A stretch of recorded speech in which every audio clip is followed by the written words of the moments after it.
the best things for the people and also be able to fire them, right? Because, for example, tell me why Tinubu gave Bagudu, somebody who they fingered in laundering money for Abacha. Why would he make Bagudu Minister of Finance? Like how? Minister of Budget or something. They gave him something related to our money, basically. Even this guy was asking Boala Daniel. It's like, that doesn't look good for your country. Everybody in Nigeria is lamenting about Abacha. Even Bayonono laments about how Abacha was this, Abacha was that. And the first thing Tinubu does when he enters into power is to reward all the Abacha people. It's like, come on now, make this thing make sense. The person who was laundering money for Abacha, you give him all the contracts in the country without, okay, let's not say all, a majority of all the contracts in the country in value without open bidding. The person who was laundering money for him, you make him in charge of budget, and yeah, I think it's budget that they made him in charge of. So it's like, do you need the money launderer to be in charge so you can be laundering money because you cannot set up Alphabet yet? It's like somebody needs to make this thing make sense. And then, of course, you have the ghost agencies that you are literally coming out to say one of the people fingered in the ghost agencies that you trust them and you are sure they will not do. It's like a lot of things are not adding up. And again, these are things that we would have figured out if we were able to ask Tinubu questions. Not questions like, how would you manage the economy? No. How did you manage economies before? Right? What exactly did you do in Lagos? Yes, people talk about IGR has increased. But no, the concept of IGR is that the state now has more money. And how does the state get more money? The state gets more money by squeezing it out of the people. And how do you know it's a squeeze? Because HDI is not improving in Lagos, right? There are newspaper articles coming out saying schools that have been operating for 30 years are getting closed because of Tinubu's policies. We had the Lagos school series that was basically just, I don't even know whether it was pigs that were attending those institutions, or I don't know what was happening there. It was just a dumpster. And then you have, of course, every year you have, I don't know, waters that move whatever is in people's toilets into their kitchens in Lagos, and you are talking about your huge IGR. It doesn't make any fucking sense, right? And the reason it doesn't make any sense is because IGR cannot be going up and HDI will be going down. The only thing that will justify that explanation is that people are stealing the money. The money is literally being looted. That's the only explanation. Because if the money was not being looted and the money was being applied, then you are supposed to have adequate waste disposal systems. Because again, a chunk of that IGR will go towards what? Taking care of the waste in the state. You are supposed to have adequate flood control and flood early warning and flood prevention systems. Why? Because a chunk of that IGR will go towards making sure the place is livable. Yeah, I'm running up. Across the year. So again, this again, like I said, I understand the dilemma, right? When you meet somebody like Pio and you don't really have anything you can criticize him about, it's okay for you to make up things, but it's also okay for us who are looking at it, who are, quote, professionals in their field, to say, no, guys, what you are describing does not happen like that in real life. It has not happened anywhere. In fact, it has not happened with any candidates ever in the history of politics all over the whole world. Go and bring it, let me see. It's only when it comes to B2B that people start manufacturing standards that will not even apply in their daily life. It's a standard that doesn't even exist anywhere. Anywhere on the planet. From now to the beginning of time and go forward. It makes me sick. Anyway, it's okay. Yeah, thank you, Essie. Thank you, Njich. Thank you, over there. It'll be my turn now. I've been here for 20 years. Uncle K. How are you doing, sir? I greet you now. Good afternoon, everybody. 10 over 10. My sister, Nukwada NK, I greet. Thank you. I wanted to start because this is where, this thing makes me upset. I see Rufai trying to, and I've encountered what he did on this space a lot of time. Even sometime with... No. Rufai, this morning, that what makes him sick is when he does specificity, blah, blah, blah, blah, blah, blah. And it goes back to what Pio said. Nigeria does not know how to appreciate good character. They don't. Instead of, let's say, that Shane Okumbele, like that's the same thing is done in US. When you interview a presidential aspirant and you finish, you say, thank you for coming. And I have to make it known that no other aspirant has come here for interview. So I appreciate you for being the only person that has kept showing up. There is nothing, it doesn't make you a partisan anchor. It doesn't make you a partisan journalist. You are stating the fact and the obvious. Mr. Peter Obi, thank you so much for being the only person that has continued to show up for this, rigorous interview and all, that no other major candidate has been able to come and do this. You have appreciated, and you have to continue saying it over the time. And before you know what, people will start getting it.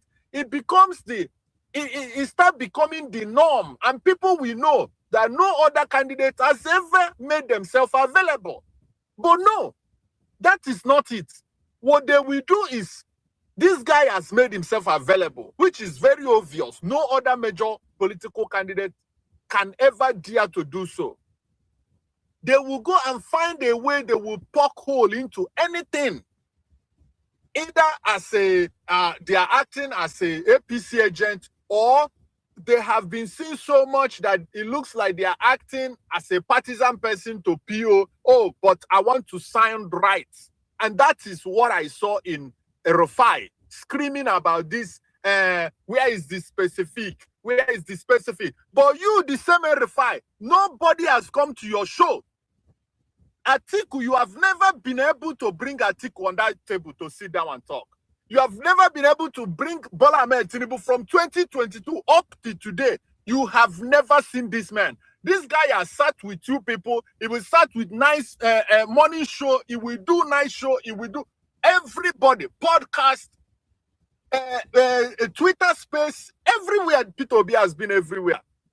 But in order for you to sound balanced, Ken, yeah. I don't want to interact you, but what you said really makes a lot of sense. Why don't we do, because we know Rufai uses social media a lot, why don't we do hashtag Rufai, bring in Lumbu or any of these guys and have the same interview? Let's go ahead and tweet that out. You haven't even been able to, You get my point, a phone interview, even to go into Asrock while they are on their bunker, while Tinubu is on, to even go to that bunker and play according to their rule. They have not even let you. But you people cannot. This media put Rufai on top. That's why I don't value none of these people. It's you people you're actually right. Obviously, it's you people that value this stupid. I call them, they are all stupid. All of them. All of them. In the name for you to sound balanced, then you start sounding so stupid. You cannot. Rufai has never opened his mouth. Or the same with Sheikh Okimbaloye. Thank you, Mr. Peter Obi. You have been the only person, major candidate, that has been consistent in coming to the media to speak to Nigerian people. That's how you appreciate good behavior and good character, so that others will know this is a good behavior. But no, whenever you come, you are looking for somewhere. Even in yesterday's interview, Sheikh Okimbaloye asked him, how do you think you can still curtailing the insecurity? He said, first, I will start pulling people out of poverty. Education. He mentioned about education. Then he mentioned about, yes. Rufai is looking for engagement. That's what I'm saying. I wanted to answer him that, why are you rating Rufai? Because a lot of us rate him. They are not. We don't rate them. You know, so rate these people. 10 over 10. My brother, I'm telling all of us here, how many of us are on this platform? Let us make it up to us now. Let's take it upon us. Let's do hashtag Rufai. Bring in these guys. Because it's based on that. Peter Obi. But that's what he's looking for now. That's the engagement he's looking for. No, I'm not tagging him anything. I'm just telling them that they are all stupid. They are stupid. They are part of the system that we are fighting. Because part of that system that we are fighting is what Peter Obi said today. That Nigeria has been constructed in a way that they do not appreciate good things. They do not appreciate. But I will have to come in, Kenny. Rufai isn't entirely stupid. To me, I mean, he's actually the only one who sometimes it sounds stupid.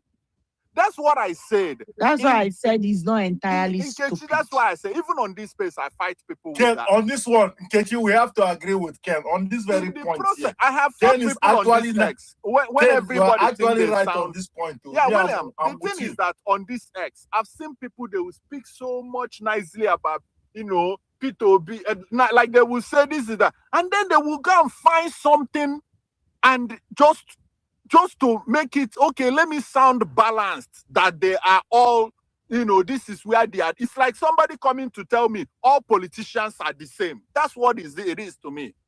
All of them are the same. No, that is not true. You can never tell me all politicians are the same. Why somebody is using his hard-earned money, something that has never happened in Nigerian history.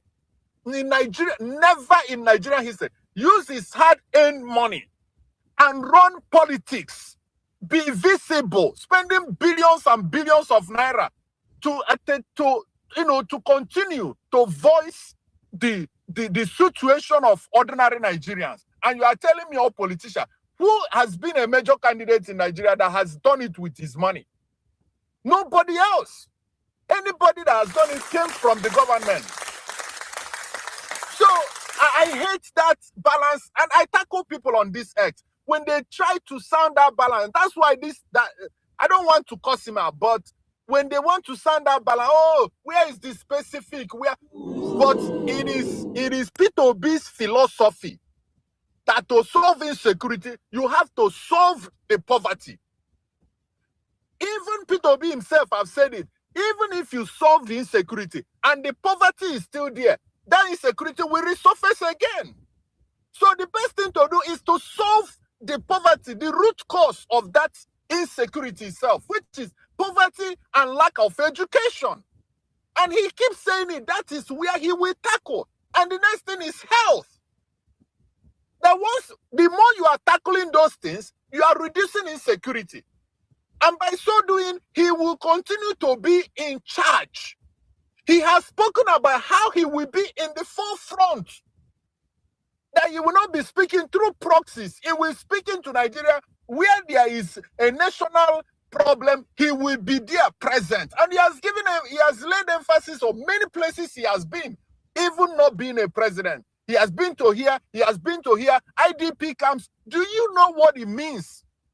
Do you know what it means that the sitting president goes to IDP camp and give them word of encouragement and give them assurance? I will send you back to your village. I will send you back to your farm. I will make sure this. I will make sure. Do you know what that means?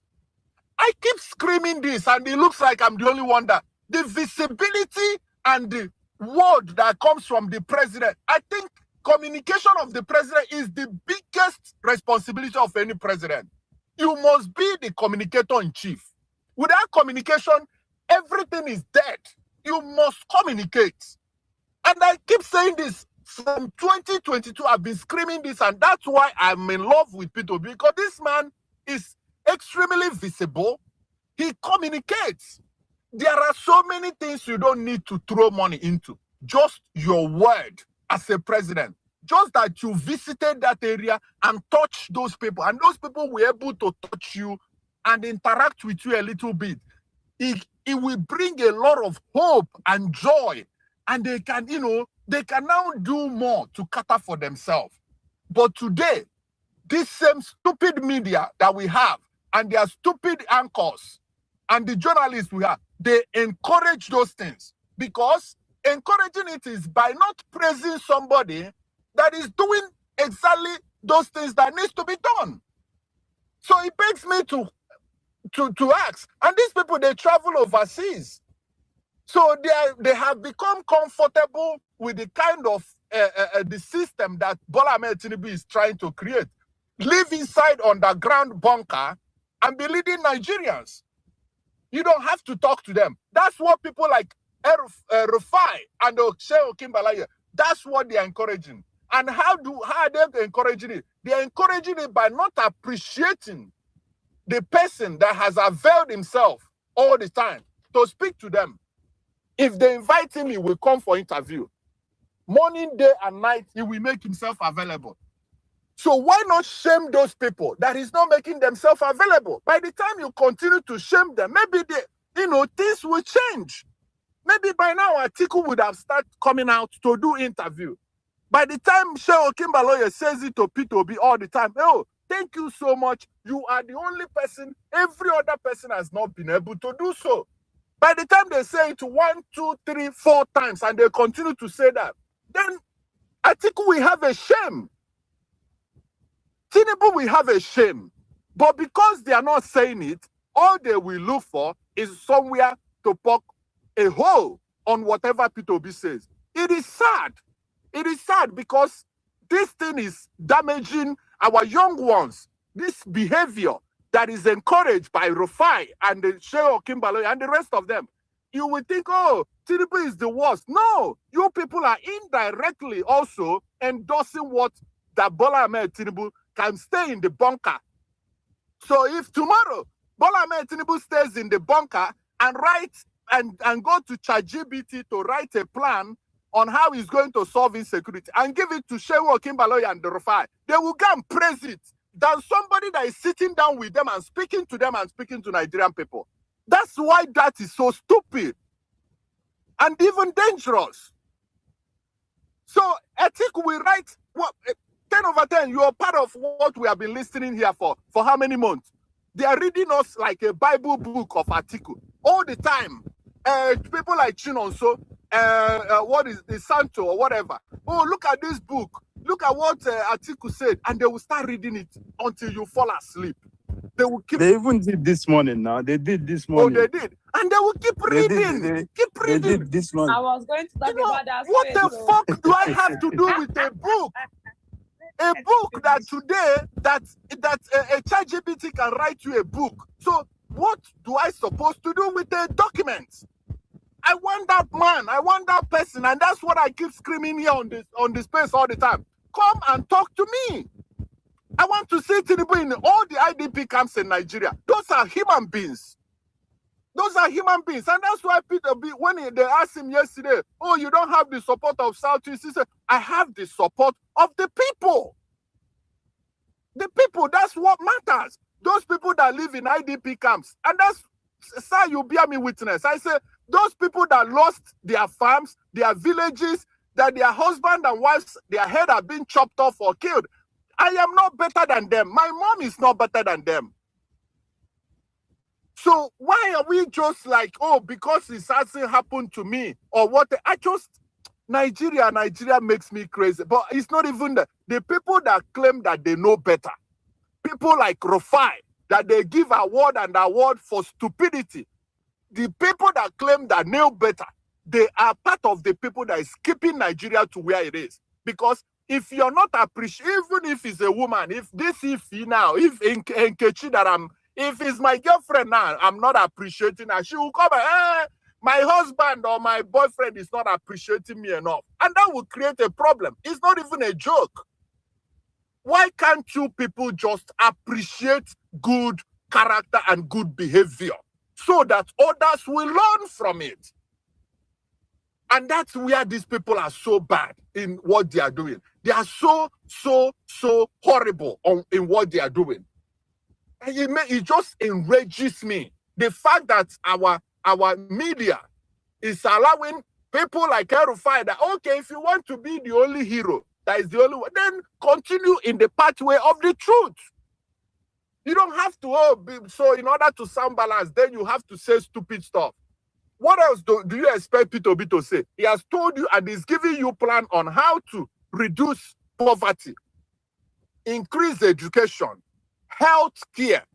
He wanted to invest money on SMEs, give people money to start small businesses.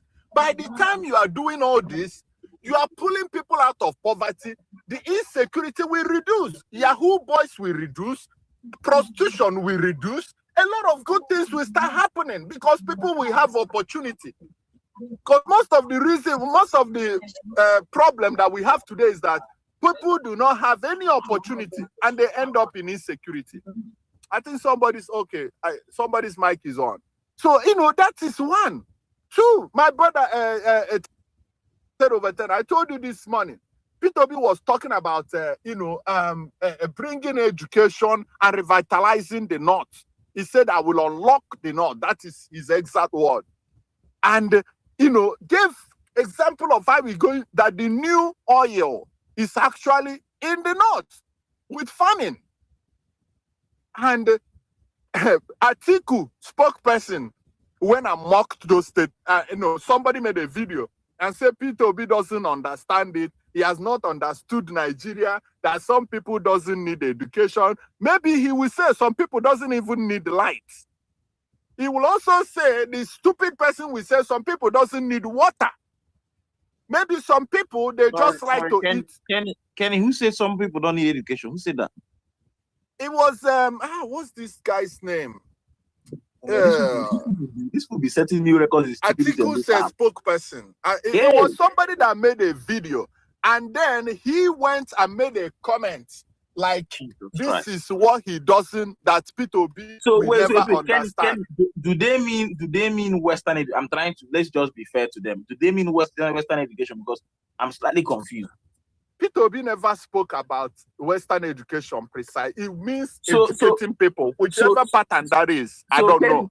Wait. So hold on. This person that is speaking is educated enough to come and speak, and he said some people don't deserve education. So this is what happened. This person is watching TV. Is watching a PO's interview, and he start to he was commenting on that interview and said P2B has never understood Nigeria. He will never understand Nigeria. Look at what he said. He doesn't understand that some people, that you cannot change Nigeria from Abuja. That you cannot revitalize Nigeria from Abuja. Take, for instance, if people does not want to go to school, they only want to be building mosques. So referring to North, why would you go and disrupt them to start building school? So Atiku's ethnic profile be this guy. And that person, I don't know, probably a Yoruba guy. Then the spokesperson for Atiku, who is a Yoruba guy, now when I made a comment about those that thing that he said, and talking about he said Obi needs to be mentored, understand how to administer Nigeria. This idea that you will win Abuja and suddenly start to determine the development of every state is a faulty one that can only be cured by being mentored at federal level. This was Atiku's spokesperson. So Atiku's person agrees with that guy that said that the North does not want education. And this is worse than insulting, In 2026, so yeah, that's what I'm saying. The North has not made you their spokesperson. How did you arrive at this thing? Hey, something is wrong with us in this country. Yeah. We must go and person that is representing the candidate, a strong candidate from the North, is now saying, agreeing with that commentator, that the North actually does not value or need education. So you can leave them. If their leader wants to continue to build mosque, just give them money to continue to build mosque. You cannot do anything. That's Atiku understood it. That Atiku has a better understanding of that. So Atiku, oh God have mercy. Nigeria is a mess. Nigeria full-blown mess. They said that when he calls that time when they delete the border tweet, Atiku can say, no people send them better right now. Yeah. Some of these people that we share country with. This is Atiku's spokesperson displaying bigotry against northern Muslims. Atiku spokesperson, and no problem, no uproar. If a P2B spokesperson ever, this Rufai and Shewa Akimbolo, you will see them talking about it on TV by next day. This is Atiku's person openly on Twitter said that somebody endorsed that the North does not need more education. They can use their money and build more mosques. Tell me, isn't it the same thing? Let me just add something. We can't blame these guys. I have said it many times here on the platform that, you see, when you are fighting what Obi is fighting right now, you are going to get these guys coming scatter. Obi wants to destroy the structure of the criminality in Nigeria. Yeah, so it's not a coincidence. So all of these guys are being paid. Yeah, they're doing their paid master job. Yeah, that's one thing. Another thing I want to talk about. And then the final one is that P2B is the only person what will you do that is from the southeast? He's the only candidate from a region that is being asked, how will you do this in the north? I have never, the Tinubu that wants to take the whole of southeast now, I have never seen Tinubu making a case for me or to me that is from southeast. I will unlock the southeast. I will do this for the southeast. This southeast, the southeast, the south. I have never, because it is natural that you are from this region. You now have to go to another region to start to advocate on what you can do for those regions, because your region will have some level automatically by default, have some level of trust that you can bring XYZ, even though what Bola Ahmed Tinubu brought to Southwest was actually terrorism. But leave that apart. At initial stage, they will have a trust that, hey, this one is our own, it will bring something home. Now it's left for him to go to other regions to start making the case. I have never seen any other major candidate that has, that has been so consistent in telling Nigerians, the North, I will unlock the North, and give specific on how he will do that. Even the Atiku that is a major candidate from there could not be that specific in last election. And him, Atiku, has never come to my southeast to tell me, how can you move my southeast forward? And say it over and over and over. Kenny, what are you saying? Did this Atiku didn't come? Was it not when Atiku came that he told you people that he's the gateway, a big pathway to? I mean, that one day. that one we promise. that one, I mean, the only time he came, he told you guys that without him, you guys cannot produce the president. But Peter Obi is the only person they will say, look at the TV and tell the North. Hey, anyway, God, look at the TV, and it's so sad. Like sometimes it makes me want to cry. Look at the TV and tell the North. No other candidate has been told. Tell the North why they should trust you. No other candidate has been told. That's why I told you. Look at the TV. I told you guys the other time. See, guy, I know we are excited. Go watch this. Go watch that interview the second time. Pay close attention to the nonsense Sheung was spilling, and tell me if you will call that guy a journalist. Like listen, look at the TV. No other candidate has ever been told. Look at the TV. Whether Abasanjo, whether Yaradua, whether Jonathan, none of them has been told. Look at the TV and tell the Southeast how they can trust you or what you can do to help their life. None of them. Why do you need a Southeasterner to come out and promise you why they must trust you? Why do you need that from a? You see, Kenny. See, it's just that when you express your frustration, yes, some idiot now will start telling you, Peter B is not. You are hip-hop. That's fine. I don't care. Yeah. I don't care. I don't care if you want to. Oh, sorry, my bad. So it can actually be your bad. Okay. It was me now. You be telling me, oh yeah, let him walk. Don't know this thing. Okay. NK no more share. She still let work. What happened? I can't hear anymore.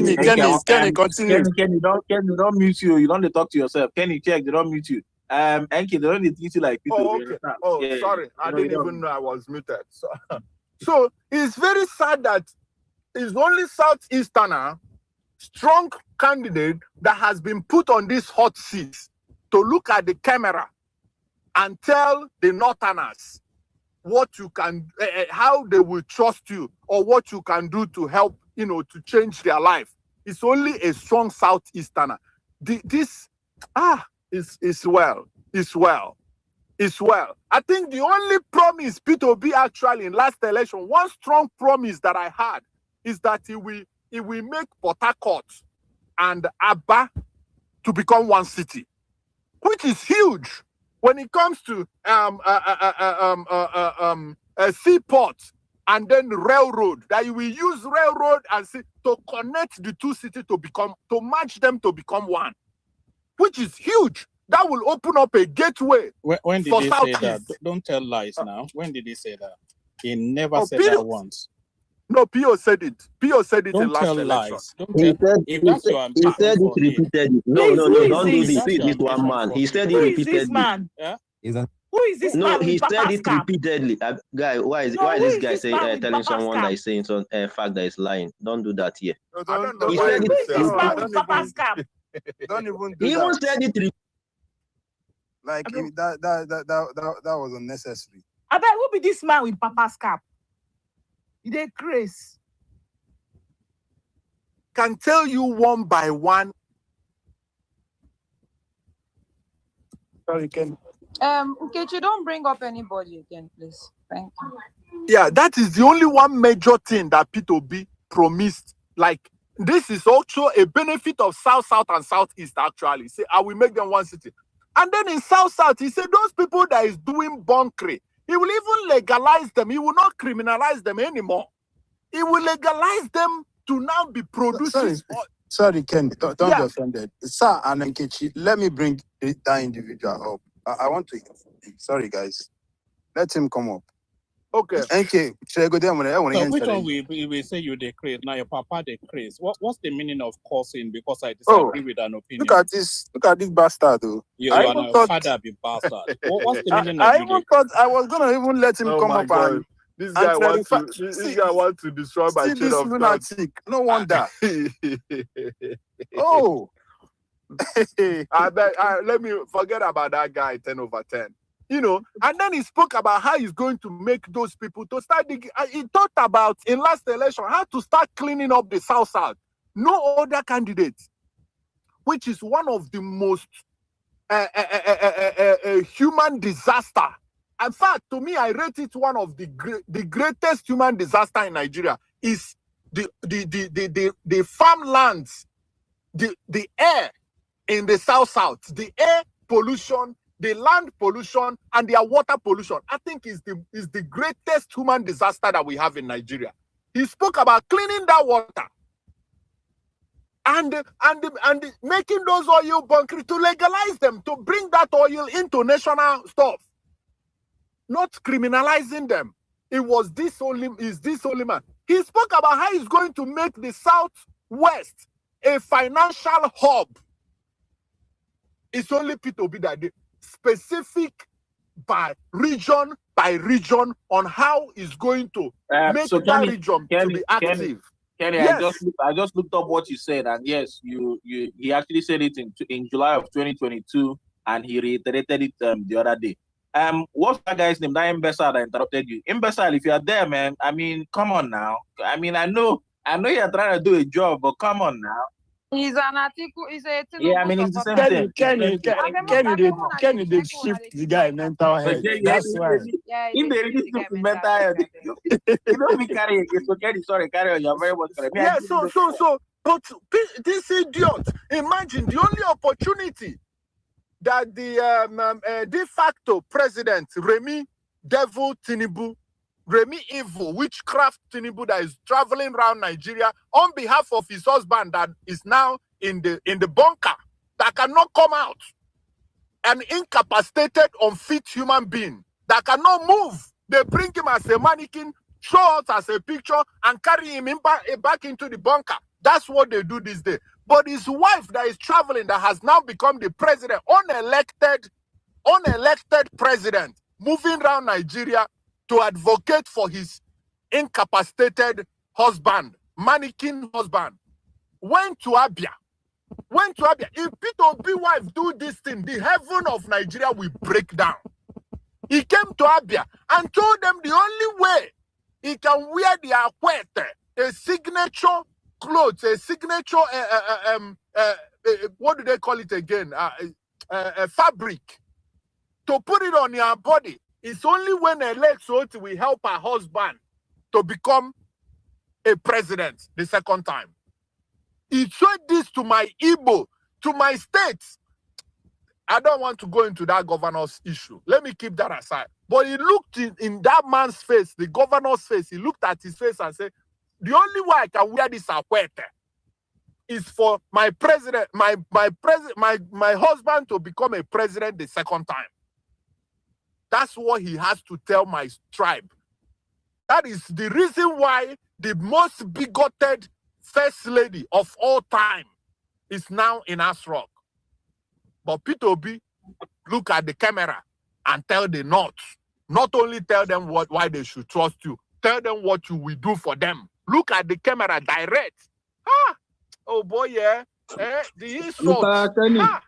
Don't lie Yeah. on Remi Tinubu. Don't lie on Remi Tinubu. She said that if you vote for him, he will wear your clothes. That's what he wants to do for you people. So you people should be okay with it.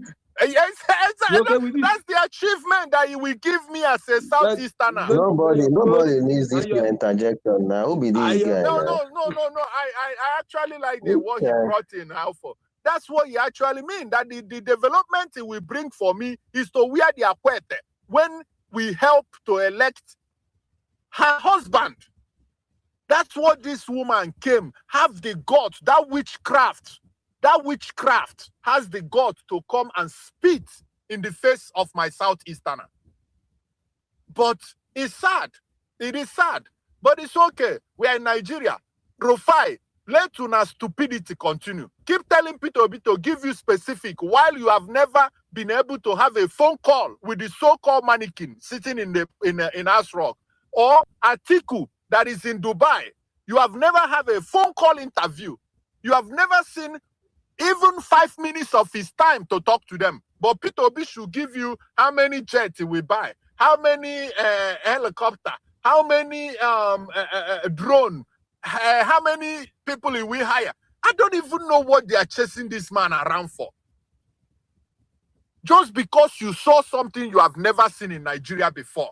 It's like these people that have a girlfriend. 10 over 10 we have a wife, and the wife will become too perfect to the point that 10 over 10 will say, why will you be too perfect?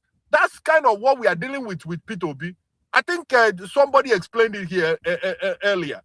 That's what we are dealing with. This guy is so good that you now become disturbed. Is this too good to be real?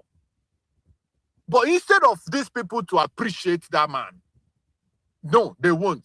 But to my final note, please, in 10 seconds. Rufai, Shehu Kimbaloya, and the whole of Nigeria, help me call that man that is eating trillions of Nigerian money as we speak today in the person of Bola Ahmed Tinubu. Tell him to come out. Let him come and tell you a little bit. Let him come and spend 10 minutes of his time with Nigerian people. Ask him why hasn't he visited Oyo on the kidnapped children that he just paid billions to release. Tell him why hasn't he been to Boronu, where school children are gone. Kwara, school children, all over North, school children. Why haven't he gone to the IDP camps that is housing 3.7 million Nigerians? Why Nigeria is not at war? And he claimed to be a president, and he's busy squandering trillions of naira left, right, and center. Why can't you people focus more energy in telling this man, come out, let's see you go to those IDP camps. Go to those states where those children are being kidnapped. Why can't we put more energy in calling that man out to come out? We don't want to see his stupid witchcraft wife. We don't want to see her. She's not the one that was that forced herself into that place. It's you, Bola Ahmed Tinubu, that pushed yourself and said you want to be a president. Then come out, come and govern. But now you're hiding. But the news media, the legacy media, is hiding you. And the Twitter bandits, they are trying to package you. You will not succeed. You must come out of that ass rock. We must push you out, or you retire like Peter Obi said and go home. Go and rest. Thank you, my brother. 10. Sir, and Kechi, I yield the mic here. Thank you, Uncle K. You know, when you come, you always come with gun. Guns are blazing. Guns are blazing. Guns are blazing. So say that guy could not take it. He had to request the mic and just come So out. after, I don't know who removed him from the space completely. I can't see. No, he ran away. Let me even look at this lunatic's profile. Oh boy, He's a Tinubu he's supporter. not just a Tinubu supporter. He hates Igbos like crazy. Yeah. He's a bigot. Like he does not even want Please, to. I beg, where would they watch? He doesn't even want to see people like Kenny exist. in But Nigeria. guess what? Yeah. He lacks he doesn't have self-love. Because how do you go to spaces of people you don't like? Like people that you hate, you still go to them. don't understand. Just like that one that calls himself local chief. You don't like these people. You people hate these people. But every day, 10/10, open space, you must come and sit on the fucking anywhere. Sit down one comment section or on the listener section. If it is throwing laughing emoji. Are you okay like this? Is that not self-hate?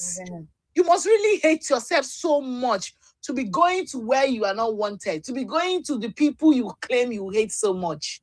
Like it's madness. It's actually madness, you know. I don't hear anybody. What's happen? Now your network, you're going to go down and come back. Sub-Zero. Yeah, take the mic. I don't hear you. Okay. Everybody, 10/10. I'm back. I've been raising my hand all day. You guys can call me to speak. What's going on, guys? What's happening, guys? Anyways, I was going to... If I talk, man, we not go hear you as well. Sub-Zero, which voice you carry come? Carry your worry voice come. Go package this one inside Ghana. Use your worry come. This is me. This is me in the evening. The one that you heard of before was me in the afternoon.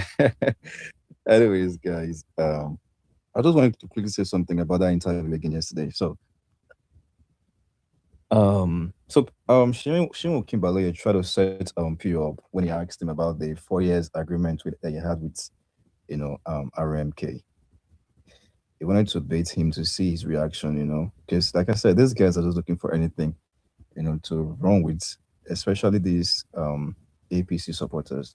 So he was trying to bait Pio in order to maybe see if he will commit any blunder or shoot himself in the leg, so that the APC dogs online would run with that narrative. Oh, Peter Obi said this, Peter Obi said that. So when he asked him about the 4-year agreement, he wanted to see if he would, throw him under the bus. And he went on to ask him, is Kwankwa an asset to you?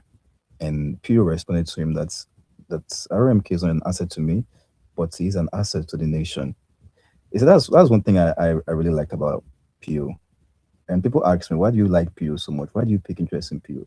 They do not understand that he's not the regular kind of like politician that you see in Nigeria. He's not your typical kind of politician who acts first before they think. If he was somebody who acts first before he thinks, these people would have had something on him already by now. They would have put him in a corner where he would say things that will end up contradicting the things he has said in the past. But because, like I said, he's not someone that fixes his lifestyle. What you see on the camera is what he is off the camera. And that is why it is difficult for them to tackle him. That's why he is a bigger threat to every one of them that wants to, go for that presidency. For example, you see Tinubu is not even focused on that Atiku. He's all out for Pio.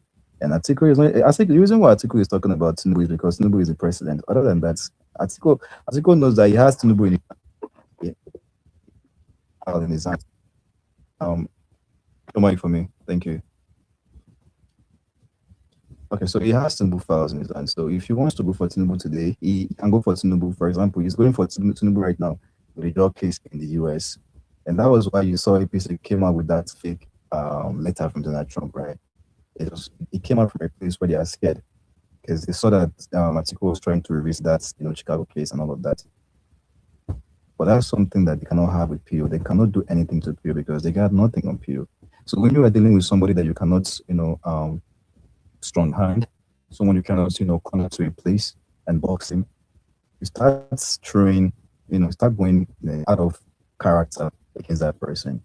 And you wonder why these guys don't invite Atiku, they don't invite Tinubu or any one of them to their interviews. It's not because they can't, but it is because they have been paid to not even do it. And Pio would never pay you for any relevant purpose.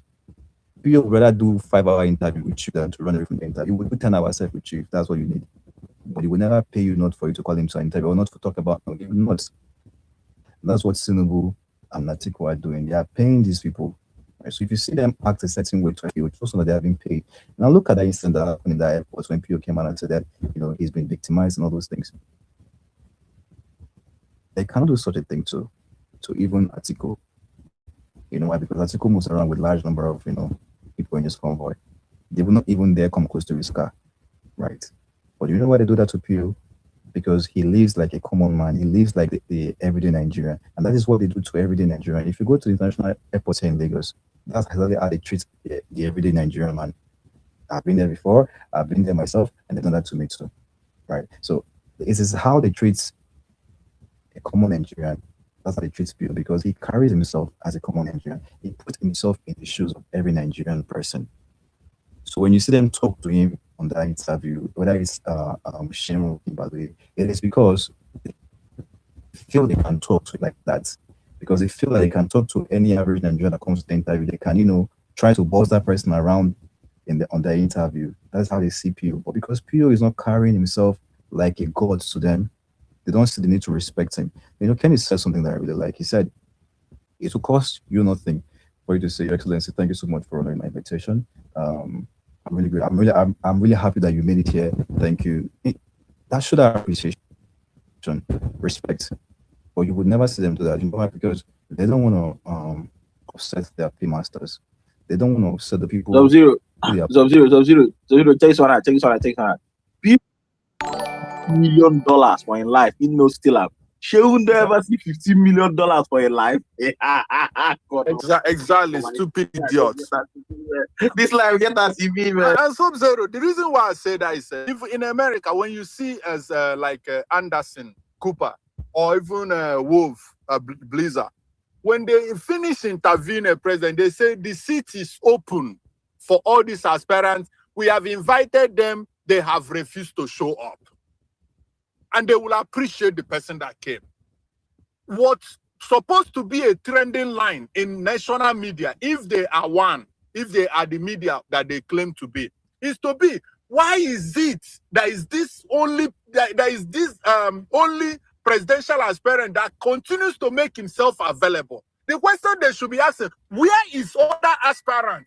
But no, somebody like I don't want to cuss him out because I just hold it back. But the stupidity of Rifai, instead of asking that question, where is other candidates? Why are they not talking to us?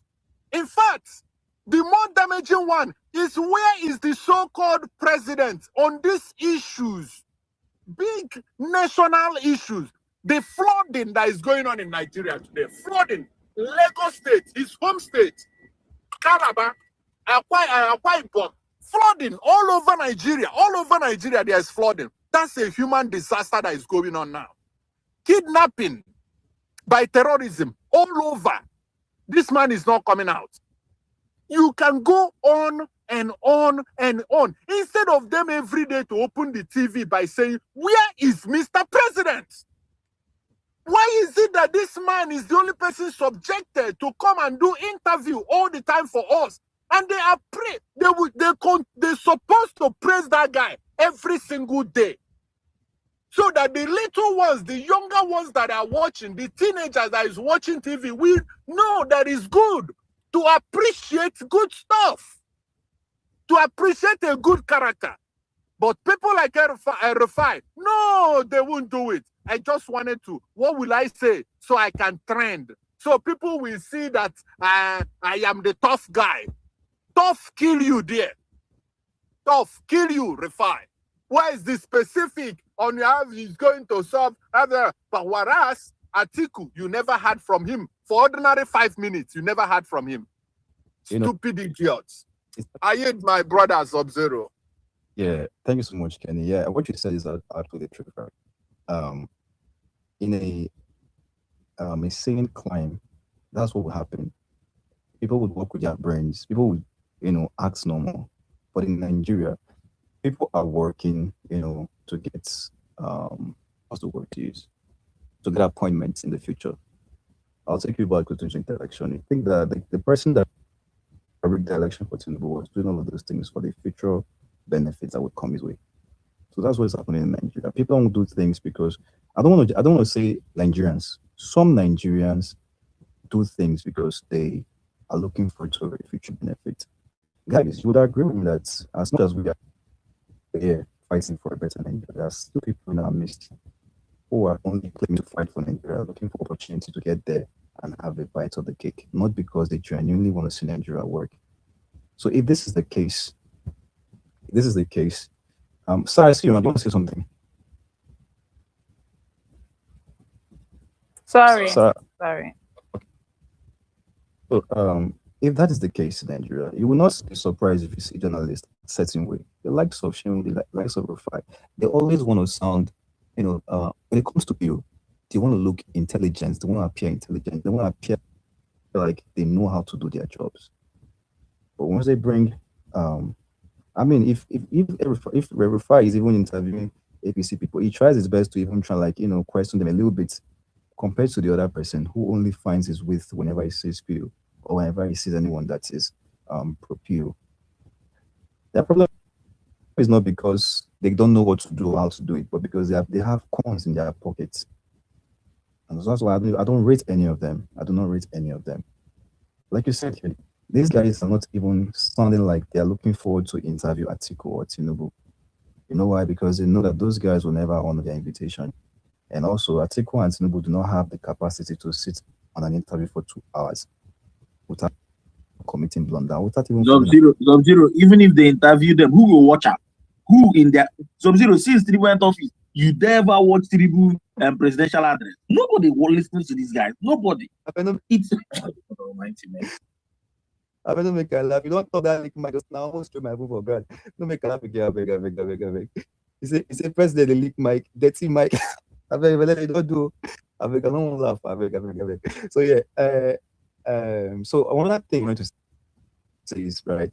You see, when people throw jabs or say things to you, I want you all to understand this thing. I want to quickly give you a small analogy. I don't see I get Messi from this house. So if you see the debate between Messi and Ronaldo, people may disagree with Messi or Ronaldo, but the reason why sometimes you see people debate more about Cristiano Ronaldo is because he has the popularity, he has a large number of people following him. So if you criticize him, which one be Cristiano Ronaldo? Why did you not use Messi? What is it?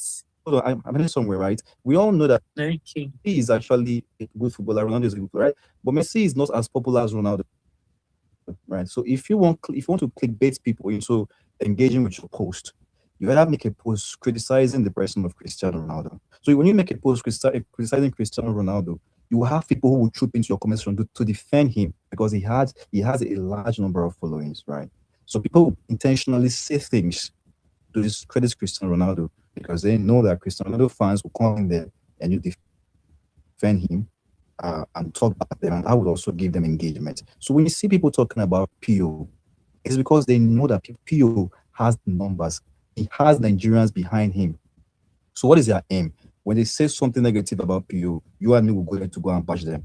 And when we're bashing them, we're increasing their chances of earning more from Elon, especially when this monetization thing came to X. People lost their brains. They just do anything for the clicks, right? So I don't rate them. And that's why I don't go to, if you guys are missing this thing, I hardly go to people's spaces. I hardly engage anybody on this because I know that all of us are fighting for a good nation, but not all of us genuinely want to see a good working nation. Some people are doing it for clouds, some people are doing it for the money, some people are just doing it for many other reasons. So I don't rate them. I don't try to even want to know why they're doing it. I just mind my business and just do my thing right. But again, shout out to Pio for making it easy for us to promote him, for making it easy for us to market him. Because I cannot see someone see myself like this, for example, marketing someone like Tinubu or someone like Atiku. It is impossible, right? There's always one thing I believe. If you have a good market, let's say for instance, you own restaurants and you make good food, you don't even need to invest millions into promoting or advertising your restaurant. All you have to do is to make good food, and when you make good, people in your locality that comes to patronize you in the first place, they would spread the gospel. Say for example, Sub-Zero comes to a restaurant it's nice and the food was amazing.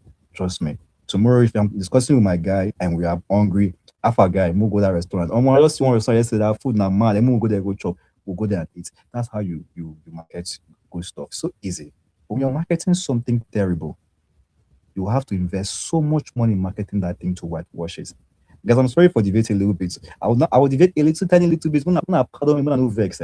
Now I want to reference that to what is happening to our Nigerian music industry. You have music executives come out to talk about how they invest hundreds of millions into promoting songs. Now it is not because that's a normal thing to happen. It is because the value of the songs that are being put out there have declined. So for you to make that song go popular, you have to put in so much work, so much money to push that song, put it in people's faces, for people to like it. Because naturally, for songs to go viral, people have to like that song. But for you to make people like that song, you have to put it in their faces. Like everywhere they turn to, you have to see that song. And that will cost you a whole lot of money. So for you to market Tinubu or Atiku and make sure that Nigerians would accept them, you have to put them in Nigeria's face. You have to whitewash them, make them look like saints, make them look like gods, make them look like angels. And for you to do that, you have to put in so much money to do that. Look at how much it cost Atiku to run a lobbying, to pay for a lobbying firm in the US. That was 1.2 million. That's over $1 billion, right? Do you think PO needs to do that? No.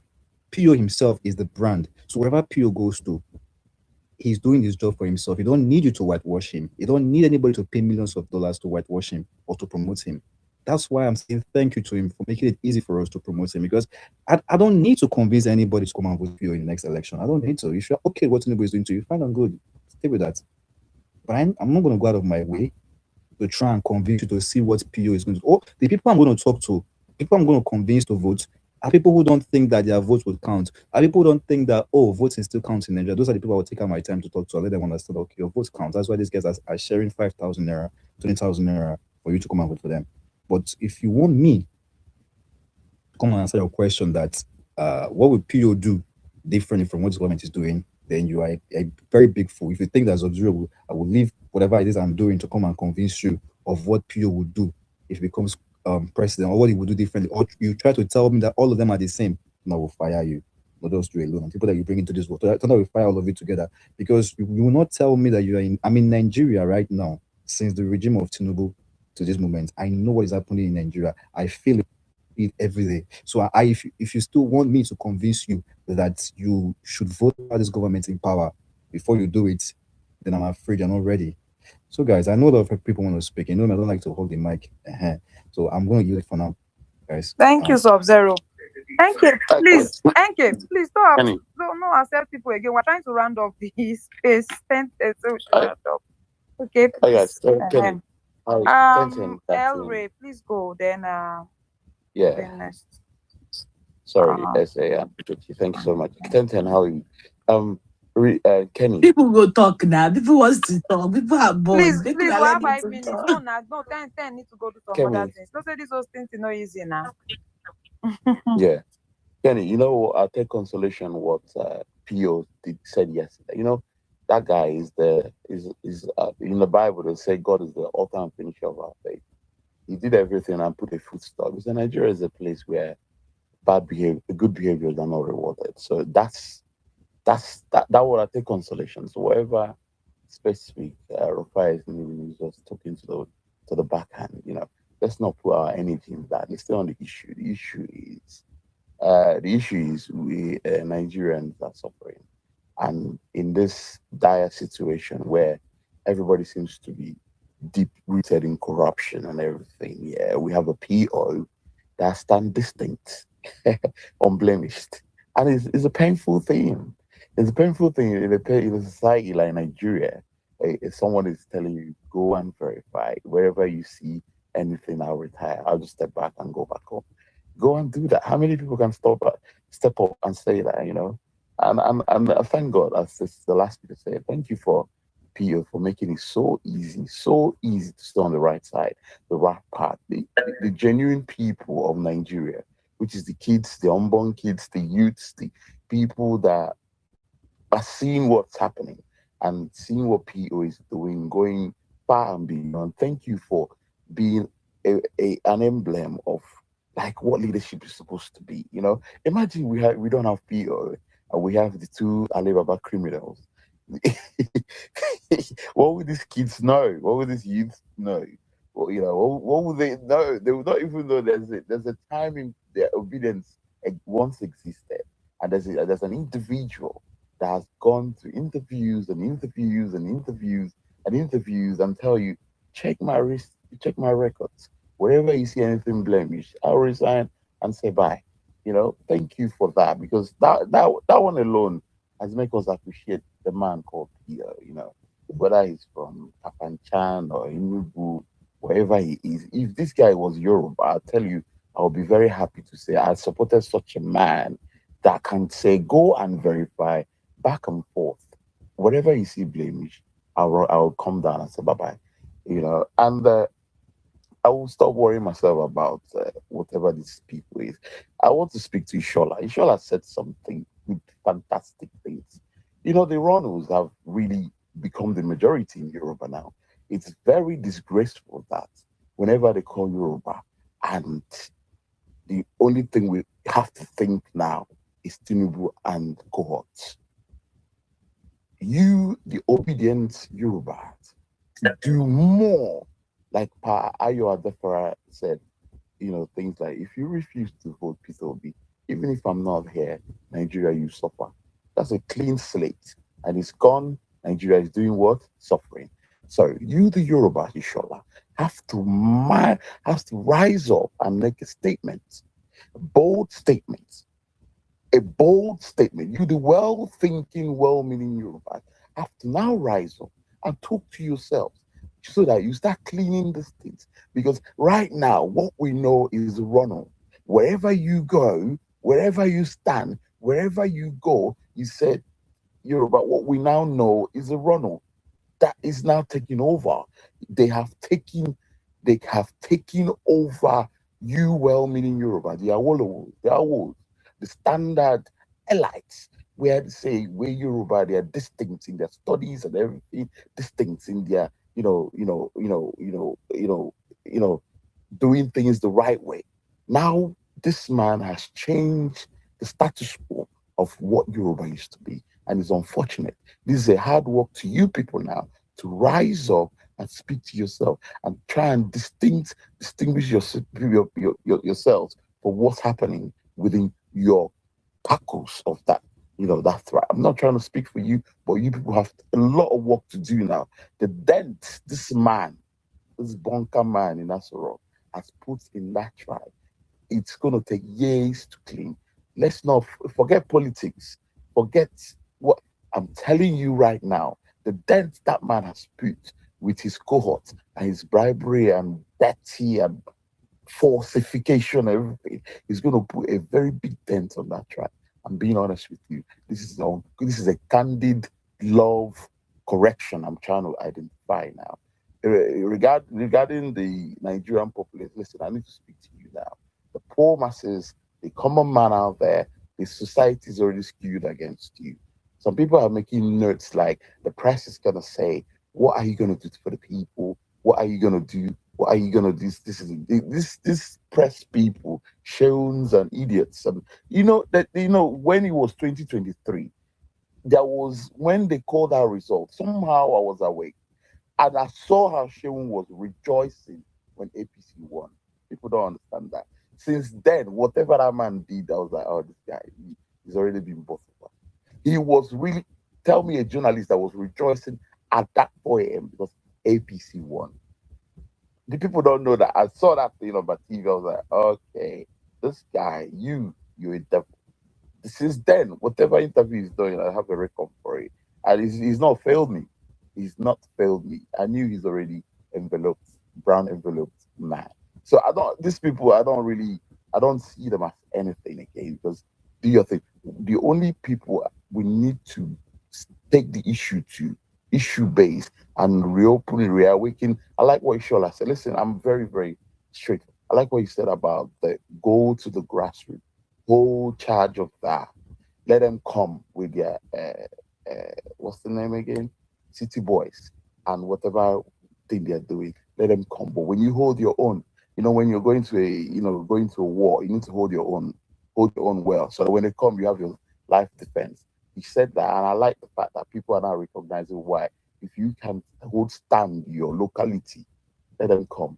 Hold those market women, hold those Okada rider, hold those security men, hold those youths, I know what I'm doing in my own side as an Igbo guy. You know, you donate this, you do this, you make your presence. Let them know that.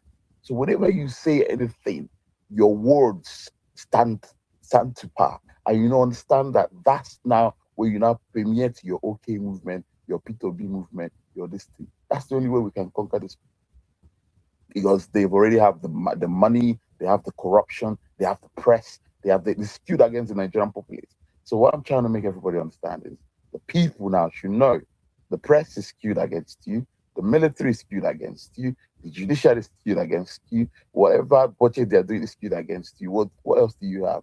You have your PVC and you have your votes. If you now sell it for 5,000 naira, you have yourself to blame. For another 4 years, human beings will now be eating human beings. Hold your own in whatever we are doing as obedience now. Hold your own, and on the day of reckoning, you present your own. And also, with the help of the Pampasiers and the Nothings having little revolution now, we can make a headway. Defend your vote. Kenny, don't worry yourself about what Rufai says. Rufai is a human being. He can be bought anytime. So I don't really care about these people. These are the warheads of Nigeria. They've already bought them with envelopes. I don't care about what it is. They don't care. I want to know what the Nigerian people are saying. If you now accept them to skew against you, then we now forget Nigeria. We say bye-bye. Thank you very much. Thank you. Thank you so much. Alpha, are you there? Please take 5 minutes. I'm trying to round up the. Thank you. 5 minutes. Thank you very much. 10 over 10. Good evening. Everybody, good evening. Kishi and every other speaker and the listener session. I greet all of you, especially. Well, I think what you said yesterday was very important, and I think I agree with what most people said here. Tinubu has been as absentee president, and we don't know why. Is he sick?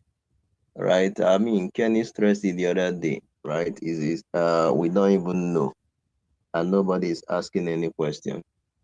And the first lady, like they call her, is going about causing more confusion. Nobody voted her into office, and just causing confusion up and down. But I think these other guys, right?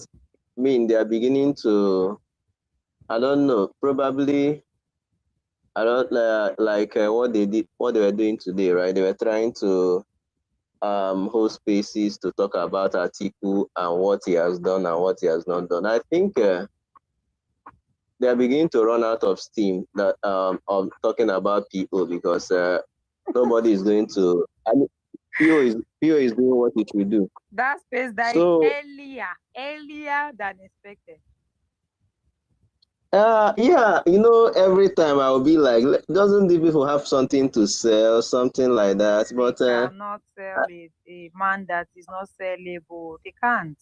No, they just decide to open. Comrades struggle to, Malam struggle to, man, what's it called there? I don't give a damn. They all struggle to, even their sugar mommy, they struggle to sell him. Even the people that that were saying that, oh, they are supporting, they are struggling to even speak about him. They do. I mean, that space died the first minute they opened it. They now have to go and maybe import some people, tell them to please, come and resurrect it, the likes of Ima and the rest of them, before they now came and we're not talking. But eventually, he died in less than 1 hour, 2 hours. But anyways, this is what we're telling them. Yeah, these things is very. I think this thing is just a disaster. I don't even understand. It shows me that a lot of things are not right with Nigeria. And funny enough, this man will still go out, and some 1 million or 2 million people will still go out and vote him. I mean, this man doesn't even deserve one vote. You are looking at someone who has no footprint in leadership. And funny enough, this so-called Atiku is one person that everybody that is supporting him today are vehemently opposing one time. Right? All of them minus nobody. Whether the big politicians, the small politicians, the online people you see, I mean, they are vehemently. He has never been someone that people like at any time. It's not that he has done something differently, but the only thing he keeps doing is to put himself forward. And the thing is this: yesterday, I was even laughing when I was in their space, and it was comic relief. The other one said that PO said he didn't borrow money in Anambra State while he was governor. I mean, these people, they just, I think there's problem with the way, is it, I mean, I don't know. If it's APC people I've seen is deliberate. I don't know what these people are doing, whether it's deliberate. There was no place where people have ever said he didn't borrow money. But the only thing that was very important, that when he was leaving, he didn't leave us in debt. And it was very simple. But because they have little comprehension, they just come up and say Atiku this, Atiku dug borehole in heaven. He created, he gave him. I mean, everything that has happened in Nigeria is because of Atiku, and they're happy about it. But I think I stand with what Kenny said, right? Despite the fact that sometimes I don't really talk about Rufai or look pay attention to many of the things he said, right? But he says the thing is this: the day I started not to even take him seriously is the day he said that it is on fact that what was it called? Tinubu or APC won the election, and I will be like, no. If you say that he was declared winner, it's understandable. But if you say it's fact that Tinubu won the election, it becomes a problem. And with all the controversies and everything around the election, you come out, even if you want to stay as a neutral you don't even need to talk about controversy. INEC does not even have it that he won the election. Yeah, so he said it's fact. The only way you can conclusively say somebody won the election is that all the political party has to have access on how that person won the election. As simple as that. INEC closed this door. Do not come and audit us. Do not come and check anything. They don't give anybody any access. No access. Funny enough, till today, after they've declared the man president, till this date, we did not know what happened to the beavers. Yeah, and the thing is this: if someone actually endorsed that thing as fact, I mean, the person is a very wicked person. It doesn't matter what it is; it's not fact, right? It's not fact. Everybody knows what happened there, including the APC people. So coming out to say that it's a fact that APC won election in Nigeria in 2023 is actually something that I find very, I find very disgusting. And since that day, most of the times, whenever he says something, I just look at it. If he says the one I like, I will either retweet or tweet it. If he says the one I don't like, I ignore it. Because the thing is this, right? I don't really know what those people are trying to do, right? They want to show that, oh, we are not biased, we are not supporting Peter Obi, all those things. And at the same time, when Peter Obi comes around, they use him to get all their this thing and all their monies and all their engagement and everything. At the other time, they also, but the thing is this, the problem with when they do these things is that even the APC people always believe that they are biased because they are not actually the psychophants that Tinubu wants them to be. So the APC people believe that they are biased. They believe that Rufai, all of them believe that Rufai is biased. But somehow I want to show that it's not biased. Oh, how will he now do? How he's talking about specifics. I don't really know whether he has had opportunity to serve in those capacity. I would have known whether you ask for specifics. Even till tomorrow, in security matters, right?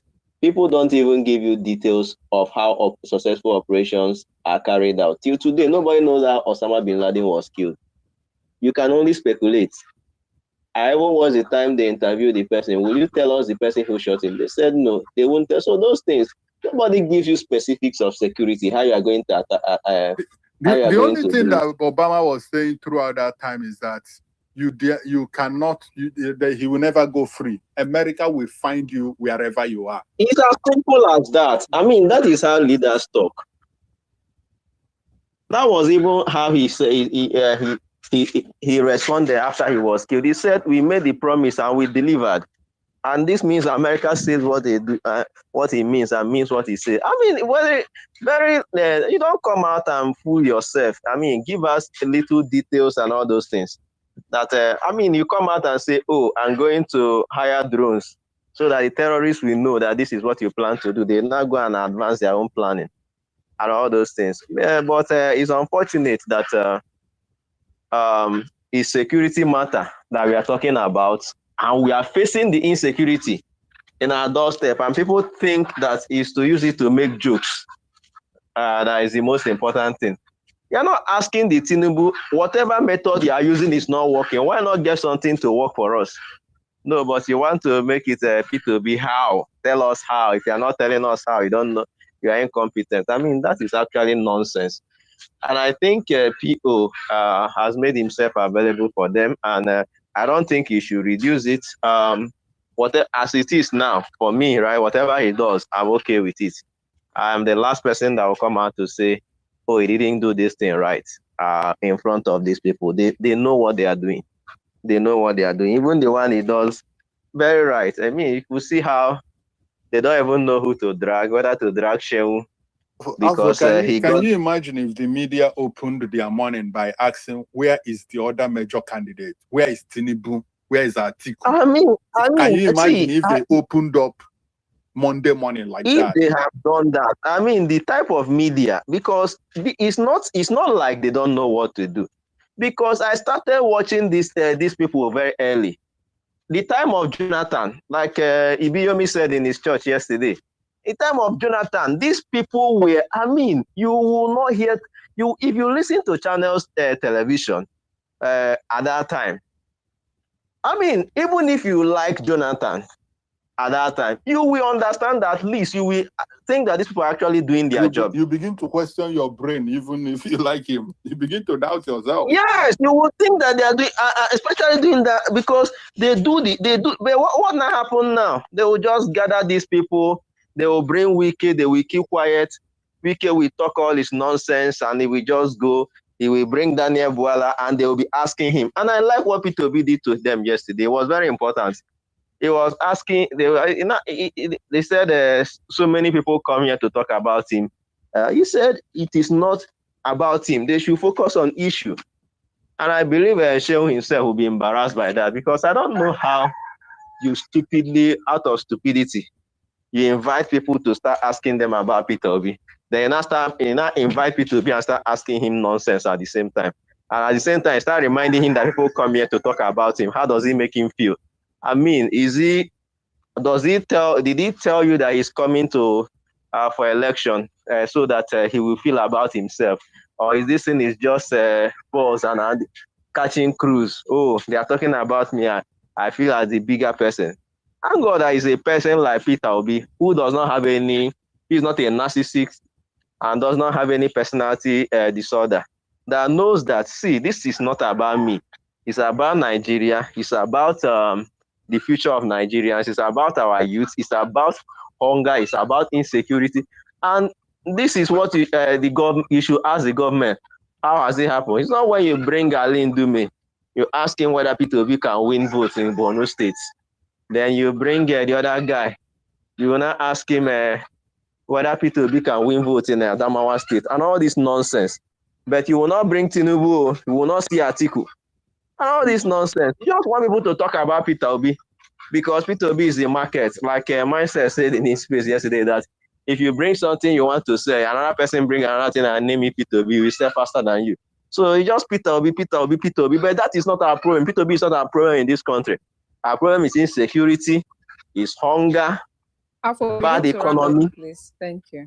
Yeah, I'm rounding up. So the thing is this. You don't need a rocket scientist to actually tell you that these two old men, right, does not even have anything to offer. They have never offered anything to Nigeria.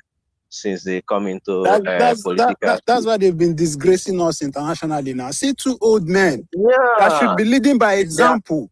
Two old men that should be telling us what the country wants, like what they want to do, but they are out there in the US disgracing themselves. One is accusing one is accusing one of being a drug baron in the past. The other one is accusing the other one of being a. Both of them are arguing who will survive the Chinese system. Like, you know, even funny. Who will be alive? Both two old men. Honestly, two shameless men that should be talking about how to act. Damn. I think Sub-Zero sounds it all. Sorry, Alpha, continue, product, and the product it's selling itself, you know. And I mean, you can imagine every time they come, every one of them is a spokesperson. Dave Umahi wants to be a spokesperson. Daniel Boala is a spokesperson.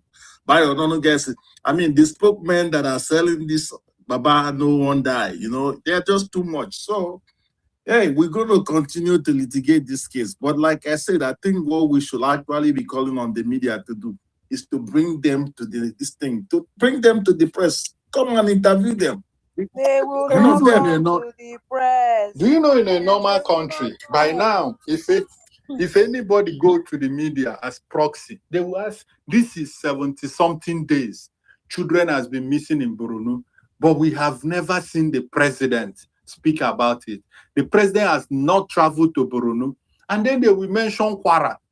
If you keep the same way, Shwenya Akimbeleyo was very particular or perhaps deliberate in telling PO, rerouting him to talk about are you going to use the plane, about Anambra stuff, which they have savings, which they have asked P2B almost 1 million times.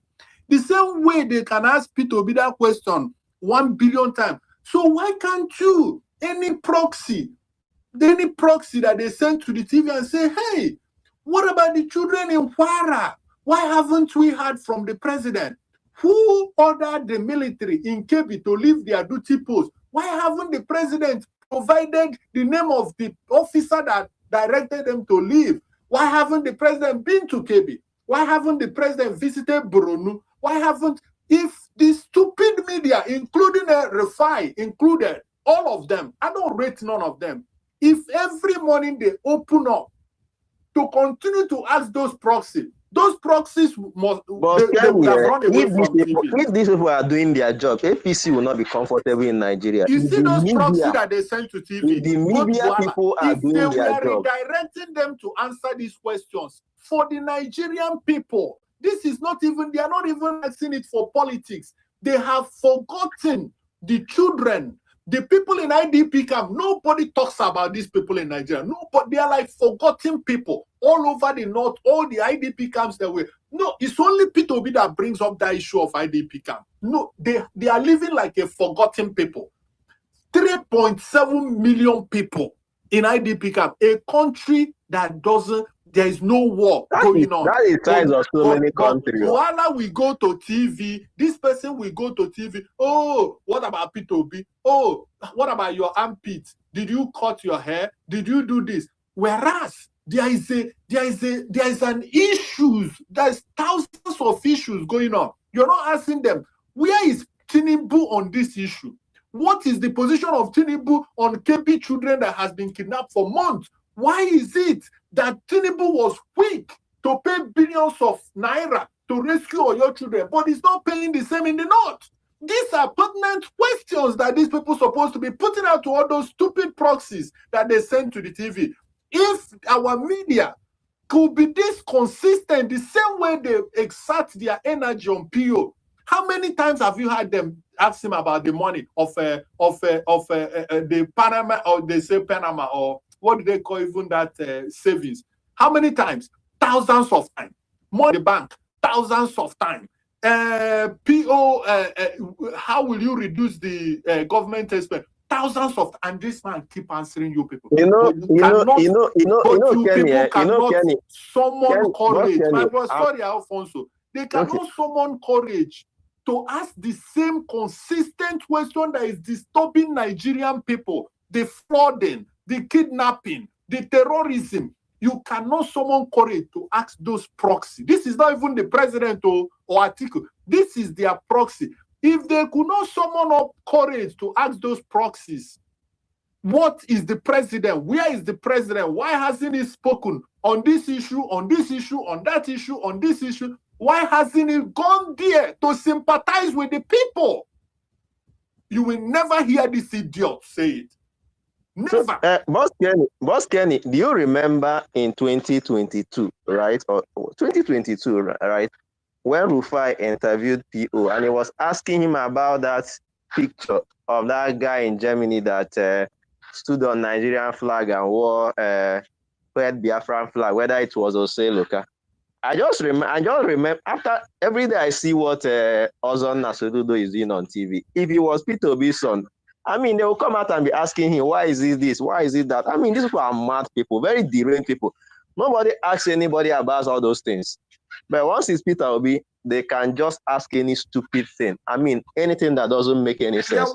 They forget that we are in a country, you need I mean, we are facing, what you are facing.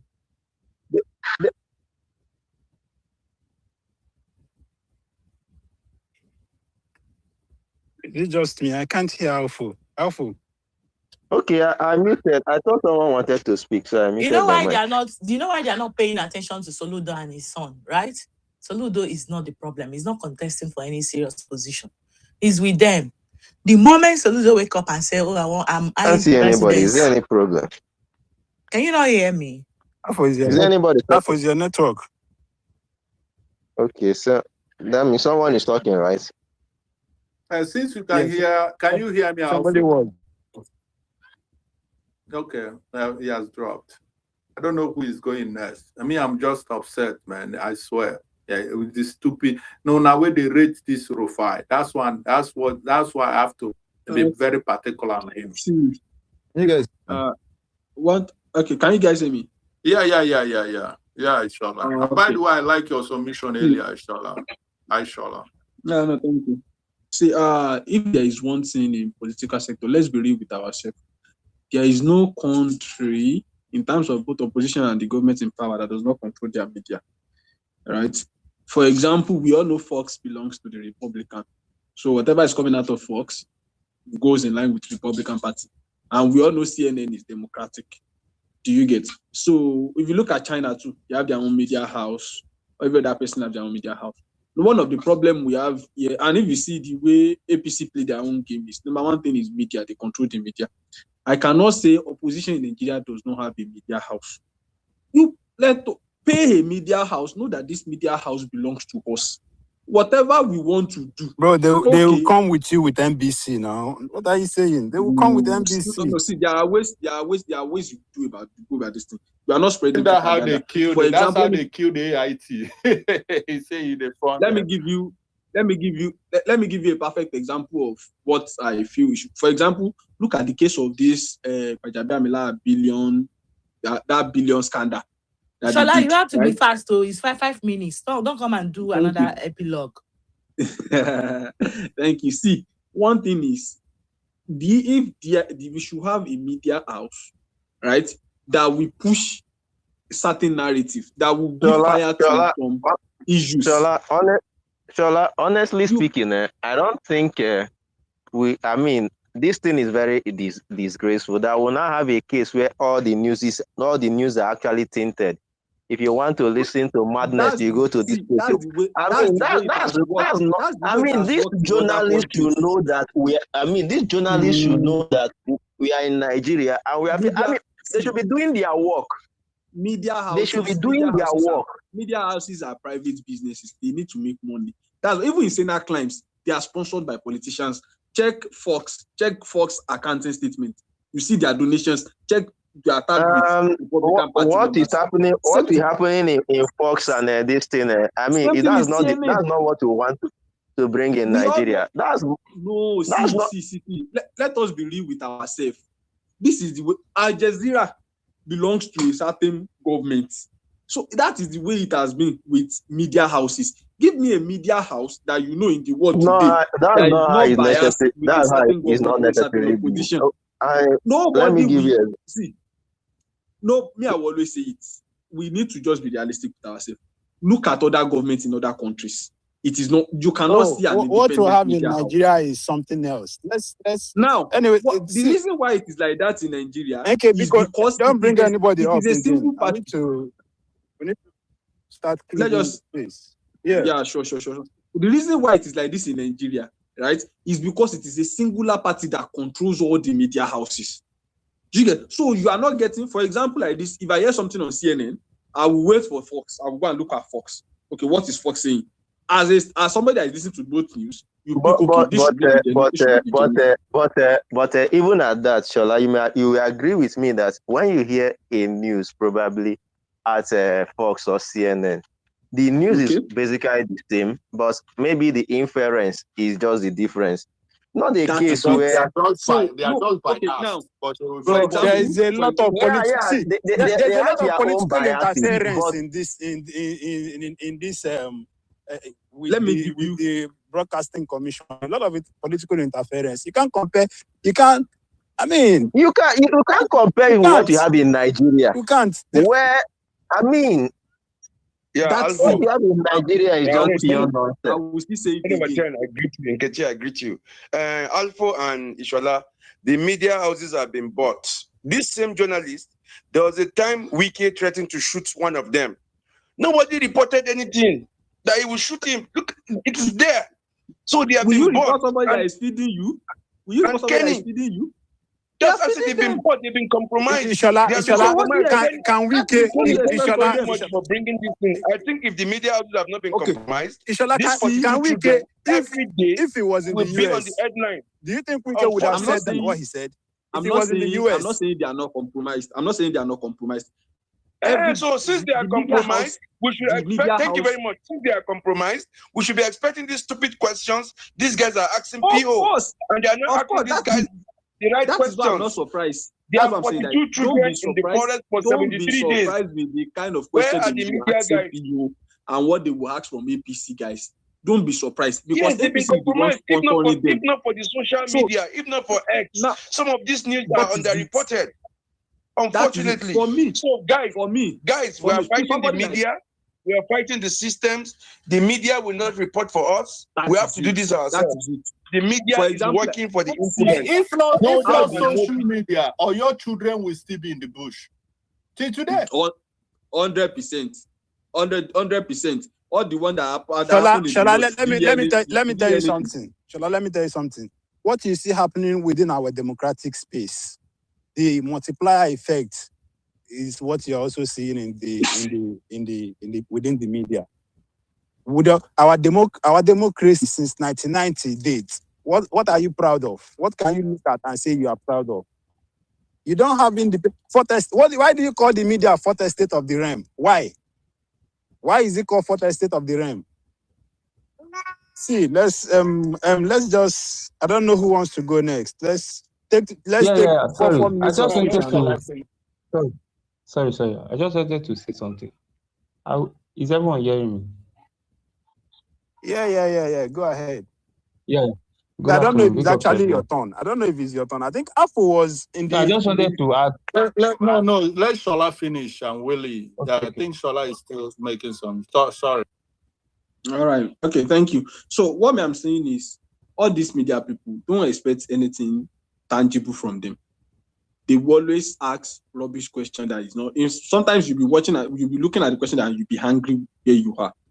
For a person of Peter Obi is 100%. He's a psychology student.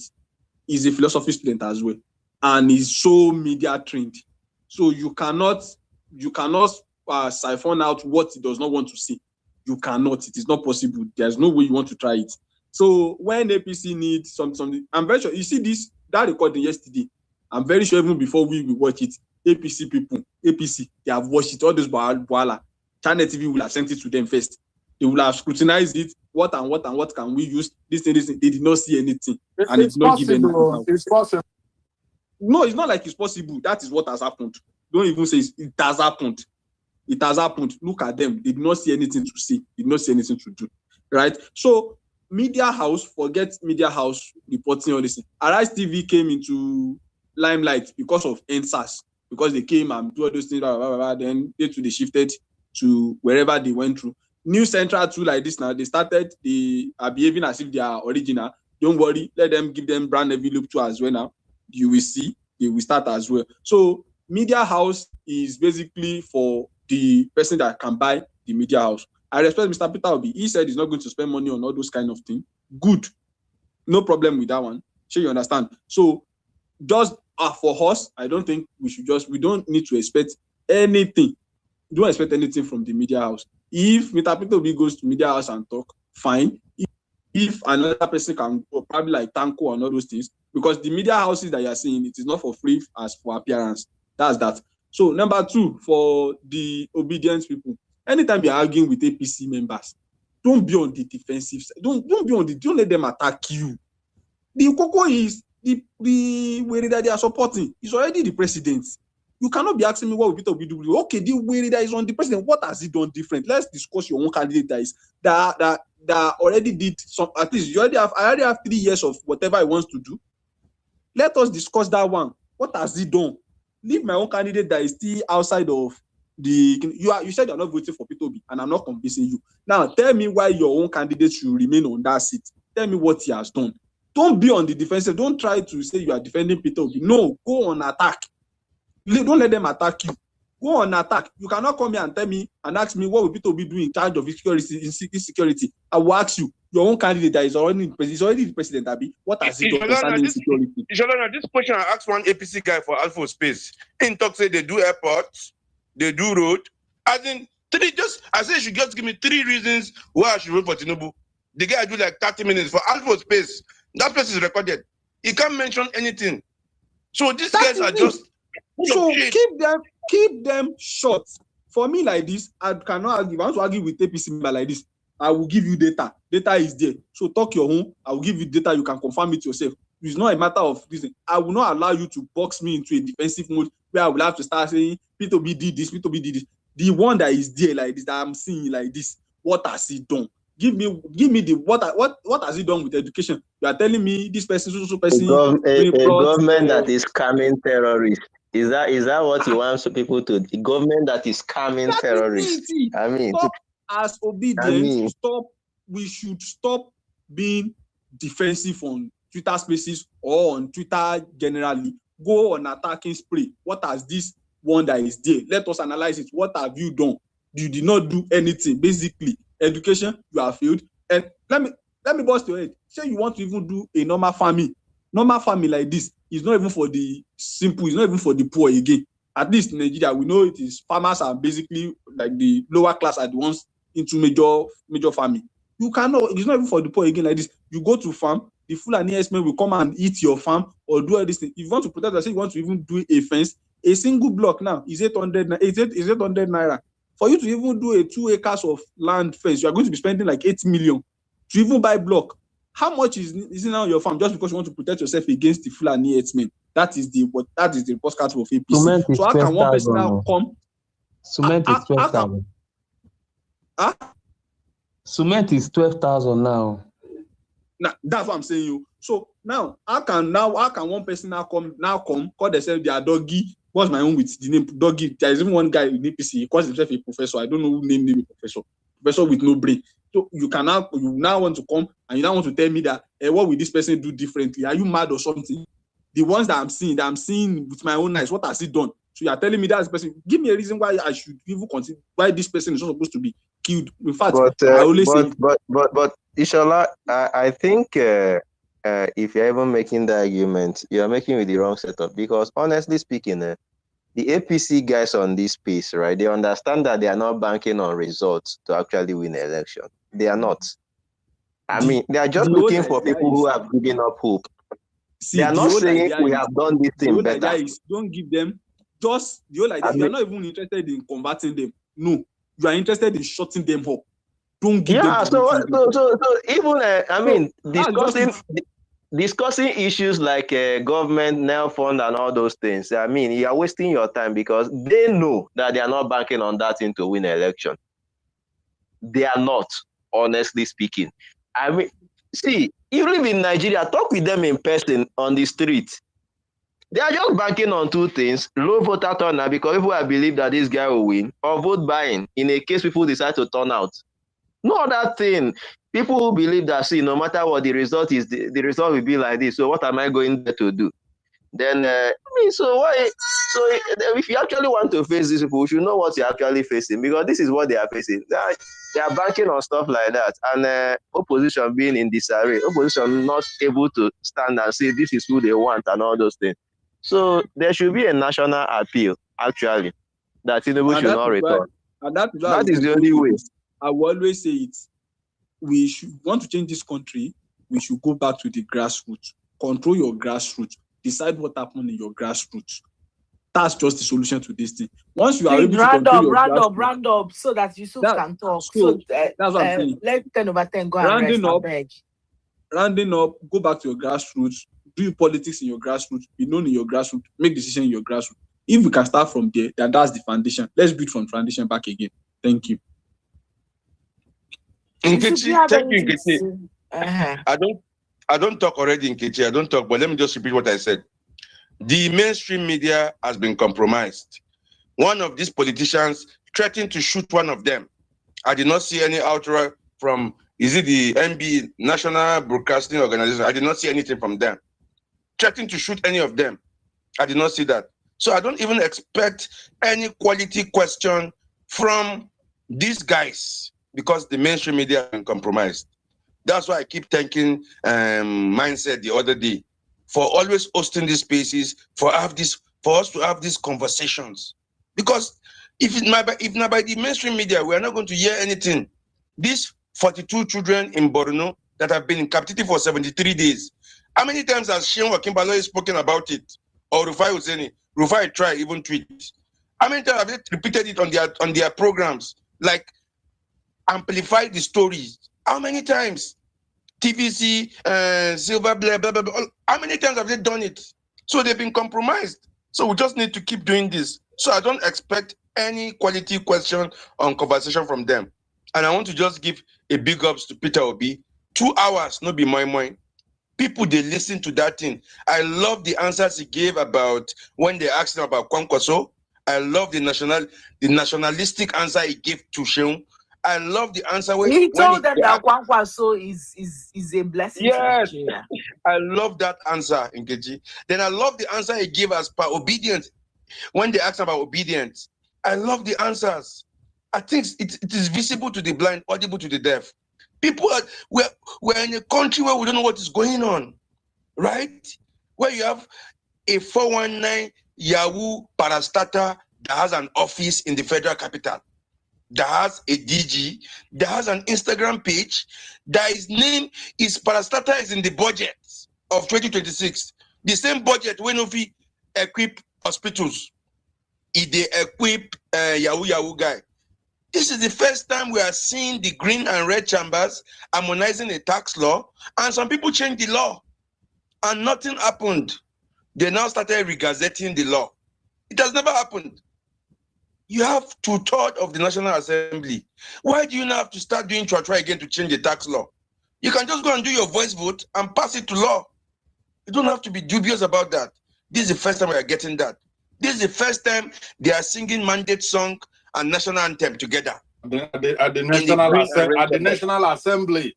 National Assembly. This is the first time we are seeing that.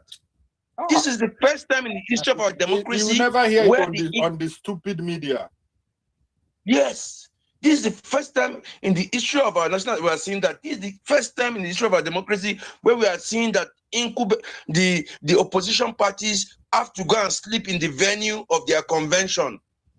They made them venue. In short, they almost tried to make them partyless, infiltrating all political parties with status quo antebellum, with logo and design and all that. This is the first time. This is the first time lawyers, judges are singing on your mandate. Is that democracy? This is the first time we are seeing that. Even the NBA election now, NBA cannot conduct a credible election anymore. Nigeria bars. Thank you, 10/10, and those are supposed to be lawyers. Those are the legal section of the country. If they can't get it right, how come how can we get it right if these guys are supposed to be handling the law? And I have to round up with this because 10 over 10, I say, I want to end this place, but I don't try. My money don't raise up her hand. I love listening to her. I'll just say this 10 over 10. The mainstream media has been compromised. We have to learn our voices out there. If not, these 42 children will be forgotten. It's 73 days today.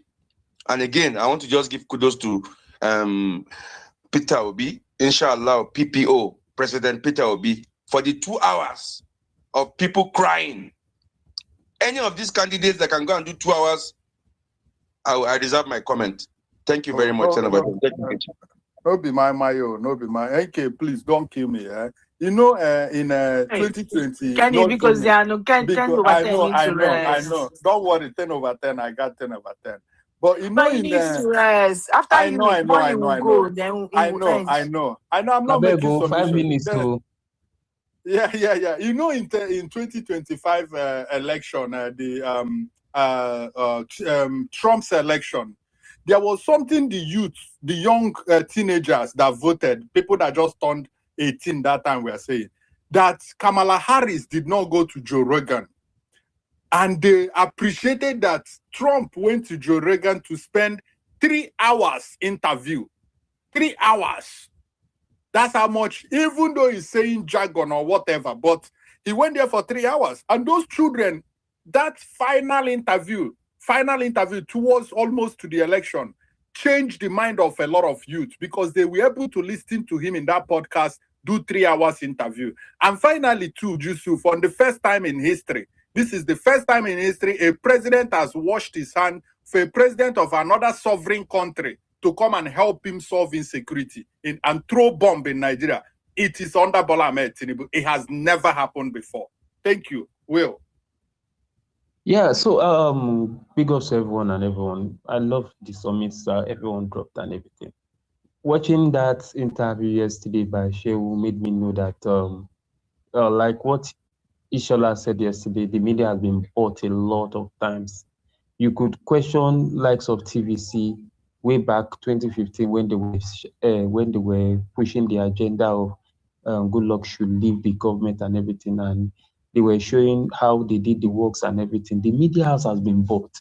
You could ask question that, okay, what happened to, why are they not shouting the kidnap cases of the Borno and everything?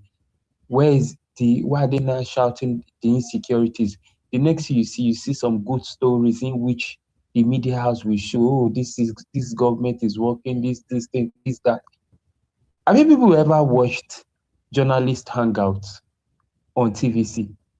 And guess what all those guys talk all about? They don't say the truth. The minute they say the truth at journalist hangout, you get to know that something is wrong. Maybe one or two things, they change people there. So many things that are not going, that you need to ask questions. And that's why when I wake up, I just look at the media. I watched what we call it. I watched this thing. I watched Arise TV. I see at least a quality content of what I can watch. When I see Rufai Sony here and the rest of them, I see because they speak out for what the masses are going through and everything. When I change to TVC, they are showing your view. They are showing things that are not even, you ask, and like, what is all this? It's like, are you guys not worried of what the man is facing or anything like that? And it's like, they get to like, if they don't speak up, they like, don't speak about the government, or else the support we are giving you people, sure, you know how much they give you people for K2, this one and that one. We won't give you that supply. After all, it is also part, it is this thing. It is us that brought you people to limelight and everything. How so many things like that. Also, this point out to celebrities in which the political parties, this recent political party have gotten, in which is so painful that I just look at it that, look at the disgrace that a lot of celebrities, they don't come out to speak out the truth again. This APC have bought all the celebrities you can talk about, except some certain political parties that are supporting Peter Obi and saying the truth the way it is, because they are staying in Nigeria. These likes of Sheyi Law, them, they have bought them.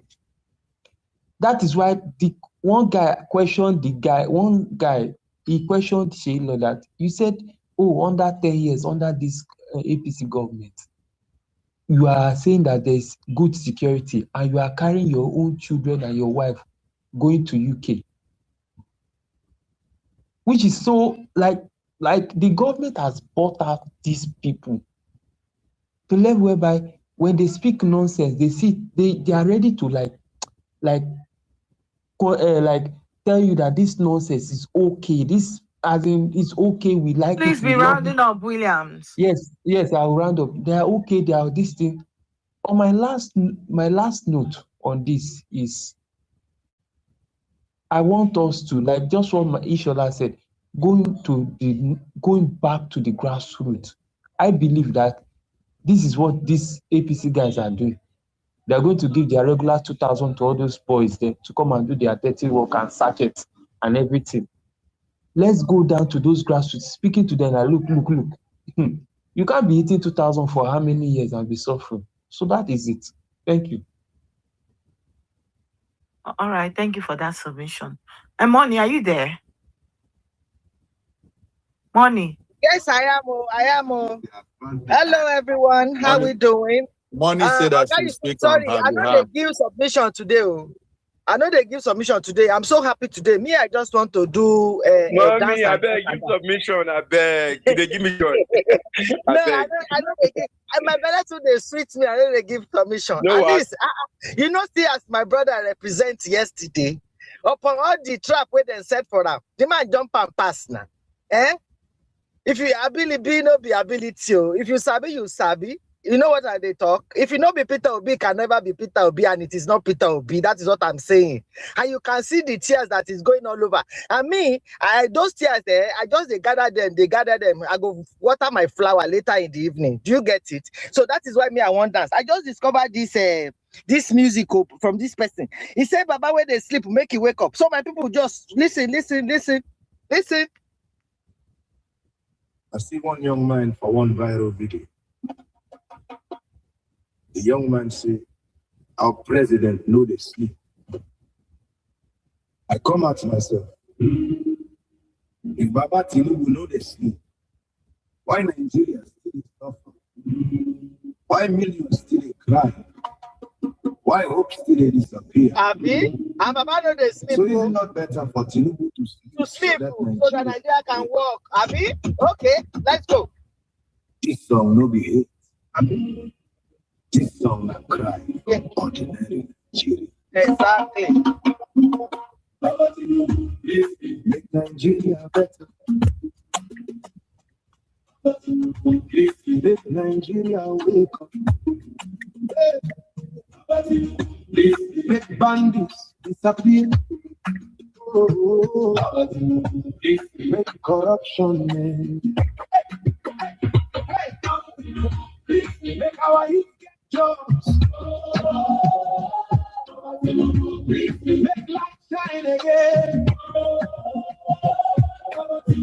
Make farmers farming peace. Make the night arise again. Make color come down. Please, the burden too heavy. Go rest small. Make Nigeria move forward. Make you no go sleep in any meeting. Make you no go fall for abroad. Them say Baba, Tinubu, no they sleep. Every midnight now walk now meeting. But the people still they can't stop feeling.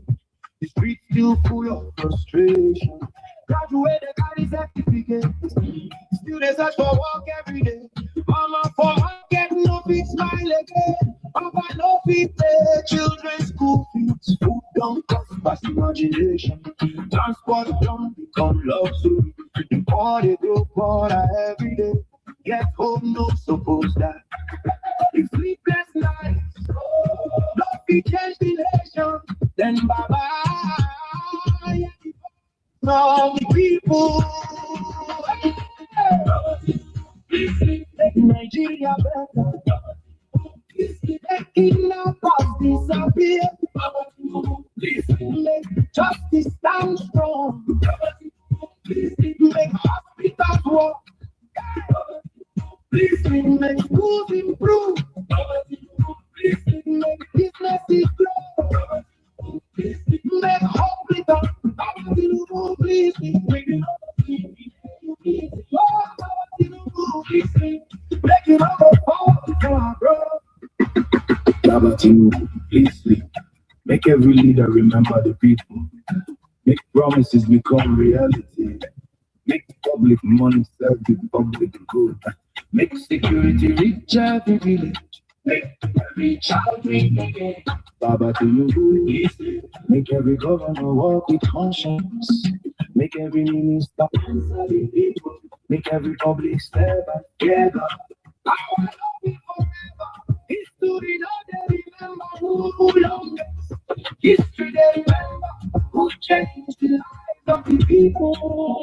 Who won better Nigeria? Who won jobs? Who won security? Who won steady life? Who won honesty? Baba Tinubu, please sleep. Baba Tinubu, please sleep. Baba Tinubu, please sleep. Baba Tinubu, please sleep. Nigeria better. Baba Tinubu, please sleep. Please return. Baba Tinubu, please sleep. Hunger disappear. Baba Tinubu, please sleep. Make every home rejoice. Baba Tinubu, please sleep. Make every youth smile. Baba Tinubu, please sleep. Let Nigeria rise again. Please let tomorrow be bright. Baba Tinubu, please sleep. Make it never sleep. Let you meeting. Baba Tinubu, please sleep. Make it no go fall for fraud. This will be hatred. It's not be violence.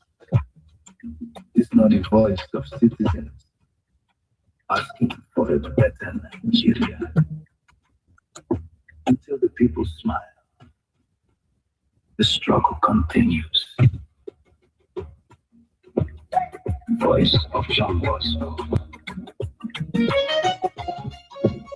The voice of truth. The voice of the people. Okay, my people, if you listen to the lyrics of that song, they say Baba is sleeping. Maybe because Baba know they sleep. All right? Now it make us they go where we they go. They carry us, they go where we no go, they go so. All right? So we are begging Baba now to sleep. So that if Baba will sleep, Nigeria go better. If Baba sleep, he go feel wake up. Do correct for us. The little time we get for there. All right. So because Baba know they sleep, now make and they go sleep for meeting where then they hold. All right. So please make una tell Baba make it sleep. Oh. All other people they sleep. That is why every other country is progressing. So the giant of Africa too, we want to put the GI in front of the ants that we are now. So that I beg make una tell Baba make Baba sleep. 10/10, well done. Oh. But the last one, when this one is ended, you can end the space. Let's just listen to this one, please. If you start, I beg now. Wait now, wait. Change your life. I beg now. Wait, please. Nigeria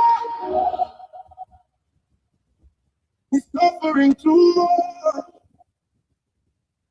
but maybe help can come.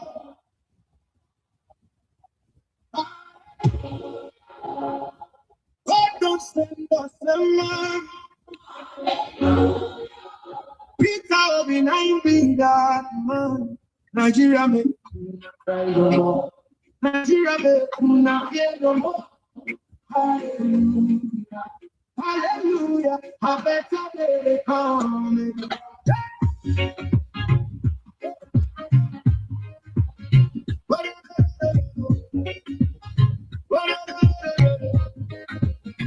Many years we just suffer. Empty promises from leaders. The poor man still dey hungry. The future looking blurry. But one man stand different. No scandal, no corruption statements. He leave money for government. He leave money for this land. The youth rise up with one voice.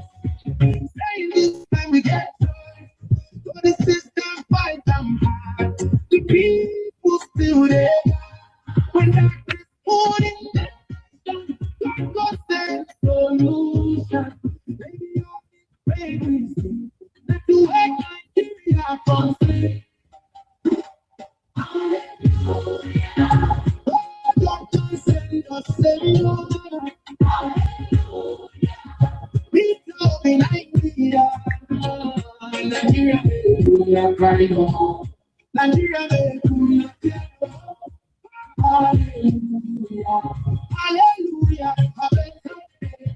Them block road, but Tuesday everywhere we go, the crowd approve.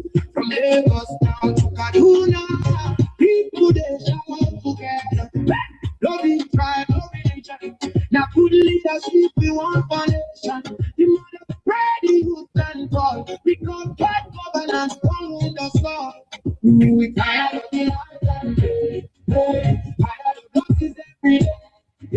This movement bigger than one man. The voice of the common man. If you know Yeah, thank you, Sister Moni. Yeah, thank you. Yeah, thank you. Gloria, can you? I just brought you up. Let's use your submission to close this, please. Thank you, Sister Moni. Thank you so much. Gloria, go ahead. Then I will bring the space to a close. You're welcome. 10 over 10. I just think we need some music break for us to. Yeah, thank you, Maya. Yeah. Yes. Thank you. Hello, good evening. Gloria, can you use 3 minutes, please? Yeah. Yeah, okay, all right. Thank you so much. I just like this the topic, come out of the bunker, because 10 over 10, you were saying something about this guy have not, like Tinubu guy has not come out to address the citizen. He just, should I say he's hibernating or something? Is he pregnant or something? So this guy should just come out of the bunker. We know he's tired. They should just allow this man rest. They should allow this man rest, because 230 million Nigerians, our lives depend on the leaders of this country. And like I said, what I used to tell people that I, try to preach about getting their voter's card, you are the employer and they are the employee. I don't know. It's like the table has turned to the point that the employer is now becoming the employee. Imagine an employee telling you that you don't have rights to ask him or her to leave the job, that they are not giving you 100% target. The employee talking to an employer. No, that is not it.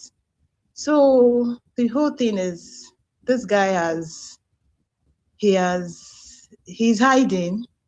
He's not speaking to us. Somebody that I don't know. I'm asking, who is Bayo? I don't even know Bayo. I know Tinubu as the president, in quotes, president of Nigeria. He has not addressed, he does not, like, he's just like kind of maybe a structure answering the name Tinubu. We don't even hear from him.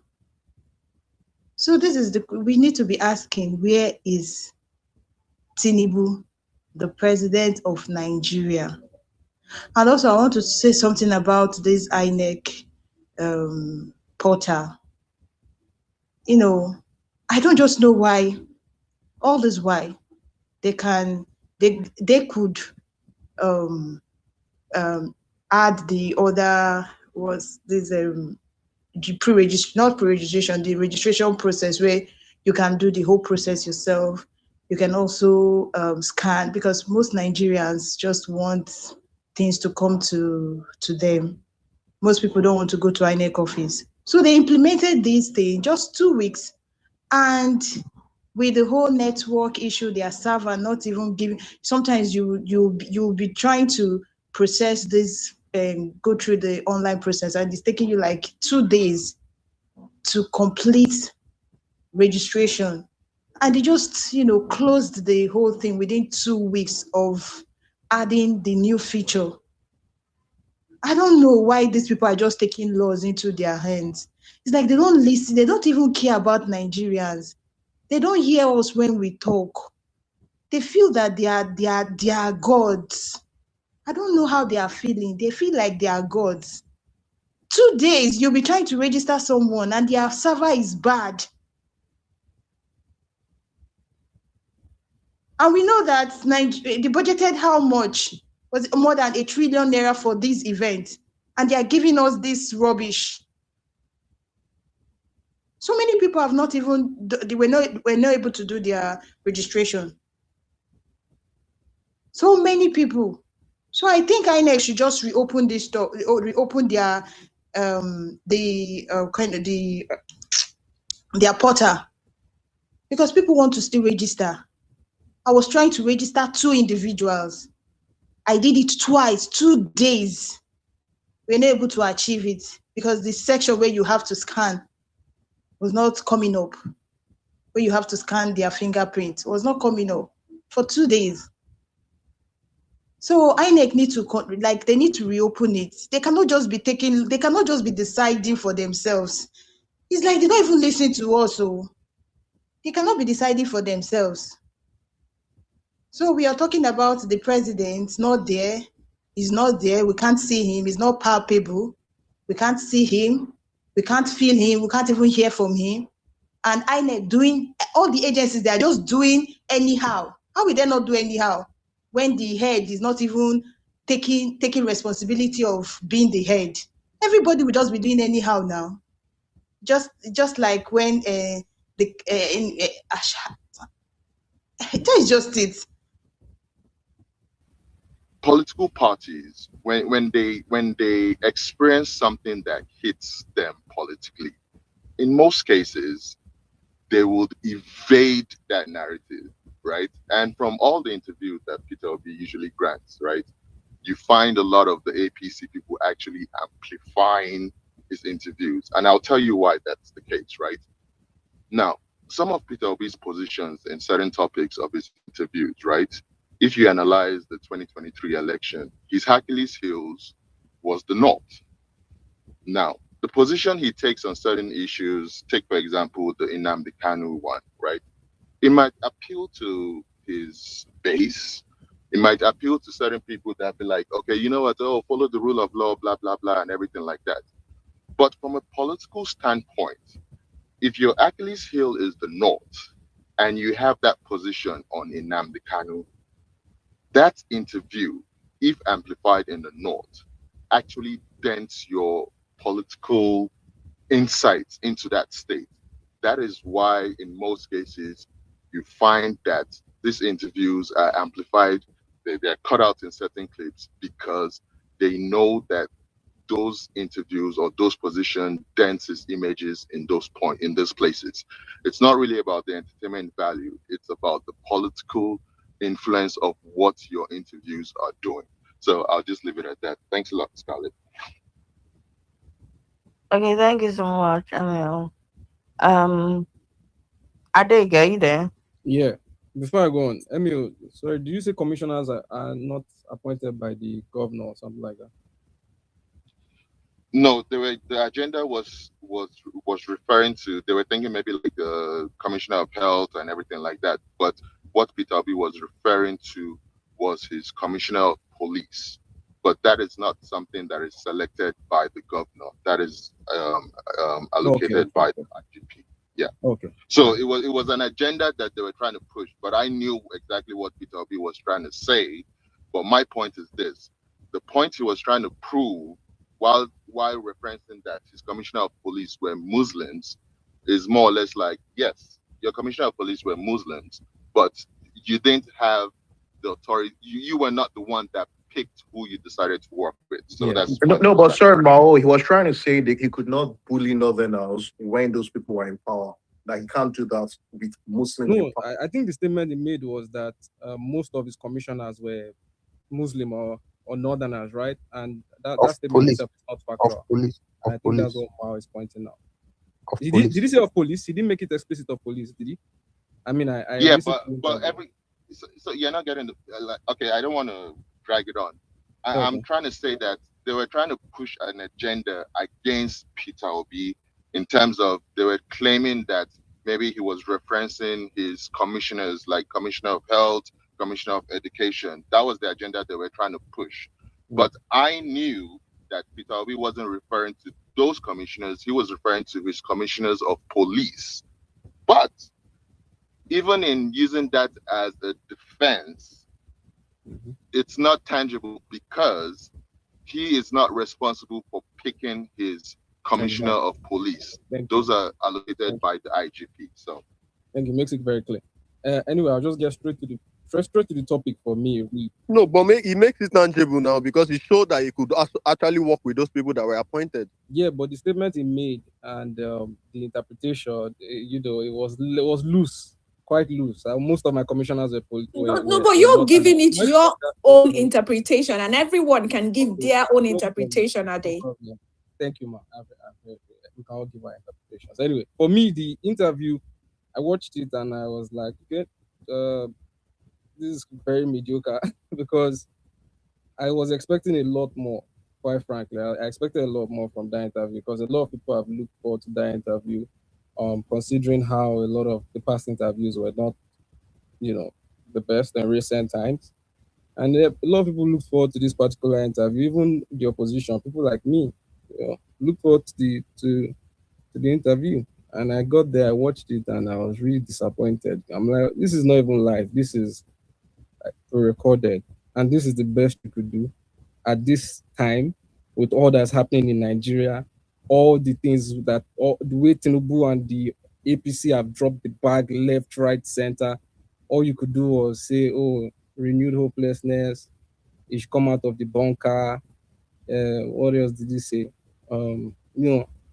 That he's tired, and people were really out there celebrating. I'm like, so this is the standard for opposition in Nigeria.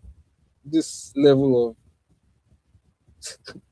like mundane, it was very poor for me. I expected Peter Obi to really, really use this opportunity to take a big swipe at the administration and to really make his plans concrete, giving us something that we can actually say, okay, this guy is serious. Because wasn't not just that many days ago here we saw people hosting multiple spaces on Twitter here saying, is NDC really serious?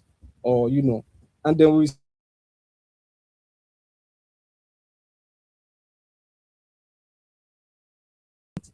and it was that empty, in my opinion. It's quite shameful. I expected more from Peter Obi. I think he could have done a lot better. But then again, he spoke about his age, and when they said in 8 years he too will be 70 something. So that too might be the common denominator between him and Tinubu, that they might be tired, like he said, and they might both have to just take a bow and rest out of the political scene. I think for me, the best part, however, was when he spoke about Mazi Nnamdi Kanu. I think that was the most. I think that's when he spoke with real, like he was quite free and honest.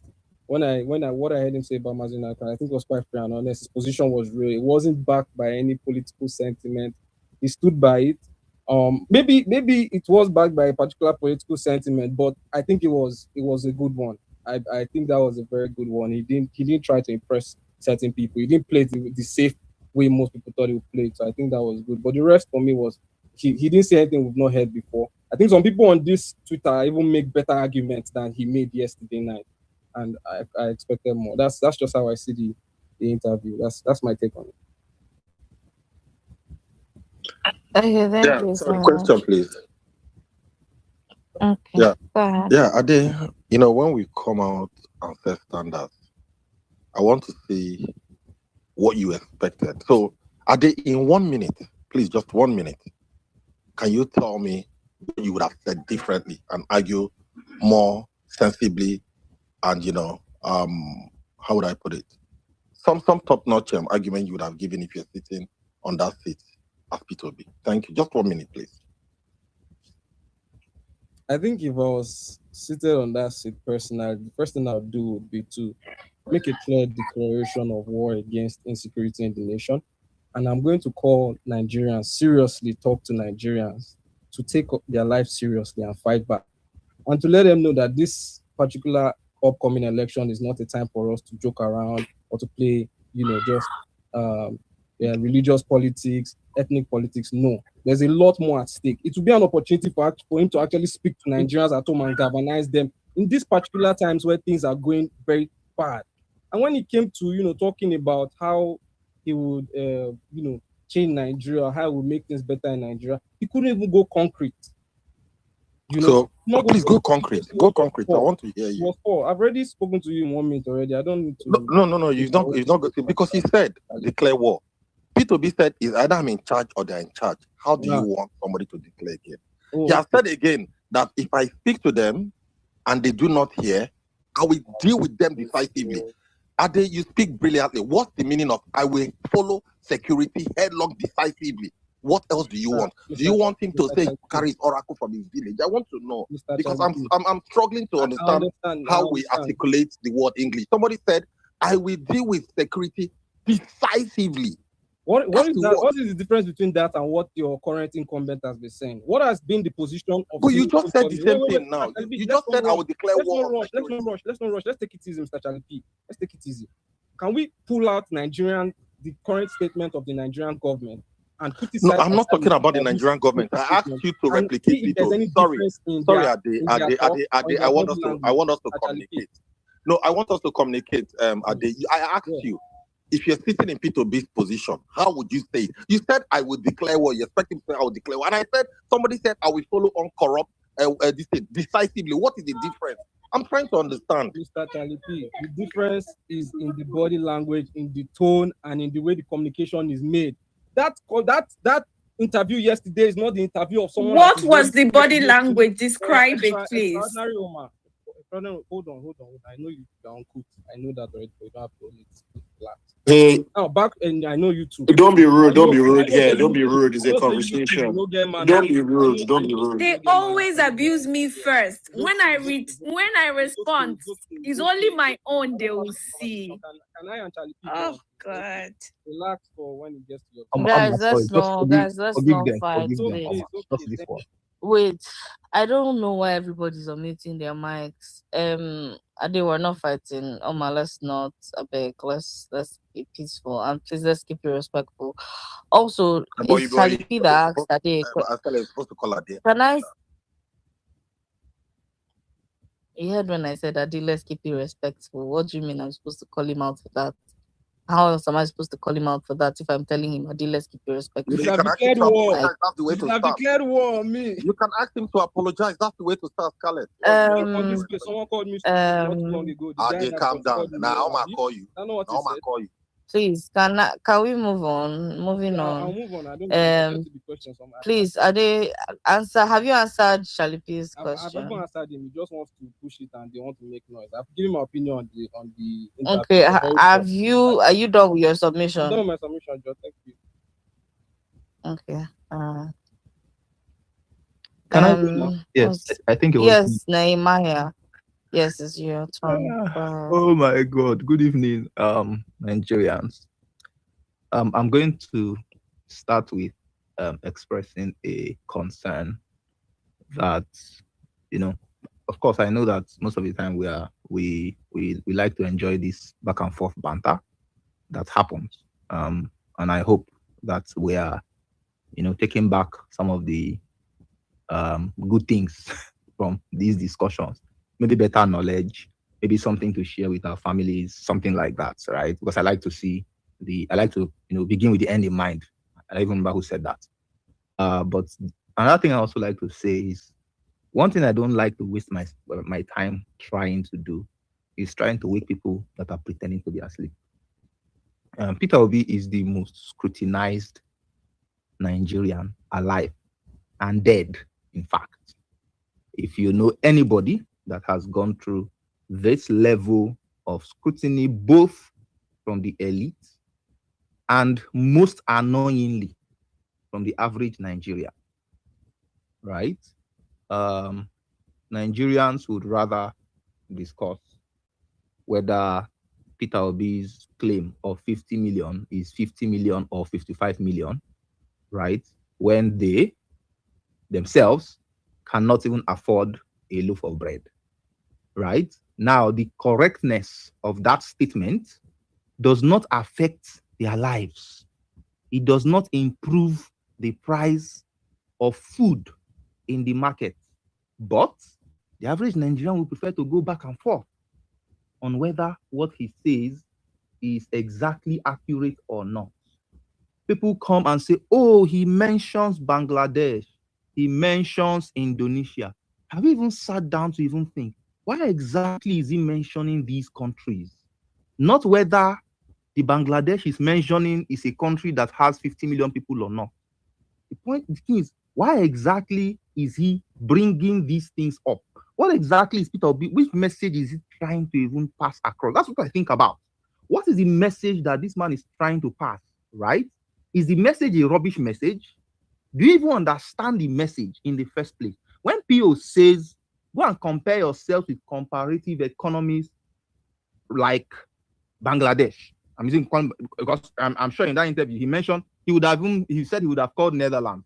But you people will say Netherlands is a developed country. So let him throw Netherlands to one side. Let him at least compare you with people that have comparative economy, right? In 2014, Nigeria had a better economy than Bangladesh. And I'm not even joking, Nigeria had a much better economy than Bangladesh. What's that English word that we usually use to describe economies? GDP per capita of Nigeria in 2013, if I'm correct, was around 2,700, and Bangladesh was less than 1,000. But today, Nigeria is hovering at 1,200, right?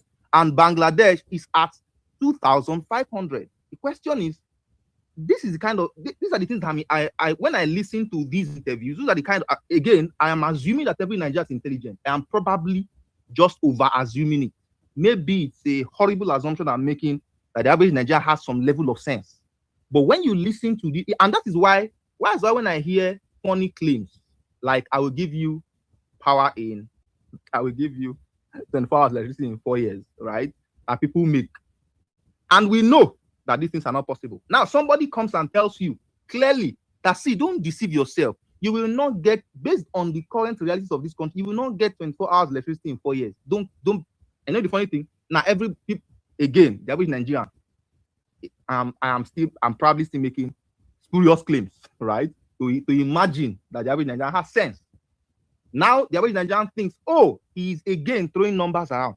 Please, can we at least sit down and think about what exactly does the Nigerian need to do today to try to make our lives better?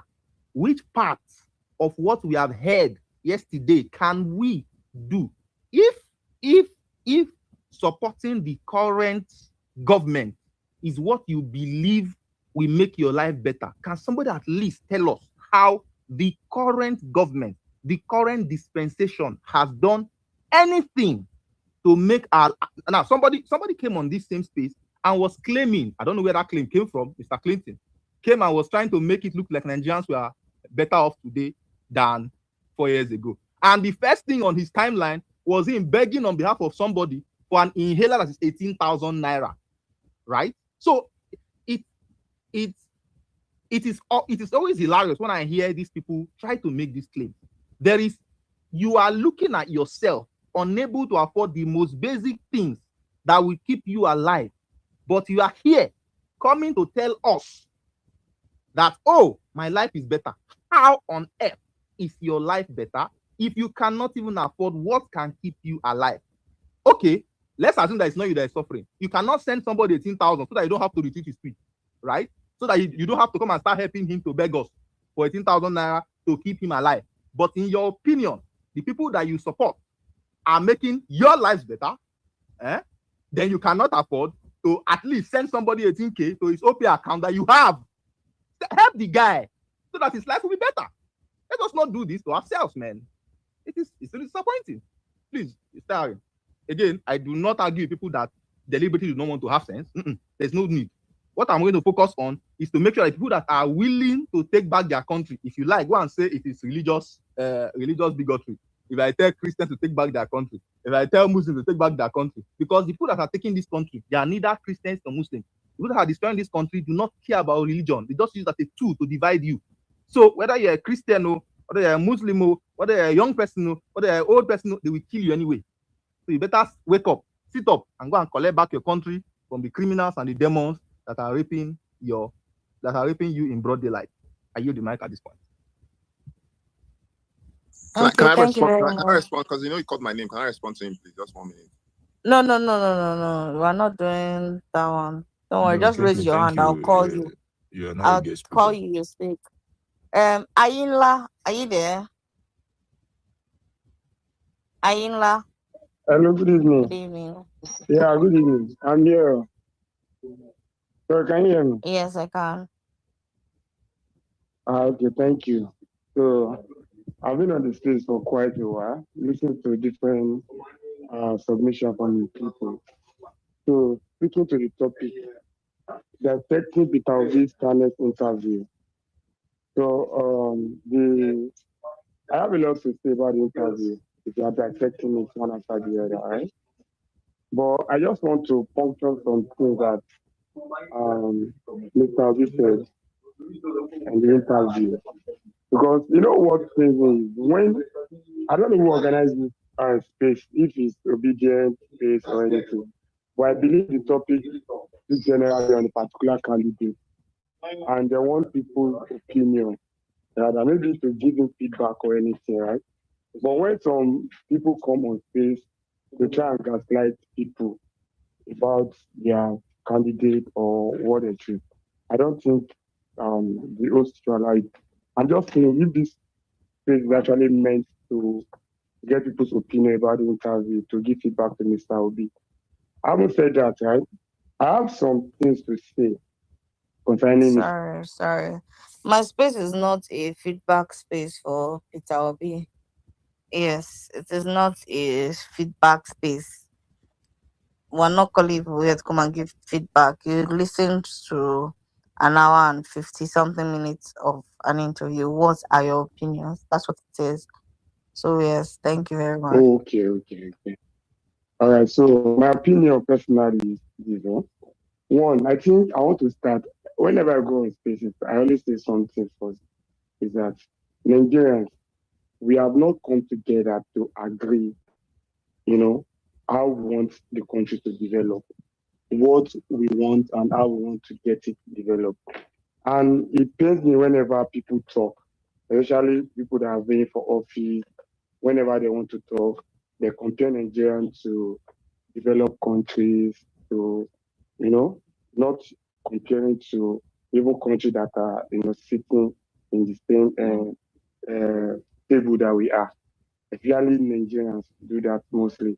Forgetting that we are a developing nation. We are still developing, and in order for us to get to where we want to be, one man cannot actually do the whole job. Like, that's why we have three types of government: state, federal, state, and local government, and everything. But somebody is making us to believe that he's going to come on board and in 4 years he's going to do magic wand and just make everything better and sweet. And many people come on stage and tell you that, oh, don't worry, if you come, we will do this, we will do that. Which you and I know that it is very difficult. Just like one of the things he said in the interview. Now, I'm going to the interview. Before, he went on interview with Ifeanyi Staying on podcast, and he was talking about how he's going to generate power of 10,000 megawatts in 4 years. It's going to generate, transmit, and distribute in 4 years. But I think yesterday, maybe they're calling like his attention to that, sir, this is not actually possible. And I love the fact that he actually corrected himself that, oh, this thing is not realistic, right? Given the fact of the cost and how difficult it might be to achieve that in 4 years. So one. Two is that Mr. Abi claimed about keeping money in bank. Me personally, I've always been having issue with that statement since 2022 that people have been pushing or putting into my face. Yes, he kept money in the bank, but the predecessor made us to understand that the money this particular my predecessor left for me, the debt to pay for the contractors are much more than the money he kept. For instance, Obiano said that the money his excellency Tinubu left in his account, left in state account was like 35 billion in total. But the money to pay for the contractors amount to more than 200 billion. This is not me saying it. It's a newspaper. He even said it during what's it called? During debates with his colleague when he was running for second time in office. Right? And Mr. Abi said he keep money. Now, going back to the money he gets, when Peter Abi said he left money in the bank, right? If one of the corrupt system we had in Nigeria before was pension, and how did pension become a corrupt system? Is that when the government release money for pensioner, the directors in charge will keep the money in a fixed deposit for a few years, a month or years, whereby delaying people pension and using that particular money to accrue wealth. Because when you keep money in bank, even if you save money in savings account, let's say I keep like 10 million in savings account and I didn't touch it in a month or 2 months, I know how much interest I will generate. Now imagine a governor that was supposed to use money to develop the state, to remove people from poverty, save this money in accounts that is one of the highest shareholders in those banks. Now the question I want to ask Mr. Ari is that when you returning this money back to the state, did they also return the interest that the money accrued over the years back to the state, or is just the money that they return? That is one. Two is that concerning the interview, Mr. Abi said he built Iberame campus in Anambra State University. Yes, I agree, he built it. He built some parts, we saw it, yeah, it's verified. Good. Now, this is governor that he was the first governor in Nigerian history to increase state university school fees to 100,000 and above 100,000. You can fact check me. Mr. Peter Obi is the first governor, and this was 2011, no, when minimum wages was even 11,500 before Goodluck Jonathan now increased the money to 18,000 that same year, 2012 or so, if I can remember. Mr. Obi was the first governor to increase state university school fees when minimum wage was below 20,000 to above 100,000. And for medical students, they pay above 200,000. Anybody can go online and fact check me, I'm lying. Now, this same man is coming to tell us, see, I may be young in 2011 not to understand majority of things that happen in political space. But over the time, I've gone to school, I did history, I read about it and everything. I've got to realize politicians will come and tell you anything they want to say, right? To just get into office. Now, I was expecting him in that interview yesterday to talk about things that President Tinubu is doing currently, that he is going to change. Number one, I was expecting to say, okay, you know what? When I get into office, I'm going to bring back subsidies.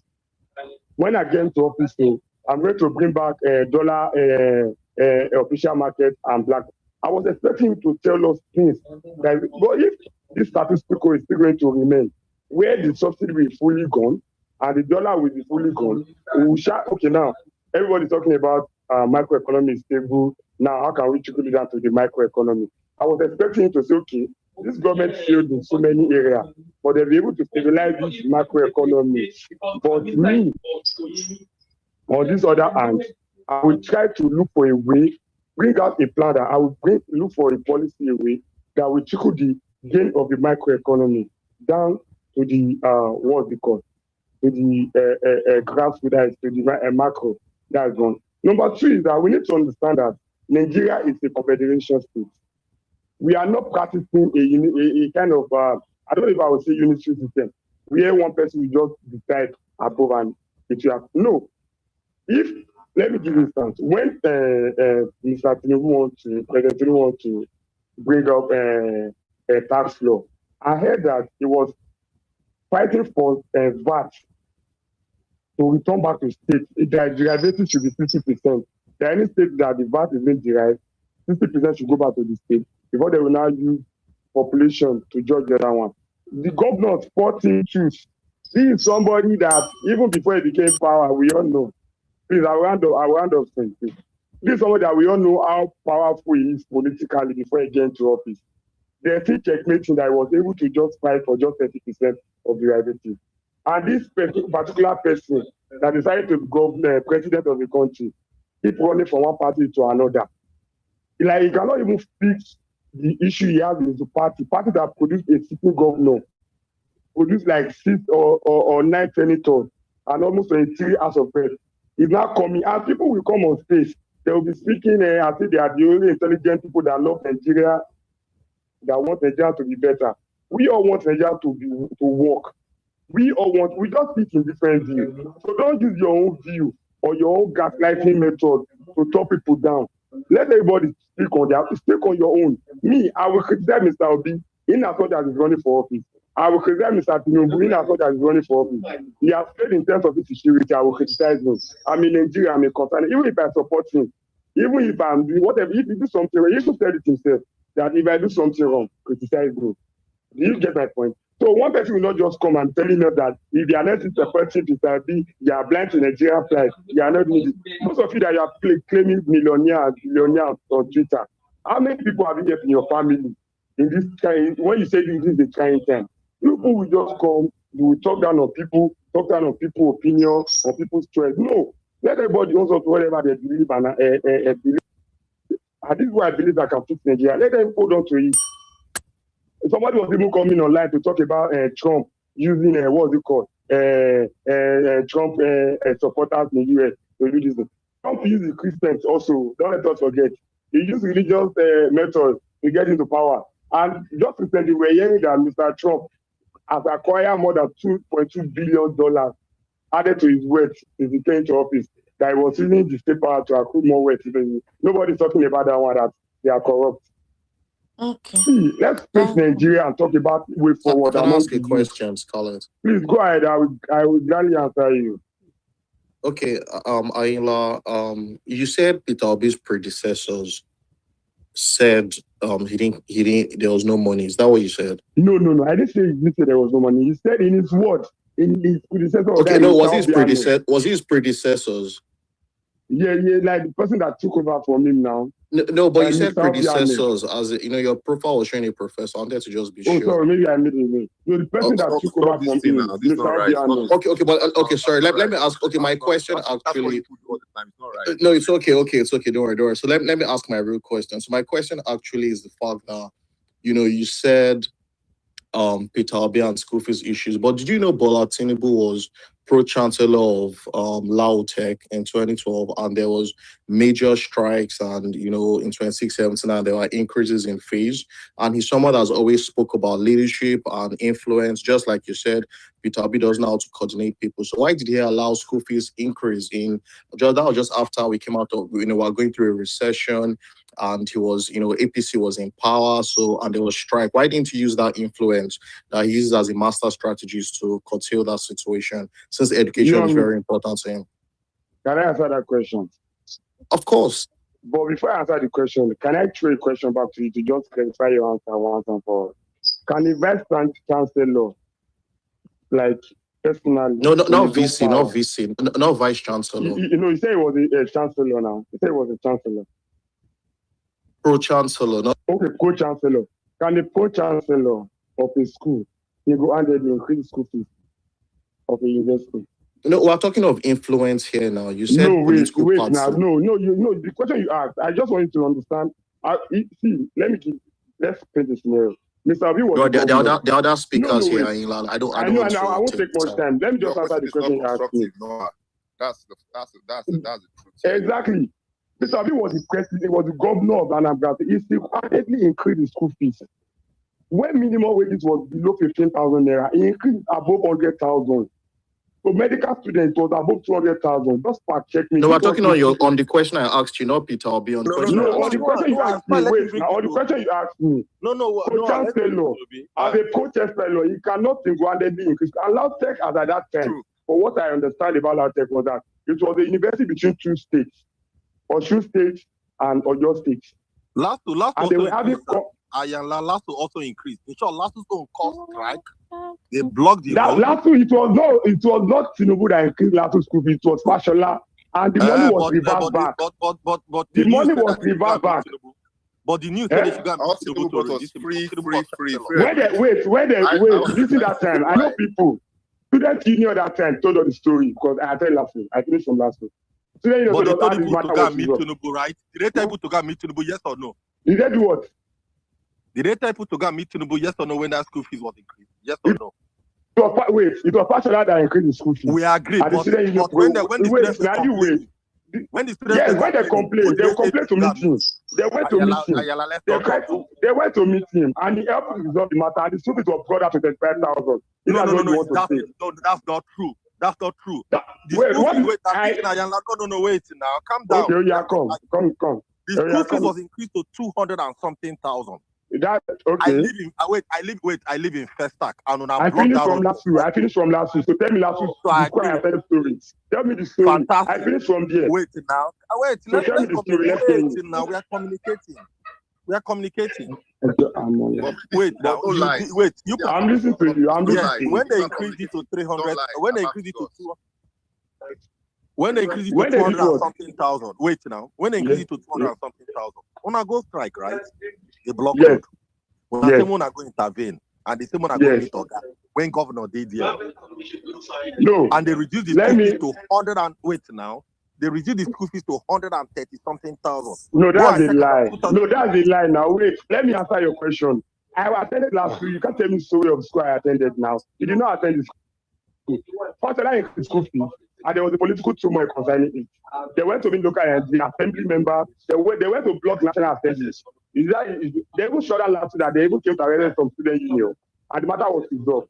As a political power that he held in the state, the student union went to meet Tinubu and intervened in the matter. And the government got the school back to 25,000. I paid 25,000. 130 something thousand. I paid 25,000. Stop lying to me now. I attended this school. You are lying to me on space. Okay, why can't you Google it to fact check yourself?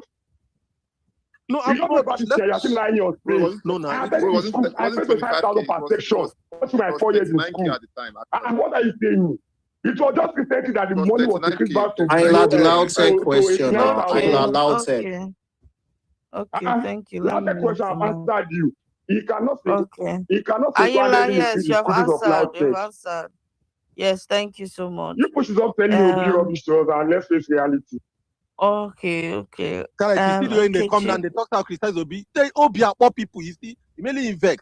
School fee that was dropped to 130 something thousand, they make noise. 2011. In fact, it was last that started that everybody started following. It's a lie. Fact check me. Obi was the first governor in the state. Obi was the first governor. Which last year? Fact check me and stop arguing blindly. Fact check me. Google it. Google it and stop arguing. You're peddling Google it and stop arguing. I'm not peddling lies. Google it now. The first governor to ever. The first governor. You people should go and fact check yourself in the DMs, Avec. I need to fact check me. Don't lie to yourself. Ayinla, please, I'm taking back my mic. Ayinla, please, I'm taking back the mic. You can raise your hand again if you'd like to speak. Please, thank you. If you raise your hand, I'll come back to you and you speak. Nkechi, go ahead. Yeah, thank you so much. The other time I thought I was still here, only to realize that I wasn't a speaker anymore. I don't know what happened. But here we are. So the topic, dissecting P2B's channels interview. Before I talk about the interview, when I came to the space initially, somebody was talking about how he prefers someone who gives him results than somebody who makes efforts. And I was just wondering, what brings about results? There won't be any results without efforts. You have to make efforts before you can see results. So I hope that makes sense to him if he's still here. So, and another thing that I want to speak about is, I know a lot of obedience or a lot of people, Obi supporters are like, no, that he shouldn't have gone to Channels TV for that interview, nor made himself available to Shehu. I do completely understand, that the frustration, but then I would say that I think it was good that he went for that interview, irrespective of some of the nasty questions that was asked him. And I know that some of the framings and what people might call tough interviews that was put to Obi, when we compare that to how that same channel and that same presenter would have treated other political figures from the ruling party, it wouldn't have been the same. But then I console myself, or rather stay consoled by thinking that obviously Obi cannot win a national election in an echo chamber. If he only goes to where he's liked or where he won't be asked tough questions, he will just end up preaching to people who already like him, or where he's comfortable. So that would not make any sense. How will he be able to convert the undecided voters? And we will all agree that that show, I think it was Sunday Politics on Channels TV, is one of the highest rated political broadcasts in Nigeria. And then Obi going on that platform meant that he used that opportunity to take his message straight to a lot of Nigerians or even people in the diaspora who probably are neutral, who are undecided, and especially people from the north and people who are skeptical of him, who wouldn't have heard him otherwise if he didn't speak in such platforms. And I also believe that that interview completely destroyed that media shy. People say, oh, he's media shy, because if he had declined to go to such a platform, all these people who know how to push narratives and agenda, they will immediately, spin it around and start pushing narrative that Obi is afraid of tough questions. That he probably just wants to go to Rufai, that he's very fragile, or that he's hiding. But then what he did was to step into the adversarial arena, and he demonstrated the presidential stamina, if you ask me, because he remained calm under those very stupid questions that would have made someone else, some people agitate, sort of. But he showed that he is intellectually very much ready. Because look at all the questions that Obi was asked. They are all the questions that people keep throwing about, especially on spaces here on Twitter or on social media. I was listening to that interview and I'm like, okay, someone on one of these spaces could have written these in these questions. They are like the things that we all hear every day. But well, I believe that that last interview was one of Obi's best outings. It was very strong. He stayed disciplined, and it also, he used that interview to reinforce his brand. All his core brands, he was able to put it out there. And another thing Obi has achieved with that interview is that he has set the national news agenda for the whole week, and probably for the next 2 weeks. He has set the narrative. We are all sat here for hours discussing Obi, discussing what will Obi do differently, what is Obi doing, what will Obi do next. That is what you achieve, by putting yourself out there. So I think he's done it right by going for that interview, especially on that platform, because an interview obviously is a tool for setting agenda, and I believe that he knows that. So he has forced the entire Nigerian political space to talk about his priorities. People are talking about it, whether you like him or not. You have to speak about it today. Especially, I like the fact that he used that interview to cement his intention or his commitment to a 4-year single term. He said that he's not going to add not even a day more. So I believe that will also help to build trust across all regions, especially the regions that needed it most. So that interview for me was a masterstroke. Obi showed himself to be a leader that can handle hostile terrain, because you could see from most of the questions, they were so ridiculous that Shehu was asking some of the questions that he did. But then Obi, has convinced me and other Nigerians that as the president of Nigeria, he will face tough press corporations. He will face tough situation, even oppositional institutions, and even pressure, because he even said that he will be on ground zero, but that's another talk. So this is just probably what I want to talk about, just because I've heard many of Obi's supporters saying that he shouldn't have gone for that interview, and I didn't have the opportunity to speak at those spaces at that time. So thank you so much, Scarlett and every other person. Thank you so much, Nkechi. Okay, oh boy, are you there? Yeah, I'm here. How are you, ma'am? I'm fine, thank you. Good evening or good afternoon, wherever you're speaking. You have a very rich conversation here. I wanted to talk to there. Unfortunately, I couldn't add my voice to it when there was a reaction I went to react to, particularly when some persons came here to talk about what they did not even listen to or watch first of all. And Yula here came to tell us that Mr. Peter B did not appreciate what they were doing. First of all, he even said he met the minister for the governor of CBN or something like that, and he appreciated him for what they were doing.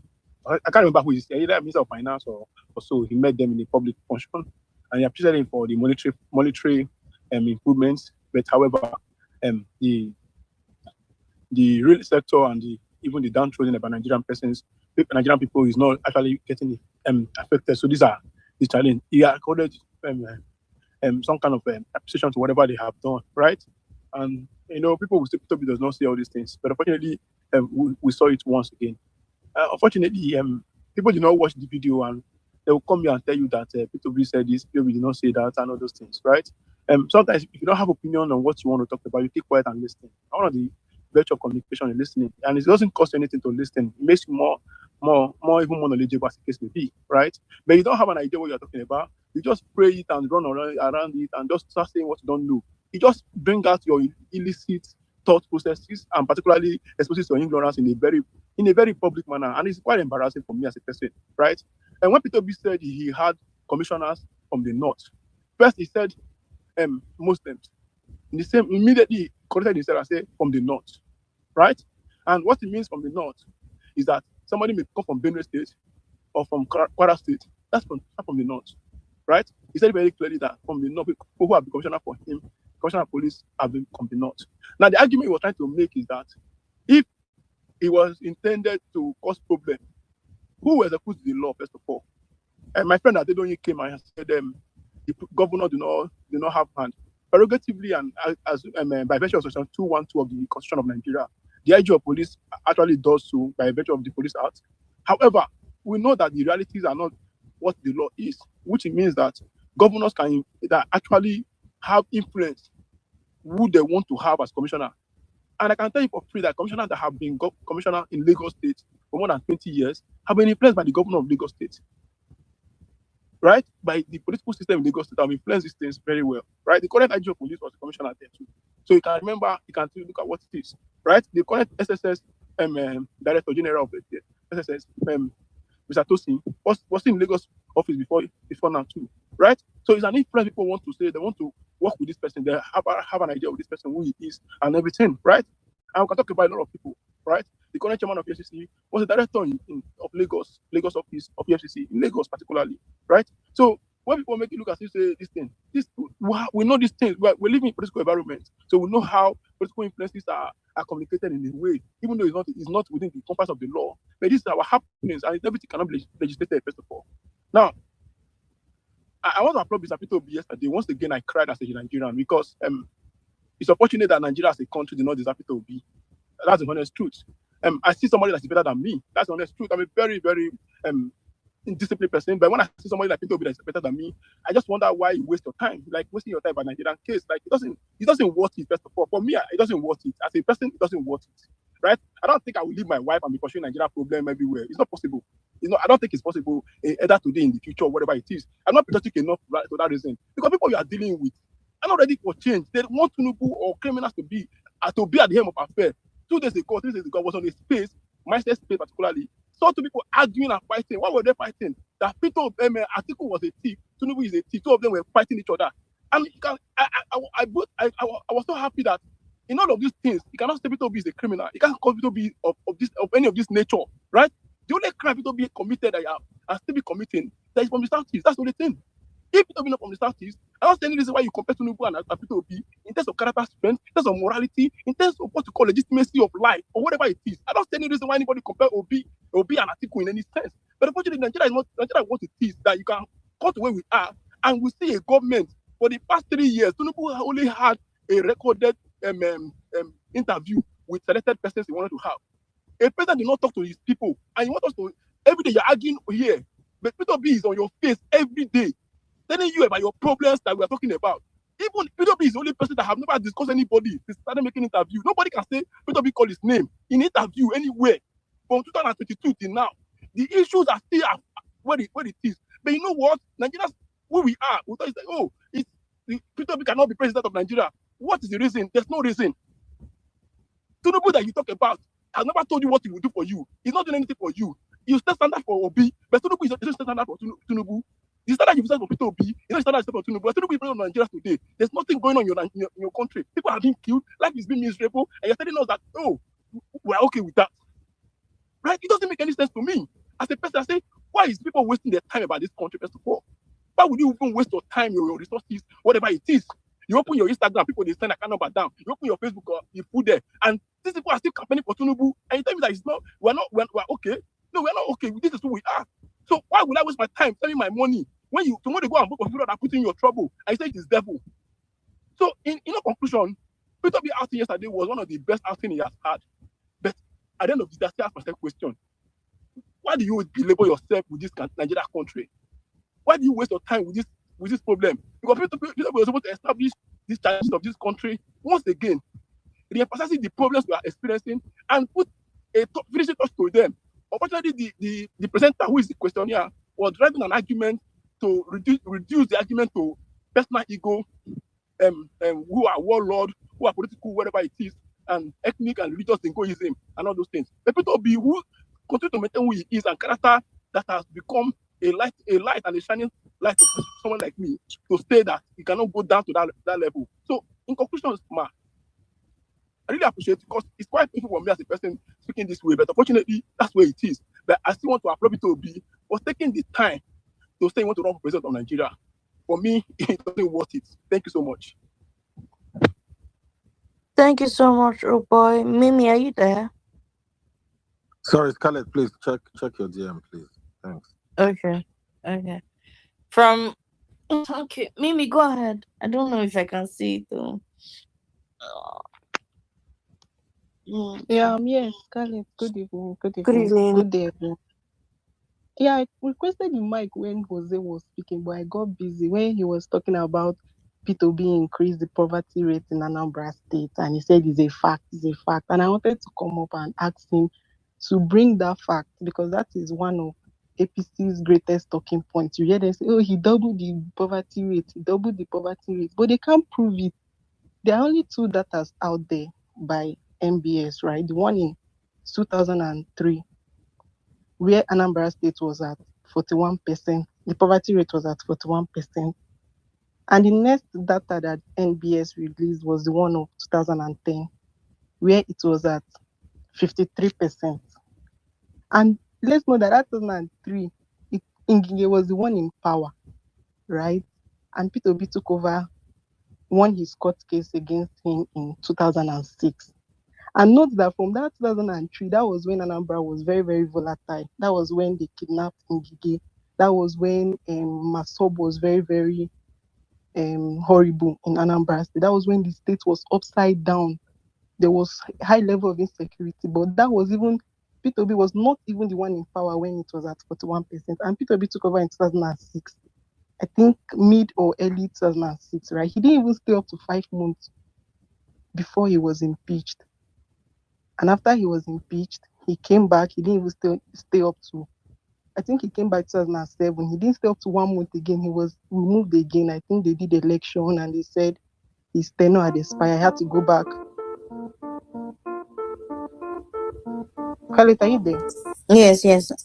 Okay, he had to go back to the court to reclaim his mandate, right? So before P2B even started governance in Anambra State, it was late 2007, and nobody knows what the poverty rate was as at then. So for all we know, it could have even been higher than that 53% that it was in 2010. Nobody can prove it because as 2003 to 2007 is about 5 years and the state was upside down. So the poverty rate would have even increased far, like above that 53%. So as at 2007, nobody knows what the poverty rate was. Then as at 2010, it was 53%. By the time Obi left office, there is no data anywhere that shows what that poverty rate was. So nobody can come and say, oh, he increased the poverty rate because there is no data that can prove that P2B actually increased the poverty rate in Anambra State. Then let me just talk briefly on the topic. I think my highlight of that interview was when he was asked about the contract he signed with Concon. So I was actually scared, like, what is he going to say? Is he going to make the matter worse and everything? And he just very, very intelligently answered the question by telling Sheon that even if it was you that told me to sign a contract with you, I will also sign that contract. And for people that are saying, oh, it's because Concon does not trust Obi, but Concon said it in his interview that he himself, with what he knows about Obi already, he believes Obi that Obi will do 4 years, right? So Concon making telling people to sign that contract is him doing it for his people. So that tomorrow when he's campaigning for PO in the north and they are like, we don't trust this guy, what good luck did to us, how good luck betrayed us. Concon will say, no, I trust him, he has already signed, he has the document. So that would be easier for the northerners to believe Kwankwaso. But for Kwankwaso himself, he already trusts Obi because he said that he trusts Obi already, that Obi will just do 4 years. So that was one part of the interview I liked. And also when Obi talked about, when Sheon asked him about the fact that one governors are not with him, and Obi was like, he even knows that the 36 governors who support Tinubu. So that's Obi. Obi is actually very, very self-aware. He knows that he has nobody. I even thought he would feel like Alex Otti will support him and everything, but it's actually refreshing to know that people change and Alex Otti might not even be on his side, but he's okay with it because he knows that he has the people. Like he said in the interview, the 36 governors, they are just 36 in numbers. They are the highest, they can just do 1 or 2. But if the people stand, those people that rig elections, it's not anybody that is come to the polling unit and rig the election. If we Nigerians stand our ground and say they will not rig this election, no matter the governor, no matter the senator, they cannot do anything. So I think I'll stop here. Thank you, Scarlett. Okay, thank you so much. DMX, are you there? Yeah, I'm here. Can you hear me? Yes, I can hear you. Yeah, thank you. I listened to not the last speaker, the speaker before the last speaker, and he made a statement. He said Peter Obi should not disturb himself about Nigerians, that they don't care. And to be honest, I think Obi should listen to that advice. He should not disturb himself when it comes to Nigeria issue. He should just focus on his family and his friends. Because like someone like Peter Obi cannot rule Nigeria. And we must do everything that will stop him from ruling Nigeria. And his interview has been abysmal. If you look at it very well, he could not answer questions. He is even trying to stop the reporter to ask questions. He was trying to stop Sheon yesterday. And he was also doing something that we Nigerians, we that actually care about Nigeria, we are watching from far away. And this is what Peter Obi is doing. Peter Obi is trying to play with our emotions. And he's trying to use our emotions to become the president of this country. And this is why I said that. Because someone called me yesterday and was praying for me, and the person made a statement that the same way Peter Obi run Anambra State, my life should be like that. Immediately I said, wait. No. You cannot use that to pray for me. Because when Peter Obi run Anambra State, it was not like Anambra was Eldorado.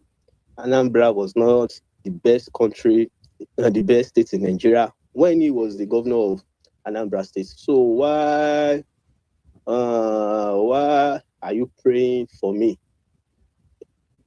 in that manner? I don't like it because Obi is not a good governor.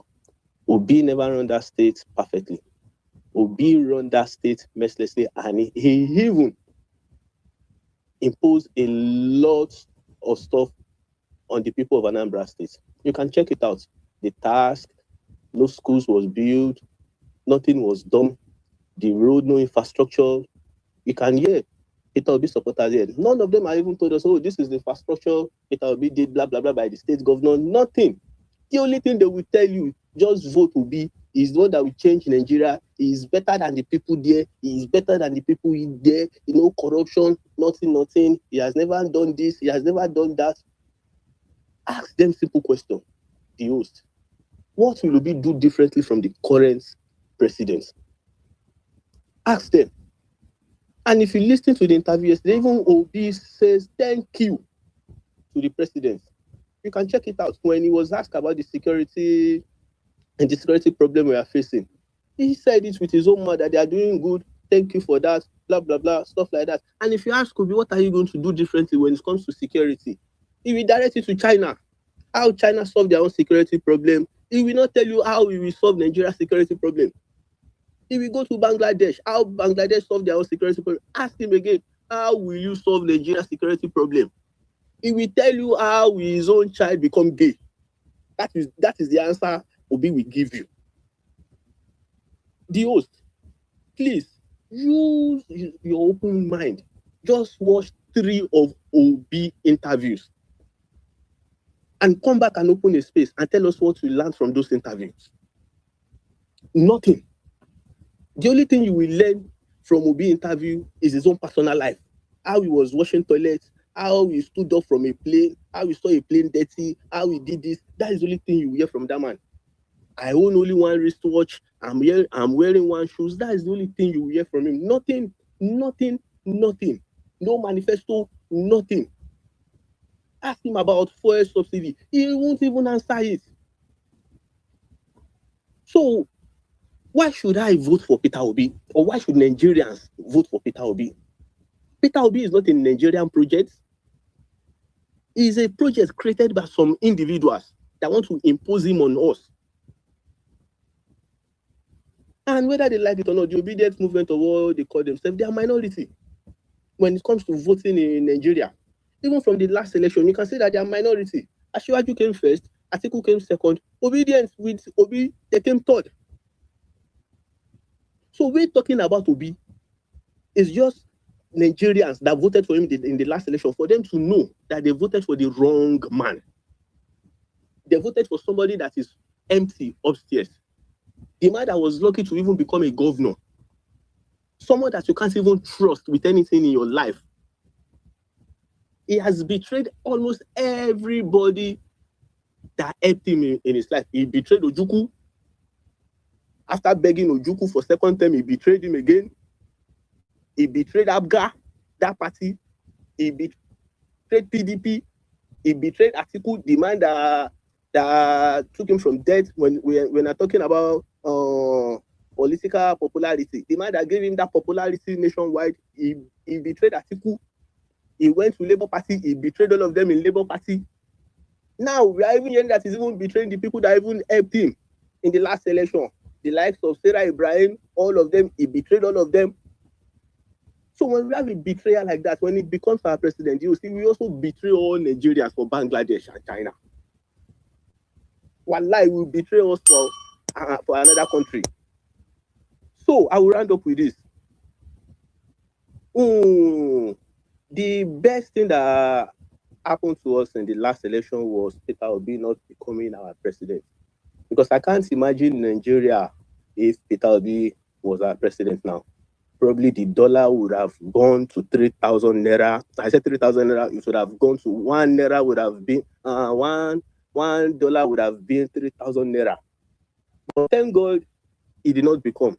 And we, in the other side of the street, that we always go home to vote in Nigeria, we will do all our possible best for that man also become the president. Because Peter Obi becoming the president of Nigeria would take us backward, not forward. Because when he was the governor of Anambra, he did not take that state forward. He actually took that state backward. So voting for Peter Obi is voting against all Nigerians, voting against majority of Nigerians. And I will say this, God will bless all Nigerians, but I don't think God will bless Obi supporters. Thank you. Okay. Thank you very much. DMX. I beg God will bless Obi supporters. God will bless Tinubu supporters. Are you supporting Obi? And God will bless Atiku's supporters. And God will also Are you supporting Obi, ma? bless I was going to ask you, GMS, who's your candidate? Who are you supporting for the 2027 general elections? Inshallah, I'll be in Nigeria on election day, the same way I did in the last election, and I will vote for my candidate, Asiwaju Bola Ahmed Tinubu again, 2031. Then we will hand over to whoever we like. Thank you. Okay. So I don't know how to pronounce your name. Oh, I'm sorry. Ofia Afolo Ago. Yeah. Ofia Falago, you did a good job. Okay. My mom. Thank you. Equity, did you see what I sent to you? Ofia Falago. Yeah, go ahead. Clinton, mute your mic now. This boy. Yeah, Scarlett, thank you very much. Please check your dear. Thank you very much. I mean, just listening to that, the last speaker, I mean, just reduced all our IQ, to be honest. Sorry, 1 second. DMX, are you here? I have a question for you. Some questions too. Where's he?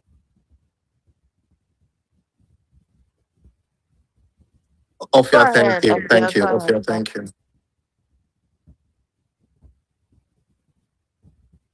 Okay, he's not here. Yeah, just go okay. ahead. Let me go on. Yeah, I was saying that the guy reduced all our IQ. To be honest, if you listen, he said P2B thanked the president. I can assure you that fellow does not have the attention span to sit through and listen to that interview. He didn't listen to that interview.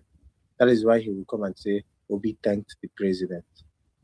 Obi was asked about the security issues, and Shehu pressed him and said, but they are doing this and doing that. Obi said, well, thank you to Trump, thank you to Tinubu. However, you guys have not done enough. That is it. And then, because of the Olodo uprising in these guys, Obi thanked the president. They can't even see when somebody is. I mean, it's sad.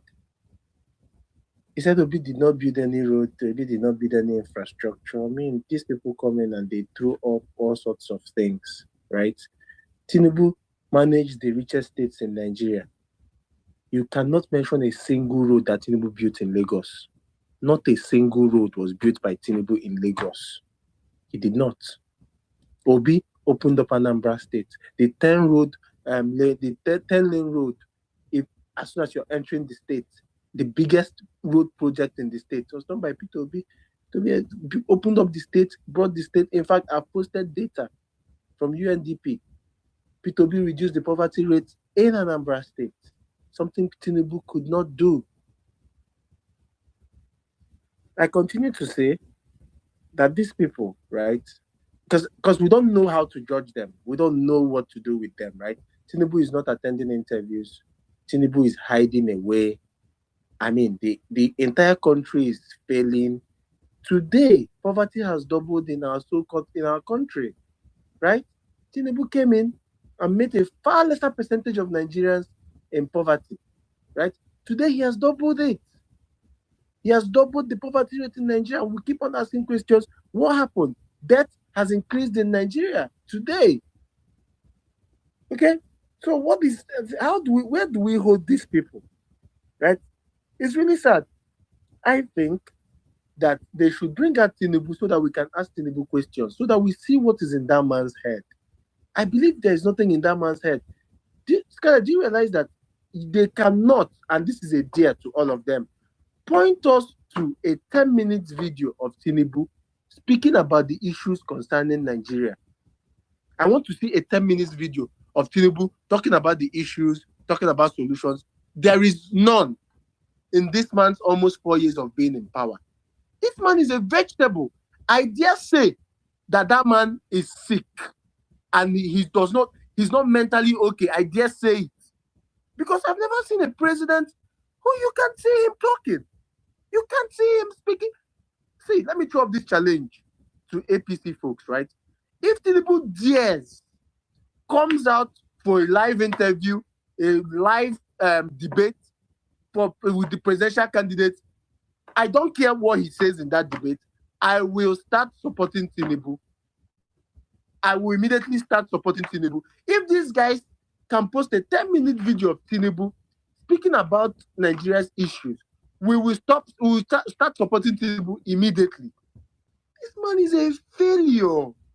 And then when people want to judge Obi, you need to put Obi against the people he's contesting with, right? You come and you criticize Obi, you don't provide any alternative. Tinubu is currently the man in power. He's failing across board. Economy tanking, insecurity over the roof, unemployment highest. Every single issue, out of school children high. He made 10 million today. Is over 18-point-something million. And there is data to back all these things up. But these people will come and argue, Obi. But Scarlett, please, can you do something? When these guys come up, tell them, okay, who do you support? Can we hear what that person is doing differently? When you say Obi has said this and he said this wrongly, tell us what Tinubu has said so that we can know what Tinubu said. The interview Obi gave yesterday was a master class, and I advise Tinubu to go and listen to that interview and learn how to lead. If Tinubu listens to that interview, because Obi spoke clearly, he advised him, Aso Rock is not a bunker. Don't go in there and hide yourself. You are the one who's elected. Okay, we don't want to be hearing from spokespersons up and down. We want to see you speaking to the people. He told him again, Mr. Man, if you're too tired, in fact, he actually said that Tinubu is too tired. He should go away. Go and rest. Take care of your grandchildren. He even appreciated him for the one he has done. The one he's done already. Just go away. You've stolen enough. Leave. Go and enjoy your life with your grandchildren. He advised him on what to do with insecurity. How he should lead from the front. Inspire our security agencies. Hold them accountable. Make sure that you are at the forefront of everything happening. Today, we've had several kidnappings. The one in Oyo, over 50 days. Tinubu could not even speak to the governor. Tinubu could not even speak to us Nigerians. Tinubu could not. Who is this vegetable? I call this person he's a vegetable at this point. Because what exactly is he doing there? They say he's busy. We're not seeing results. We're not seeing action. We're not seeing effort. Like, what exactly is this man doing? Obi advised him across board how to unite the country, how to show love across the country, show compassion. Obi advised him on how to pull people out of poverty. Obi advised him on how to start encouraging production in the country and stop consumption. Obi advised him on how to manage debt. Obi advised him on how to reduce the cost of governance. What did Obi? This is a master class. Obi spoke on all the issues that if Tinubu had some brain in that his ugly head, he would start leading the country right after listening to Peter Obi's interview. But we know that man has nothing upstairs. I dare his supporters to come up here and actually place Tinubu side by side with Obi and say, this is what Obi is saying that is wrong. These are the things Tinubu have said. But I know that they can't find what Tinubu has said. Tinubu in Chatham House handed questions over to people to answer for him. Shamed the entire country. He went to Turkey. Baba no fit walk. Now for falling the fall for Turkey. This man is an embarrassment to us. Everywhere he goes, he embarrasses the entire country. That's the people that all these people come and say, Peter Obi that is quoting square kilometers about countries, quoting data, referencing countries, talking about economy, talking about pulling people, things that these people cannot even quantify in their head. They come here and say, Peter Obi, who are these individuals? Who are these individuals? That's what I keep asking. Somebody came here, he couldn't even say abysmal. He said he's been abysmal. That's what he said. The other speaker, he couldn't even pronounce abysmal. These are people that are coming to query Peter Obi. that don't know have anything upstairs. They're coming to query a man that has led industries, built wealth, created wealth for himself, for his state, built public wealth, built private wealth. A man that has pulled people out of poverty, a man that has invested in education, reduced out of school children in Anambra State. I mean, you see, politics is a leveler. Twitter is a leveler. We come here because people have a back, they can talk. And let us force these guys to actually place their candidates side by side. I want to be seeing Tinubu. Since it's Tinubu that you're supporting, I want to be seeing you guys say, this is how Tinubu is better. This is what Tinubu said, and this is where he said it. So that we can go and play that interview. Because Tinubu is not talking. And tell us if Tinubu will come out for debate. The day Tinubu comes out for debate is the day his entire political career will go down the drain. That's the day he will end. That's the day they will throw him into the abyss, into the bottomless pit, and he will continue to fall and never reach he will never reach the depth of that bottomless pit. Let me end by saying, the person that said that they will ensure that P2B does not get into power. Let me make you this promise. As far as Tinubu continues to rig himself in, we'll make you a promise that we Nigerians will make sure that he will not sleep comfortably. We'll hold him accountable fully for him to do the job he's been elected to do. We will make sure that he must do that job. As far as he is chopping our taxpayers' money, he is enjoying the Aso Villa from our money, and all that. He must do the job. He must protect the lives of citizens. He must build our economy. We will force him to do it. It's a must. Tinubu cannot hide. He cannot hide. So we will hold him accountable fully. Fully. We don't care what he says. We don't care anything. We will make sure that man will not sleep well until he solves the problems of Nigerians. We will hold him accountable. And that is what we're going to do. So, I mean, I'll end it here, but please, let us force these people to show us, place their candidates side by side. That interview yesterday was a masterclass. P2B is a star. P2B has already changed Nigeria's politics. Okay? Whether he becomes president or not, Nigeria is changed because of P2B. Thank you very much. Thank you so much, Ophia. Nicholas, are you there?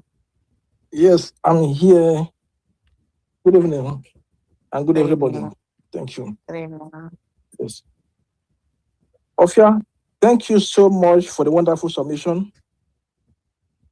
However, I tend to disagree with you in a very slight extent, context of your submission.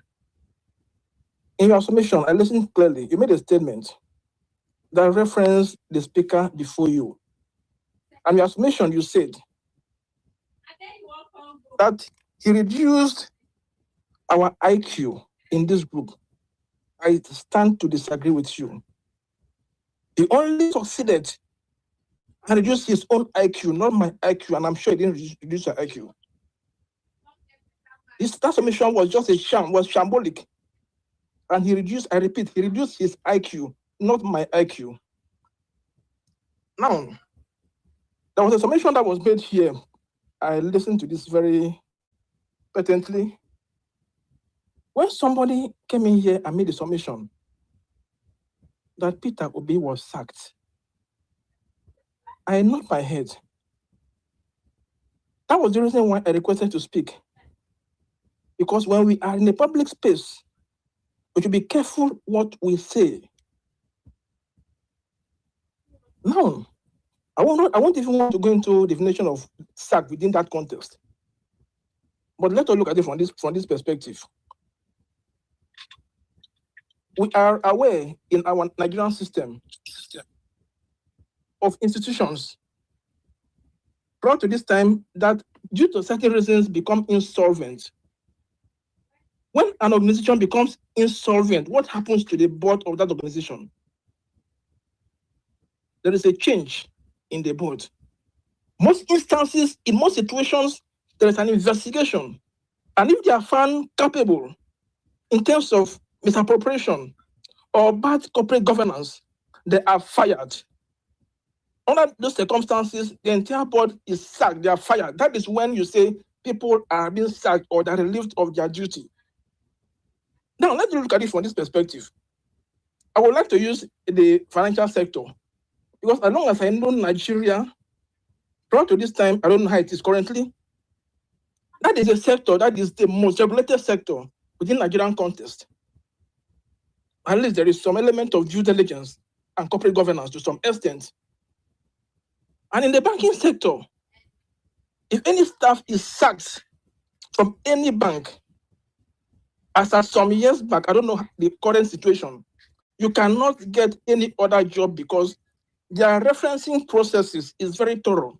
The new company you are going to will write to your initial HR to confirm who you are, and they don't compromise. If you are sacked, they will stay there, and you can't get another job if you are sacked. Now look at what happened. Within the past decades, in the Nigerian financial sector, a lot of institutions has been insolvent. You understand what I'm saying? And in most instances, the entire bank board they go. What happened to the staffs? Okay, let's even use the recent instances where we have some banks that were liquidated by CBN because of some corporate governance, liquidity ratio, and the rest. What happened to the staff of those banks? Fine, in most of those instances, the entire board, they are asked to go. Most times they don't sack them, they ask them to go. But when there are clear indication that there was violation of corporate governance, where there was misappropriation of funds, they are being sacked, and most instances they are arrested. So what happened to the staff of those institutions? When they go and look for jobs in other institutions, understand why? Because you are in the bank, that out of a sudden that company does not exist any longer, become insolvent, and you are just there because your only crime was because you worked in that organization. The question I'm asking is this: under that kind of circumstance, will you be able to get a job in any other institution? Will they see you like somebody who was sacked from his job? The answer is no. It's no. So why will we say that yes, because Peter worked in the company or served in the board, and that board was dissolved, and you see he's sacked? Are you serious? Are we human beings? Why are we choosing to reason as if you are reasoning from the annals? It's quite unfortunate. Are we okay? For this 21st century, we are reasoning as if we are in the primitive era. Is it because of politics that we've lost our sense of reasoning? It's a shame. Finally, somebody made a submission here about Peter Obi2, about when he was in Anambra State, about the money he saved. And you are saying that he saved the money in a bank he had interest in. Are you okay? I put it to you. Tell me any of the Nigerian financial institutions where you have a chairman, both president and past chairman, or even the MD or executive directors of those institutions who is close to any source of power and have access to funds and will not bring that fund to his own bank where he has been a chairman or a current chairman. If there is anyone, let me know. Bring it up here. And apart from that, the money Peter Obi saved, how much? $150. That money was distributed in 3 different banks. In Access Bank, he deposited $50 million. In Diamond Bank, $50 million, and Fidelity Bank, $50 million. My question to you is this: did Peter Obi have interest in Access Bank and Diamond Bank? If the answer is no, then a fuck on you. Get out. Thank you. Okay, thank you. Sorry. Okay, I did go ahead. Okay, I know the guy's not here anymore. The person I wanted to ask the question. All right. Who did you want to ask the question? I can't remember. I used the profile picture, but I didn't know his name. Is he Ofia? The guy that spoke before, Nicholas. Yeah, Ofia, if you're on the space, you can request the mic. Okay, but just carry on till he's back. Or you don't want to give a submission. You just want to I want to give a submission. I'll just go on and I'll speak. Somebody, I think Mr. Ogbo. Okay, he's here now. Hold on, let me bring him up. Okay. Ask him a question. Yeah. Ofia, yeah, I can see you. You said Peter Obi reduced the poverty rate in Anambra, Abi. Yeah, he said so. Yes.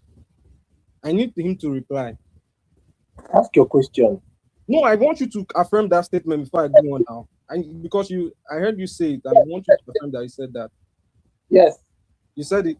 But on this space today, people have come here to say that there was no statistics on poverty rate, that people use that statement and it's untrue. That when they say reduced it, that statement, that there was no statistics on it. But you now come here to tell us you increased it, and nobody else come to tell you that statistics does not exist. Or is it just me? I think I've heard. Are you done? Yeah. I'm just trying to make sure. I've heard it on this space today, and I just want to be sure yes. if I go on my phone. Thank you. So, the Nigerian Bureau of Statistics keeps those kind of data, right? They reported for 2010, and they did not report any data to that effect again. So we didn't see any of these data. We didn't see it for 2011. We didn't see for 2012, 2013, 2014. However, there are other people who also track that. The United Nations Development Program, UNDP, is also a program that tracks such things. They look at development efforts of governments. And in 2014, they reported Anambra State as having 11.2% poverty rate. Okay? And then they even gave P2B the best governor in Nigeria. P2B is the only governor that UNDP gave the best governor in Nigeria. There is no other governor that they gave that. I don't know why you're laughing. Do you have data to counter what I've said? Sorry, I have a follow-up question. Do you have data to counter what I've said? Ofia, what was mute your mic, let me finish. Josh, mute your mic, let me finish with Adeige. Mute your mic, let me finish with Adeige. Hold on. Adeige, do you have data to counter what I've just said? So, please, I would prefer it if nobody interrupts. One. No, I would like you to also, I'm asking you a question now. Do you have data to counter? You asked me a question. Do you have counter data? Mr. Ofia, relax. He's not going to answer. You don't have to shout about it. I asked you a question whether you reduced it, and I made a statement on this space. There are many on this space who have come out to say that data did not exist. That there's no way that is a lie. That how can people be saying that Peter Obi increased poverty rate when that data does not exist? And then you are now come here to tell us that there's another data, there's a data that exists that shows that he increased that same poverty rate. That Peter Obi supporters here have said it's not possible, the data doesn't exist. If there's no data that can show us poverty rate decrease, then I don't think we should be coming out. That was not what Peter B supporters said. They didn't say that. James, shut up. I'm not talking to you. I am a Peter Obi supporter, so I can speak for Peter Obi supporters. Shut up, DMS. I'm not talking to you. We're not here for bigotry. So just shut the fuck up. We are not here for bigotry. So just shut the fuck up. Peter Obi supporters never said that. They didn't say that there was no data to determine. They said that there was no data that supports that. Excuse me, they said there was no data that supports that he increased the poverty level. That's what they said. That is what they said. Don't mind it, right? That is what they said. You will come up here and lie, and every time I will have to correct it. I'm being Scarlett, it's my turn to go.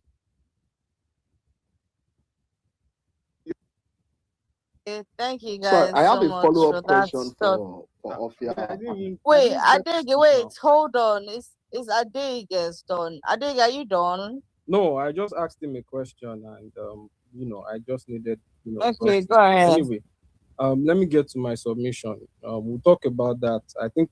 So, Adege, before you go to your submission, can we just kill this by asking the question we want to ask? Let me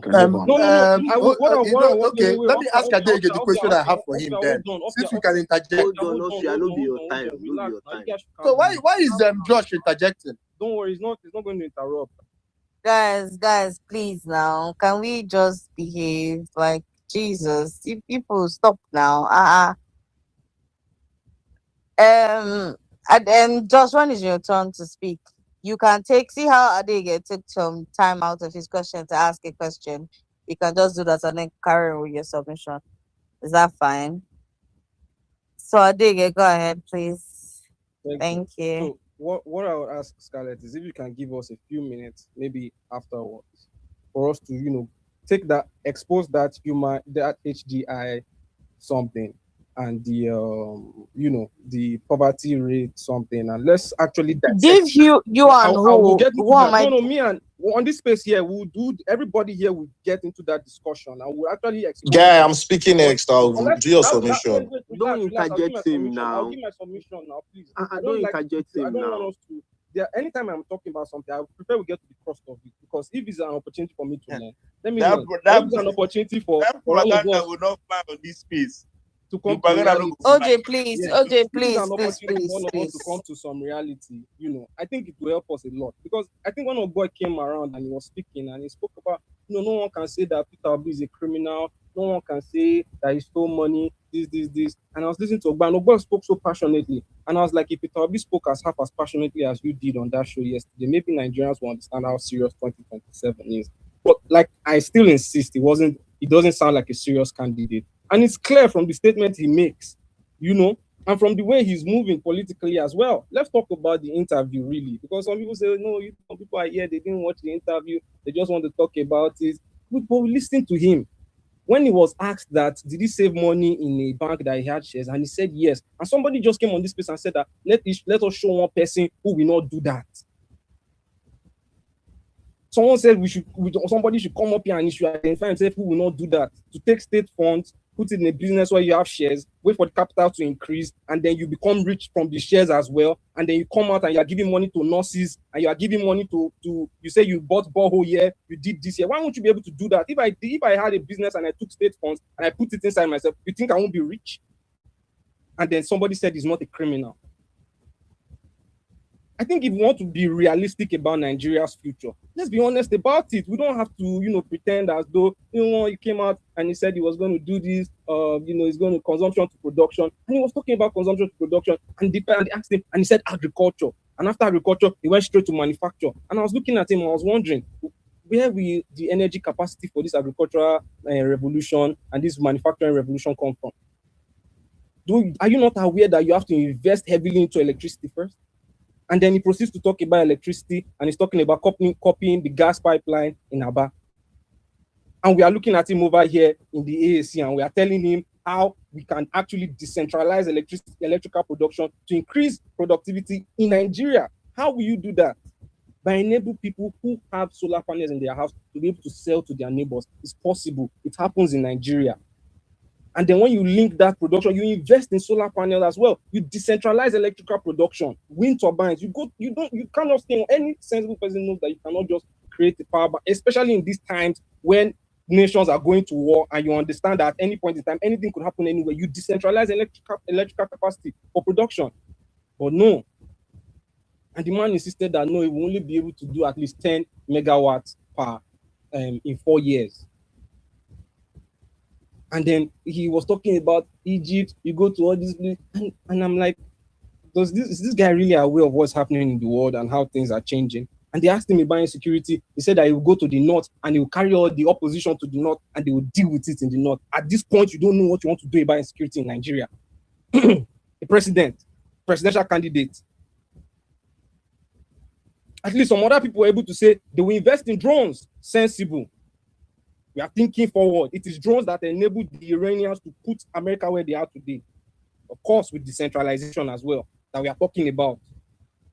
But he said that that's when you gather everybody, they will go to the north and do this. And then I find it very interesting that he's able to quote all the figures of all these other countries. He can quote the figures for Turkey, quote the figures for Istanbul, quote the figures for this one, but when it comes to Nigerian figures, all of a sudden, he seems to forget those mathematical, brouhaha. And then they asked him again, so you don't mind if you are the president and you have no majority, you don't have anybody in your Senate and things like that. And Baba said, don't worry, I can work with all of them, even if it's just me. And that shows again the selfishness we are talking about. And it is showing around NDC right now, where you are not thinking of that. So you want to go and work with these same criminals in the system that you said that structure of criminality. Those are the lawmakers you want to get in there and continue with. So you're not thinking that we have to bring as much arsenal as possible. I have to fix in as many of my people with similar ideology as much as possible. And look around your timeline today, all these people are crying because they are being disenfranchised democratically. And when we are coming out here, we want to present this person as the beacon of hope for Nigeria, that is better than Bola Ahmed Tinubu. But we have always insisted that this man is not better than Bola Ahmed Tinubu.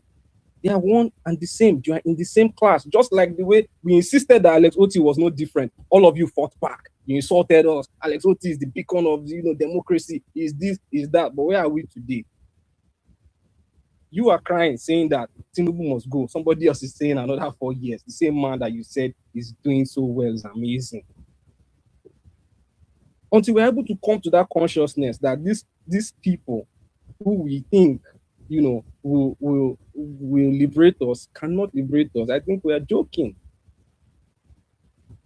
But by and large, I must say, this they say the performance of yesterday by His Excellency Peter Obi was his best performance in a very long time, but it was very mediocre. Very mediocre.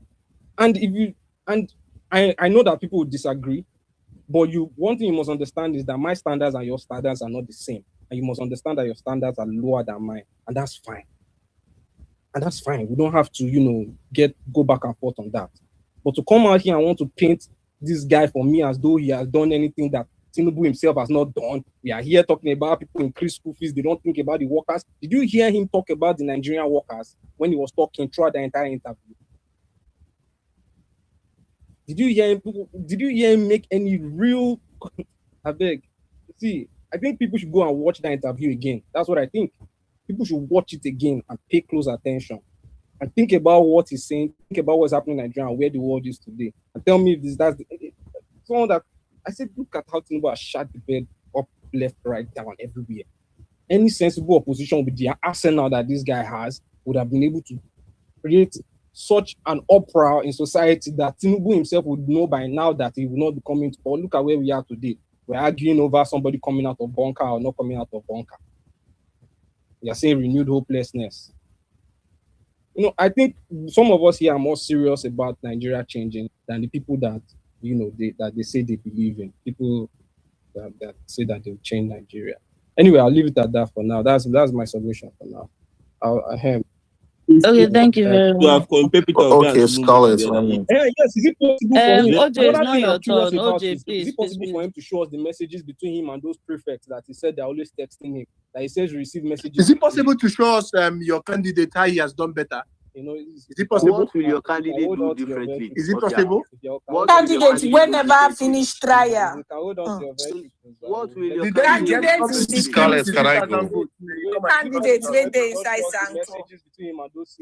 All right, I think it's Laju's turn. No, it's my turn.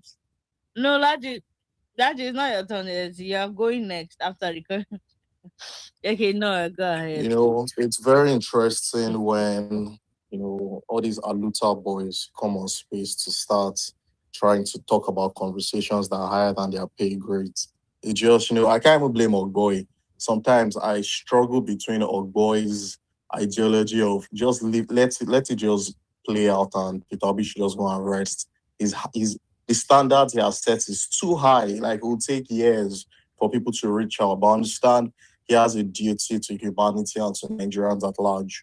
But, like to say, one thing I like about when APC people are, they are rattled by intellectual discourses, they try to bring in bigotry, bitterness, and hatred to make everybody go below the standard of conversations. But I mean, in my time is this evening here, so I can go into beer parlor talk a bit. It's quite hilarious that when people talk about Peter Obi and his leadership qualities, they forget Tinubu is a worse leader. Apart from the fact that he has shown us in presidency, he had 2 deputy governors. One was Bokno Akerele. Personally, those are on the same tickets with him. fought him and insulted him and his leadership and his behavior. Femi Pedro fought him, insulted him about his behavior. Osibanjo, who was a commissioner under him and also vice president, even said Nigerians don't believe in him, fought him and attacked him.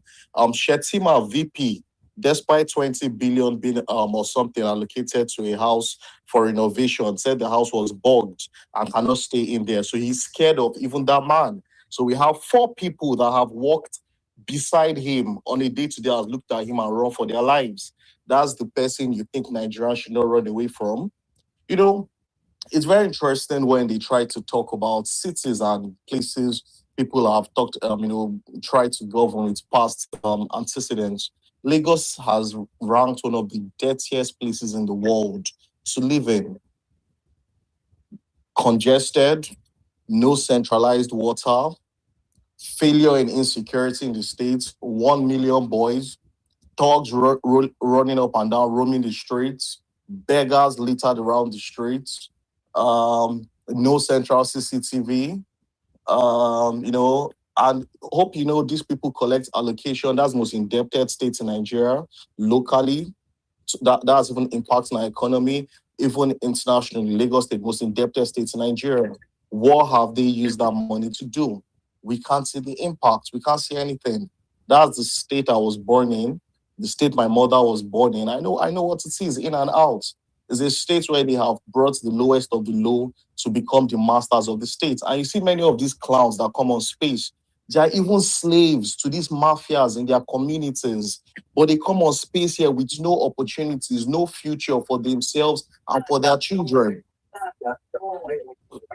Scarlett, I think your mic is, you see, but they come on space here to defend their daily bread of agege bread and akara. That's what they've reduced them to. And they come here to try to have intellectual discourse with you. And it's so shameful. If you're an employer, since we're talking beer parlor now, if you're an employer and you want to hire 2 candidates, a candidate appears and you try to do a background check on them, you realize one candidate has no photo, no picture, no childhood. He cannot define which university he went to. The university, asking for a certificate from the university. You've seen a legal case of him telling the university not to release his transcript or his certificate to you. You've seen he has been involved in a $460,000 drug case with drugs in the United States of America, land of opportunities. He couldn't stick to anything productive but crime. There's age discrepancies, code of conduct issues in the past. One person, and you're trying to hire this person to run your organization. You've looked at him at when he has gone in his past records. He was shaking like a jellyfish in Turkey. Another president of a sovereign country is turning him left, right, like a robot that you wind at the back. There has been allegations and court cases for Alpha Beta in Lagos. Bullion vans has entered this particular person's house on an eve of election. It is not been written anybody, any politician in Nigeria where bullion van has gone into their houses, especially in a cashless economy that that had even been instituted a long time ago as a policy of government. Political godfatherism, where we have the current chief of staff coming to tell us with his mouth, we didn't ask them, that the president is involved in what happens in Lagos State House of Assembly. With all the issues plaguing Nigeria, he's concerned about Desmond Elliott and Obasa. That is what they are discussing to show you why the country is failing. We can see in terms of his political ideology, Agberos today carry Ghana must go to distribute money.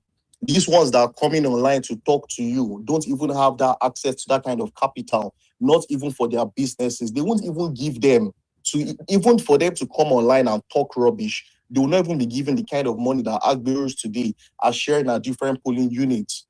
In one of the words of our elders, who say a Yahoo government. That's what we are running in this country. Yahoo. We are looking here. A president they're talking about leadership in his own party, as second in command, was crying like a baby. Emi Loko. It's my turn. In rallies, he was crying. Allow me be president. Allow me. Today he's hiding in a bunker. We don't know what strategy to pull him out from that bunker. He now went to hire court jesters, clowns like Daniel Bwala, Reno Mokri, to be the ones to go on stage and be talking to Nigerians and keeping them entertained with stupidity, trying to reduce our IQs. In terms of economy, collapse the country. These people will come on here to try to talk. Meanwhile, UN is accusing them of failure. IMF is accusing them of failure. United Nations World Food Program accusing them of failure. Despite all this data, these same clowns and jokers and tribal bigots will come on here to try to talk. You should be weeping for yourselves and your future generation. You're coming on here to talk. Are you not shameless? You should go and cry to your parents if they sent you to school. You should go and cry to them. Even the Agberos that are leading your own societies are sending their children to international schools to be with the best of the best, the future leaders of tomorrow. Even they themselves understand the importance of education and truth. But you are here as a slave, in chains, with your eyes and nose and mouth, everything in chains. They are even worse than those that they sent on the slave trade expedition to Europe and America. On governance, we've seen nepotism upon nepotism, crime upon crime in this administration. But what does the president do? He gives confidence. He passes a vote of confidence in all the crimes and allegations. People in this administration are people that have been imprisoned, jailed, corrupt cases all over the world are the people he's bringing to come and handle important portfolio in the country. Show me one person in APC that has served from 2015 till date, that has handled when they've left office or before they came to office, has handled any international portfolio. Show me one. Absolutely none. Clowns, charlatans, incompetence, just nepotism and gaslighting, tribalism. That's all they do. Try to mop up sentiments, scatter intellectual discourse, public spending. We can see Peter Obi is telling you in an interview, showing you places, things we can invest in that can have impact on the average Nigerian, average life of people and the future. But you are here, you're not concerned about that. You're coming here to talk about Anambra State. Are you mentally stable? Are you mentally stable? Are you not even bothered for your own destinies? I'll ask this question. If the president of Nigeria has a family member, his wife, his kids, or his grandchildren, and one of them needs cancer treatment, and the only limited funds of this country is either you build those cancer centers or you buy an aeroplane, a new jet, despite all we have in the presidential fleet, will the president buy that fleet? Will he buy that new jet to fly up and down on frivolous engagements? Will he do that? Would he not build the best cancer center? Has he built anyone? Did Buhari build any cancer center? Did he build anything in Aso Rock? But they were budgeting it for it every year. Can't you even weep for your country? This is not even opposition. You can even support them, but call them out for the evil. The evil is to Nigerians, poor and rich. Is evil to our future generations. Stop being a tribal bigot. How much are they paying you? 20K, 50K, 100K. Can't you pity your destinies as Black people? South Africa today has no regard for Nigeria. Why? No matter how much you are embarrassed in this country, they know nothing would come out of it. Your people don't even care for you. Whether it's glory or shame to Nigeria, it comes to all of us. A South African woman was protesting with bitterness, and she said, Nigerians are slaying their children. They are cutting off the necks of their children. I wanted to react. I was like, come on, I'm not part of, but what? Is it not Nigeria? Donald Trump bombs the country and bombs terrorists and says you bomb terrorists in Nigeria. Will you say it's not me? I'm not from that region. It's not my tribe. It is Nigeria. The passport is being put to shame. The country is being put to shame. You're talking about security. You're making noise. Today, yesterday, I just see Southern Kaduna is bleeding. Has your president made any statements? Has he said anything? You think everything is banned? You guys think everything is banned? You've been banting since 2015 to date, before even 2015. When they were scamming Nigeria Air, people were shouting out, you clowns, your pastors from your region will come out and be shouting, this country will succeed in Jesus' name. This country, you are the ones putting shame to the church, shame to Christ. On the altar of tribalism, people, that's why you can see the rise of atheism in the country. I can't even blame people when they look at what people are doing, what your pastors are doing. Remove tribalism. Do you know how many tribes exist in Nigeria, in the world? What the hell? Everything is not banned. We're in a desperate situation. You can see the passion in Peter Obi's eyes. You people come here to come and say he was the worst interview. Are you people mentally stable? Don't you weep for yourselves? You're talking about consumption to production. Somebody's telling you that your villages, your rural areas are being used for terror and kidnap hideouts. He wants to turn it into agriculture. Why can't your president put him to shame and turn those places to agricultural areas? Why can't they put him to shame and build on primary health care centers? The other clown came here, I was trying to clown Peter Obi. I asked him a question. He could not even give a response to it. That shows you people's intellectual deficit. Sometimes you people think everybody that comes on space is just less busy. Some of us are weeping that we have no nation to call home. We're in diaspora, but it doesn't mean we don't have investments back home. You guys need to stop this thing. Stop it. Everything is not tribalism. What you people don't even understand is you are even preventing a future for Nigeria. Because tomorrow, when another president comes, Tinubu would come and go. When somebody else comes, they will do worse than him. I'll end with this. Thank you, Scarlett. They will do worse than this. You guys need to, you talk to yourselves, talk to your conscience. Forget tribalism. Nigeria is being put to shame at all levels. Imagine police officers offing Nigerians. People are escaping through the Sahara Desert to go and kill themselves to escape from all tribes. Look how many Yoruba people are in the Middle East becoming slaves, house help. Do you think it's not shameful for a country with all our resources? If you like, take the mic now, come and start bouncing. Nonsense. Thank you so much. No. Sorry. I think it's largest on. Okay.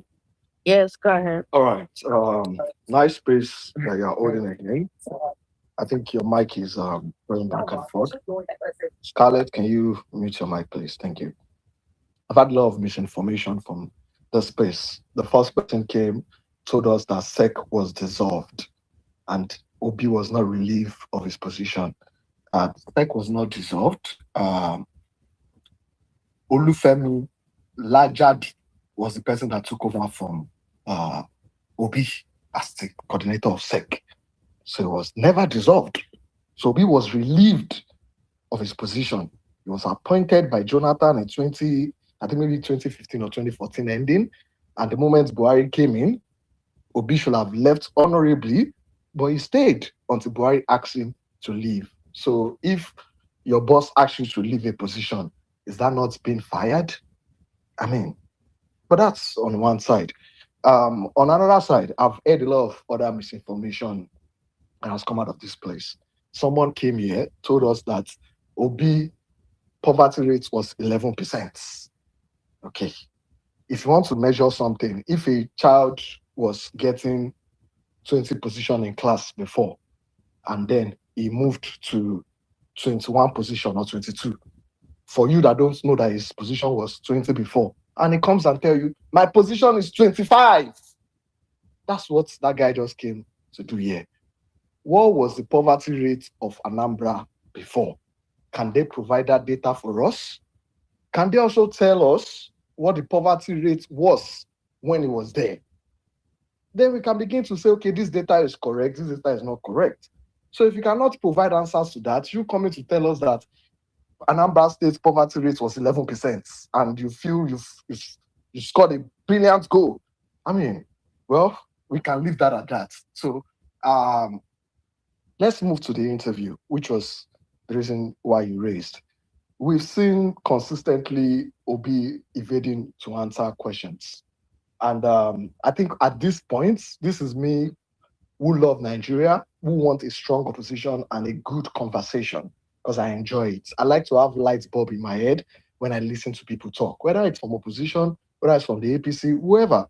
Okay? I think it at this point is very important and critical for the obedience movement, whoever is handling Peter Obi, to always have a 1 hour section with him every single day and discuss in depth about the problems of Nigeria so that he can have a better understanding. And whenever he goes outside and is asked, he's not scratching his head to answer questions. So he knows exactly, because by that time, he would have been used to saying it, he would have understood it. I think that's the best advice I can give to Peter. So let's move and dive into the interview, because that's the purpose. What advice will you give to Tinubu? I didn't interject anybody. What will you give to Tinubu? Please, Advise I'd Tinubu. really, Please, let's not do interjections, please.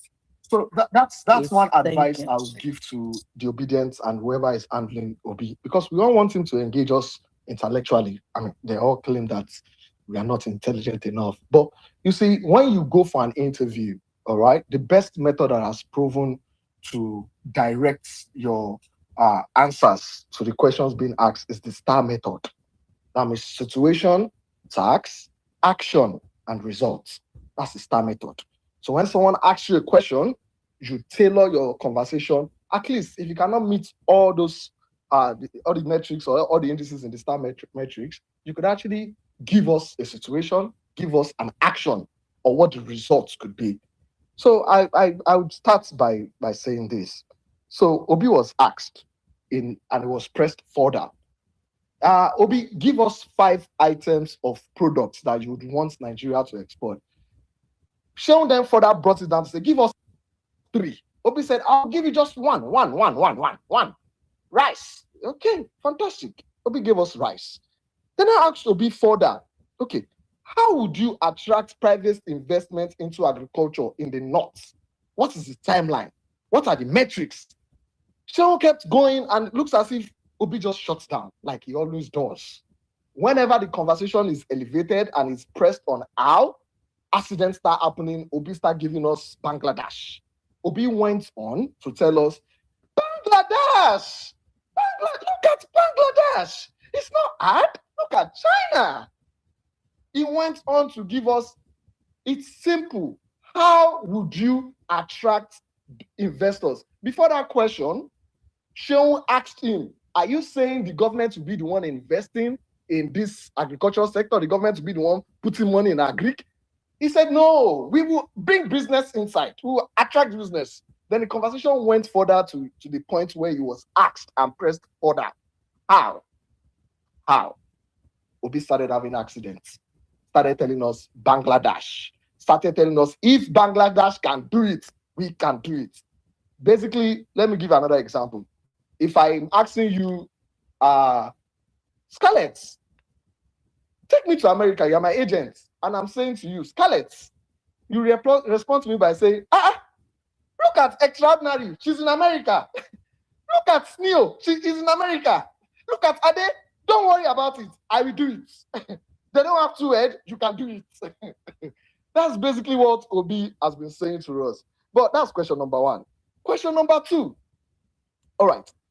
They asked him, give us a realistic timeline for reliable, stable 24 hours electricity. Obi had to take the opportunity to correct his mistake from a past interview where he doesn't know that we have generating capacity of 10,000 megawatts. Okay? Obi then said, yes, I know we have 10,000 capacity megawatts, but we will make sure that we are able to distribute it. Accidents upon accidents. Obi doesn't understand what is wrong in the power sector. That is why I said in the beginning, Obi should need to sit with people who would discuss Nigerian problem with him thoroughly, dissect it, so that when he's coming to interviews, to give interviews about the problem, we can say, oh, there's a brilliant thought in here. There's a light bulb coming in here. Obi does not know the critical problem going on in the sector of power. Okay. Obi said, oh, I know we have 10,000 capacity of power, but I cannot promise 24 hours power supply in 4 years. It's impossible by the time you do XYZ and if I do XYZ. So the question I would have loved Seun to ask, like, okay, what is different from what this administration is doing? Because exactly that's what this current administration is doing. They've decentralized power to state, local government, and private investors. To answer Adege, So if you're a private investor that you have solar, you can begin to freely, by law, sell to people around you. This administration decentralized power. So what exactly is Obi saying that he will do differently? No answer. I guess we would wait for another interview and Obi will be asked that, and then he can provide answers for us. They also asked him, so now we can put to bed, Obi never conducted local government election in Anambra State. We can put it to bed because this has been a conversation that has led to argument upon argument. And why do I bring this local government? Scarlett, you've been on Spaces and I've been here. You've heard the passion I have towards local government because I believe that's the bedrock. That's the closest form of governance to people. So if we have somebody who doesn't understand that basic concept of system, we have someone who believes he alone has to be present in every solution, in every problem. He has to carry his bag. So that conversation ties into insecurity that he was asked as well. He was asked about how would you solve insecurity? He says it will be there at every incident that happens. Obi, Shehu pressed him further to even give scenario to say, you mean if there's 3 problems going on in Nigeria of insecurity, you will be at everyone? He said, yes, I'll be there. So that means if we have 10 situations going on in Nigeria, Obi's duty now is to be jumping from one spot to the other. Is that someone who understands system? This is why I go back to the first submission I made. Obi needs to sit with people daily. Spend 1 hour, please, Obi, every day. Engage with brilliant people, which I know you have access to. Engage them daily. Let them discuss with you about the problems so that you would have better understanding and not come and give us this amala rice and ewedu answers. I move it further. Okay? They said, if you win in 2027, will you change the current policy or keep it? Another accident. Another accident. It was asked specifically, would you change? What policy would you change? Obi went on to tell us about 2023. Oh, the subsidy, I would have done it differently. The question remains, in 2027, what policy today would you change? Okay? Obi went on to tell us about, oh, I will bring back subsidy. I will do XYZ in subsidy. I would have removed the corruption in subsidy. What policy today would you change? We've moved past subsidy. We've moved beyond subsidy. So why is Obi answering questions from subsidy of how he's going to, is he saying he's going to bring back subsidy? We've moved past that conversation. The question was easy. What policy would you change today when you become president in 2027? Policies of the administrations that has been put in place that you will change. Obi had accidents because he doesn't probably even understand what policies are, basically. But let's move it on. Obi has shown fully well that he lacks understanding of, just like he didn't conduct local government election for 8 years. He doesn't understand system. It is clear, and he doesn't understand delegating. All right, the ability for you to lead through delegation. Obi's concept of leadership is called hero leadership. You can Google it. It's a thing. You could Google it. It's called hero leadership. A hero leadership is a leader that believes that he has to be present at everywhere, every situation, every time, in order before a decision is made. And Nigeria can, for a country of 222 million people, I mean, that is just too ridiculous to fathom. You cannot have a leader who believes in micromanaging at every single sector. You can't be available for all. Okay, so my last point before I moved on to other item of discussion. It was asked, thank you very much, I see that. It was asked about rule of law and strengthening institution. He went on to tell us the courts will not be able to do all these things they are doing right now. The judges will not be able to do all these things they're doing. It sounded as if he was going to whoop them into action. Anyway, I'm like, is Obi trying to say he's going to be a dictator here? Because I can put all of this into the conversation because Obi never gave context to what he was saying. It might mean something different. Maybe the next person that will come and explain will be the one to give us proper explanation to what Obi is saying. Question. But when he gets, let me finish, please. It's not done Please, now. let me finish. When he was asked about that question, I mean, does he understand that we have separation of power? It ties to the fact that this guy lacks zero understanding of what governance is, which reminds me why he didn't even conduct local government election to start with, which is the primary basics of governance. Okay, let's move away from the question and go back to when he was a governor in Anambra State. We were told here that this submission, no, they end. Please let me finish, please. I didn't interject anyone. Guys, he's rounding up. I know you are triggered. Okay. Let him round up. I know you're all triggered right now because the truth is bitter. Laji, please round up. Yeah, just give me a second. Please, can you please tell us how the IGR of Anambra State was increased under Peter Obi, and by what was it increased in his whole 8 years?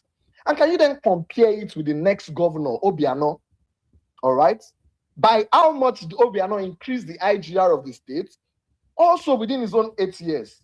All right? Since we've all said poverty was at 11%, don't let's argue back and forth. I mean, there's a database that tells us what the IGR of Anambra State was under Peter Obi for 8 years, and there's another data to tell us what Obiano is. So can we compare both together?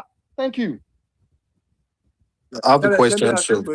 I also have a question for Josh. Please, Noah, can I just ask him very quickly? Let me first talk. Say I won't ask. No problem. No problem.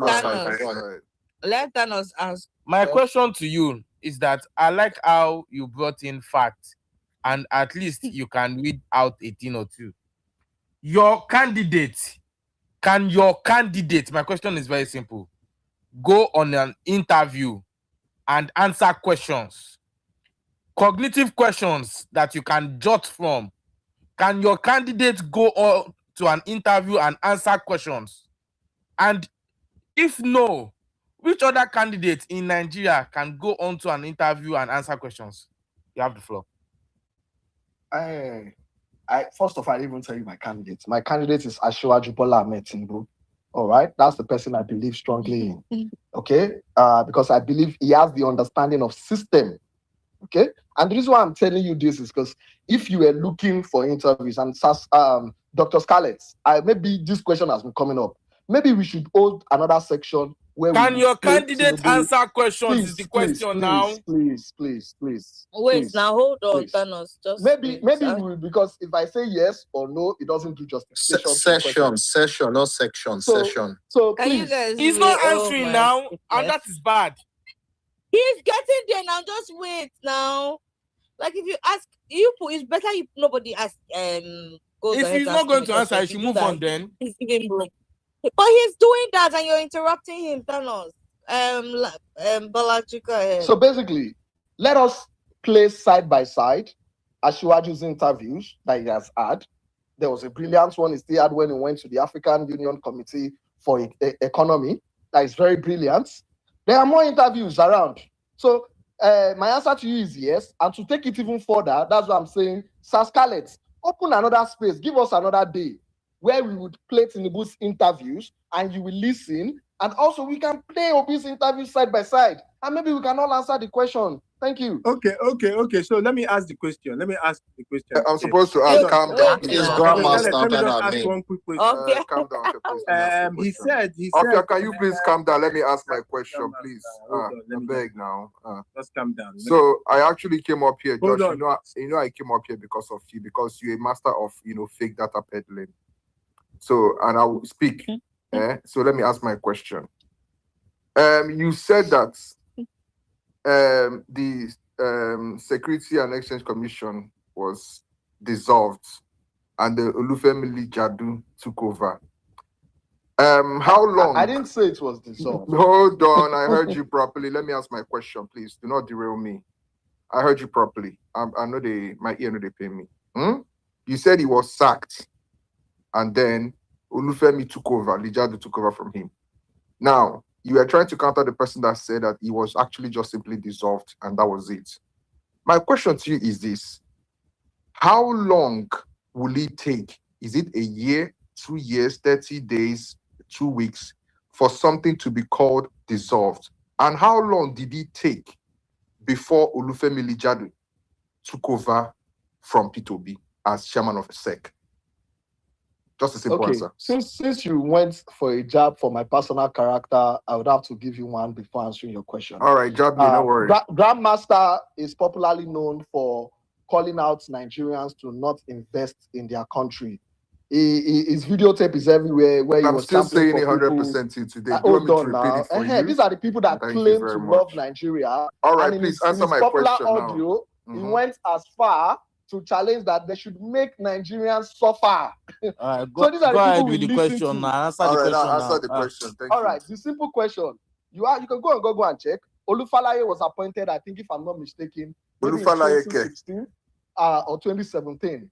I don't know the dates offhand, but if I'm not mistaken, it's either going to be 2017 or 2016. So that's the answer to your question. Okay, so thank you very much. What follow-up do you have for that? Scarlett, just one 30 seconds, please. So when this character spoke, he made it seem as if Buhari came, sacked P2B, and instantly replaced him with Olufemi Lijadu. That is a blatant lie from the pit of hell. In fact, the entire SEC was dissolved, and that was the reason why P2B left, because he was appointed by the. In fact, it was reinstituted in 2019. A whole 4 years. That was when Olufemi Lijadu actually took over. So when you come and you try to are you serious? people, They dissolved SEC for 4 years? Yes, now for 4 years. It was literally reinstituted in 2019. That was when Olufemi was reappointed as chairman of SEC. Wow. Right? But he came up here and made it. But I know Josh very well. He's a known peddler of fake information and data. So I came up here specifically dissolved SEC for 4 years. For 4 years. SEC did not exist. Jesus so the rest Christ. of the things he said, I'm going to speak on them when it's my turn to speak. Let me ask you. Offia, hold on. You guys, what's up? One now. Yeah, let me just quickly ask. Go ahead. Scarlett, did you hear that SEC was dissolved for 4 years? This is breaking news to me. I never knew. Okay, Josh. Yeah, I mean. Can you give me 1 minute? Wait, Josh. No, I want to leave. You can't leave, bro. You can't leave, bro. Go ahead. Please, guys. Who's asking a question? I'll go after Offia. No, ask a question quickly before he runs away. So I can ask after you. Okay. Josh. Wait, I'm coming. Wait. Oh boy, are you asking a question? Yeah, my friend Adeige called me out earlier, please. I was. Hold on. Let me ask Hold on now. I won't drive out. That's what I'm saying. I cannot. Oh boy, wait now. Write down for comment section. We go ask for you. Allow. Wait, allow. Oh boy. I will not talk about this finish, right? Mr. Ige. You guys allow. Right? Oh boy. I'm so sorry to the community, guys. Mr. Ige, I don't think this pseudo intellectualism you do on Twitter can save you from your poor understanding of issues of life and poor issues you pour on the public domain. It doesn't make any sense to me. If you do not watch the video of Mr. P2B 2 hours interview, you cannot go to the public and say you watch it and people should go and watch it back again. You talk about issue of Oh boy, you are responding to clown. You are responding to somebody that don't waste your time. Kenny, wait. Oh my God. Allow. You guys should just let. Oh boy, he has just 30 seconds. But he's responding to Ghost, though. I just want him to know that. So sorry, sir. Please. So when you talk about creating power projects across the country, P2B use Abba experience to say his nation is to democratize this thing across the country. But you did not listen to that one. I don't know where you guys make this thing up on your head. See, I may not like it, but I'm not like against you. But when you come out and do intellectualism for Twitter, it's just kind of person where you are. Please don't do it with me, first of all. If I don't know it, I keep quiet. If I know it, I will debate it anywhere I find myself. It doesn't matter who the person is and wherever you are, any school you attend in this world, I will debate it with you once I know what I'm talking about. But if I don't have an idea, I'll keep quiet. Thank you so much. Have a great day. Scarlett, God bless you so much. Okay. Let me just ask mine. God bless you. Josh, you spoke in length about how Peter Obi, doesn't go in depth and doesn't really answer questions. So although I'm really concerned because that's not the video I watched, but I don't know if you know who HMO is. He's, former head of service in Lagos and his current principal secretary to the president. They asked the president a question on security, and he was warning the journalists not to ask any question. So I want to just ask, can you explain to me what Tinubu meant here? Just 10 seconds, please. Like I said to you. Wait, hold on, Josh. Hold on. Oh, you're still asking. Okay. He wants to play it for you. Oh, now, Josh, stop disturbing us.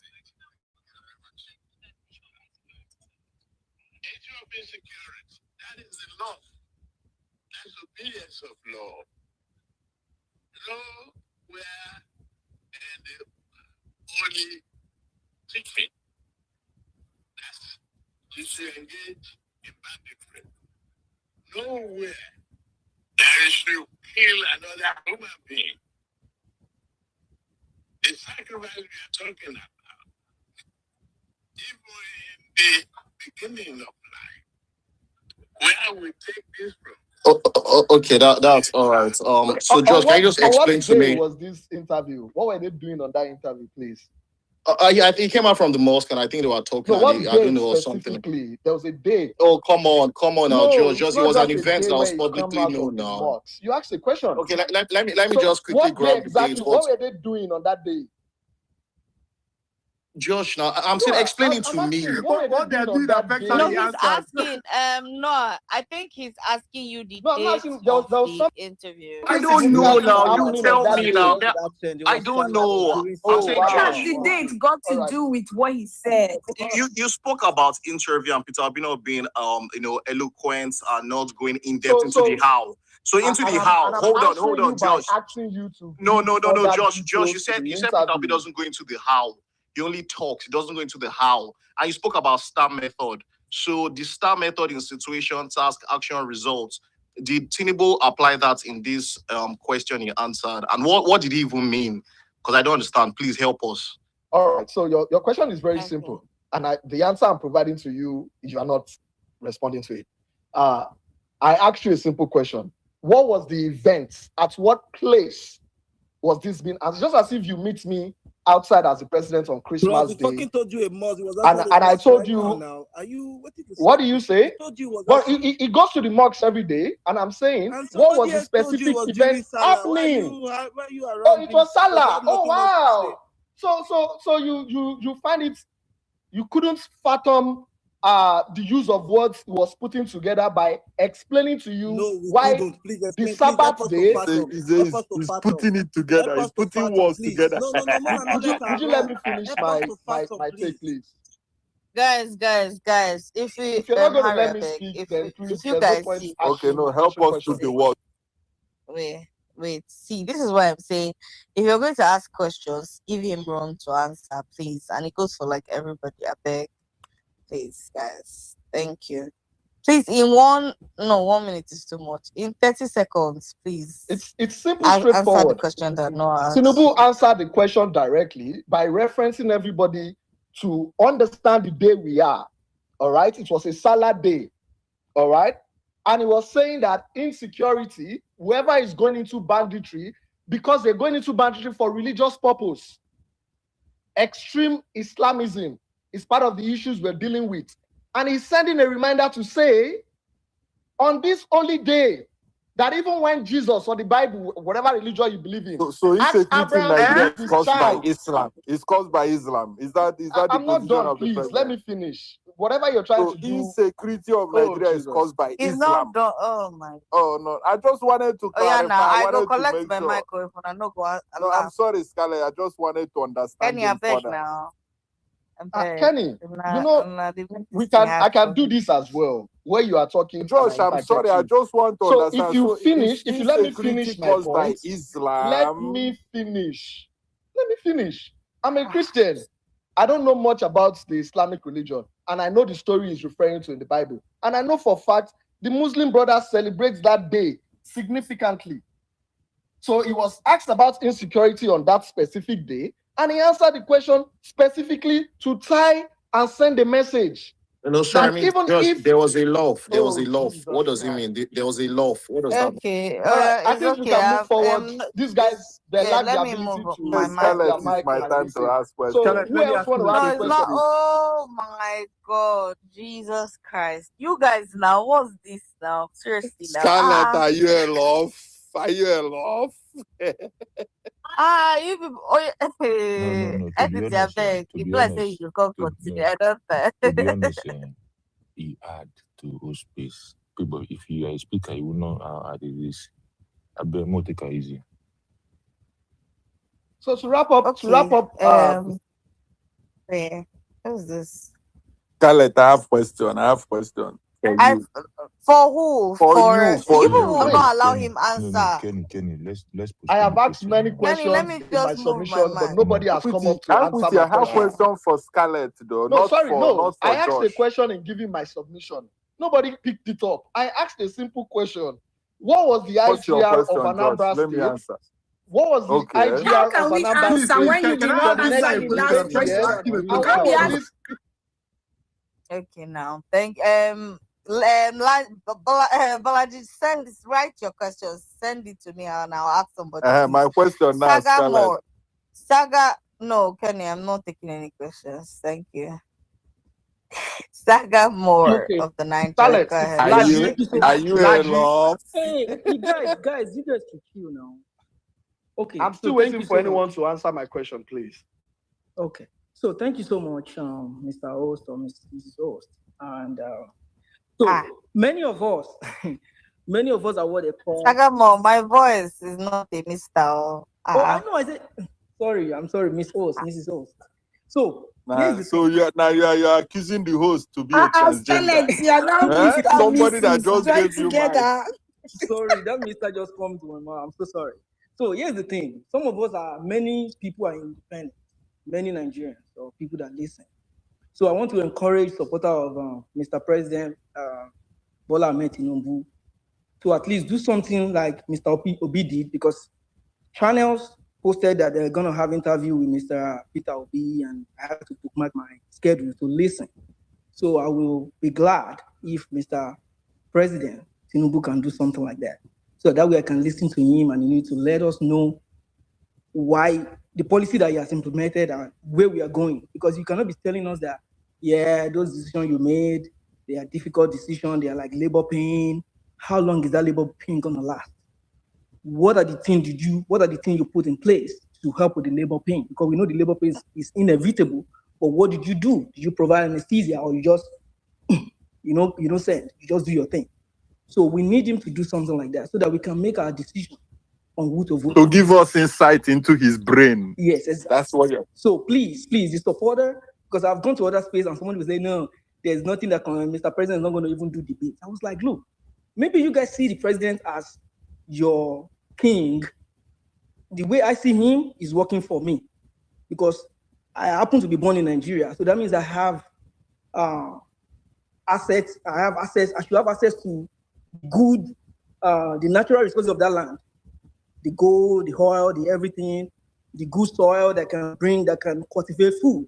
So if he's lobbying me to say, look, I can do a good job to direct the affairs of this country and make us great and make us be more competitive like the country like India, then you need to be talking to me what he's doing. You need to be giving me maybe quarterly evaluation on what he has done. Tell me the things Tinubu said.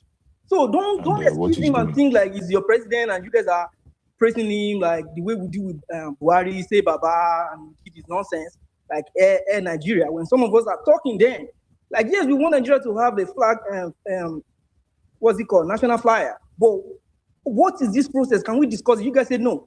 Today, Addis Rika is enjoying, is living like a king in wherever he is now. So when some of us ask questions, it is not because we hate Nigeria. And I'm saying that because this DMS of the guy, his submission last time was God help Tinubu, and he said something about obedience. You think opposition, they hate you. No, I want you to see politics like a game of football. Like you guys watch Arsenal, you watch EPL every time. You see, they will say Battle of Manchester, Man U and Man City will play, And yes, they can beat each other, but they go home. It's not as if they hate each other. Or maybe you see it as UFC, people will be in the octagon, they can knock off the other person. But at the end of the day, you see them, they'll still hug themselves and prop each other. That's how competition should be like. And PU has been is a good person to follow. He doesn't attack the person of Tinubu. But you guys, you will change it and say disobedient are violent. Obedient are not violent. But if you guys want to play that, because there was the time I said, Mr. Tinubu licked mic. They said test the mic. Maybe they said test mic.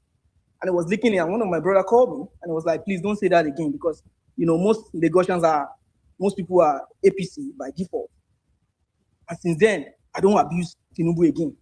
As much as possible, I want him to talk to me because he is working for Nigeria and you need to talk. He's not the paramount ruler of Nigeria. You guys need to, send message to Boala, send message to Bayo Nonuga, send message to whoever and ask him that he should do like a state of the union, a state of the nation like Tinubu Obasanjo was doing then. We want to hear from him.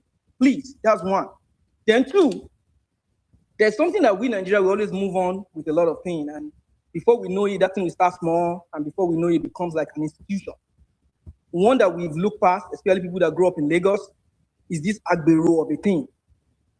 So I happen to be old enough to know when Buba Marwa was the governor, or maybe the leader of, what they call them, military ruler of Lagos State. There was nothing like agbero.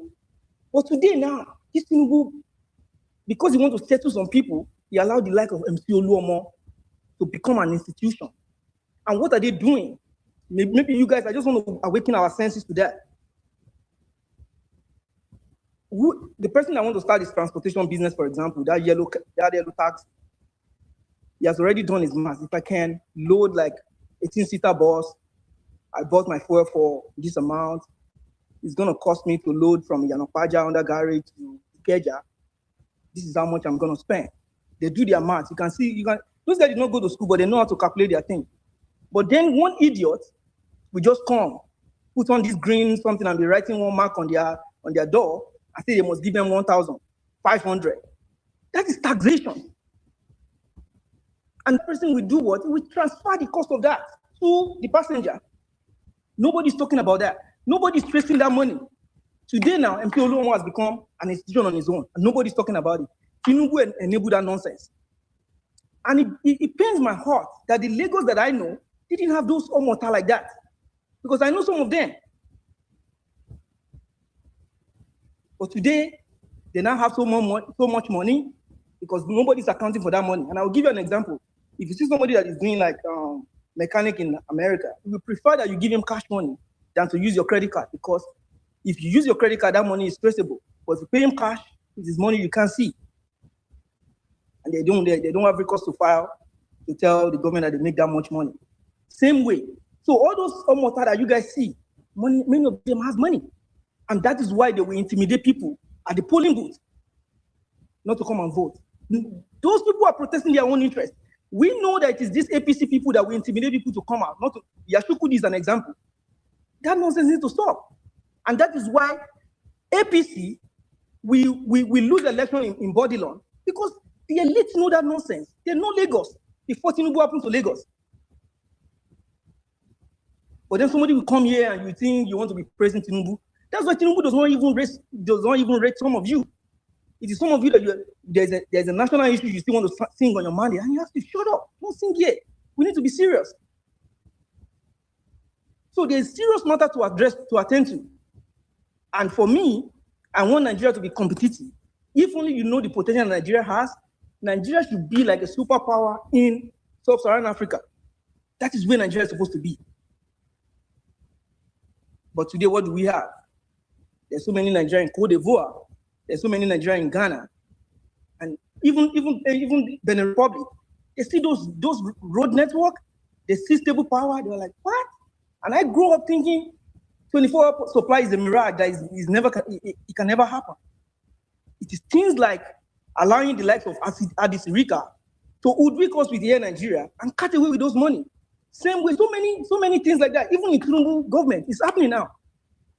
How can you say someone has an office?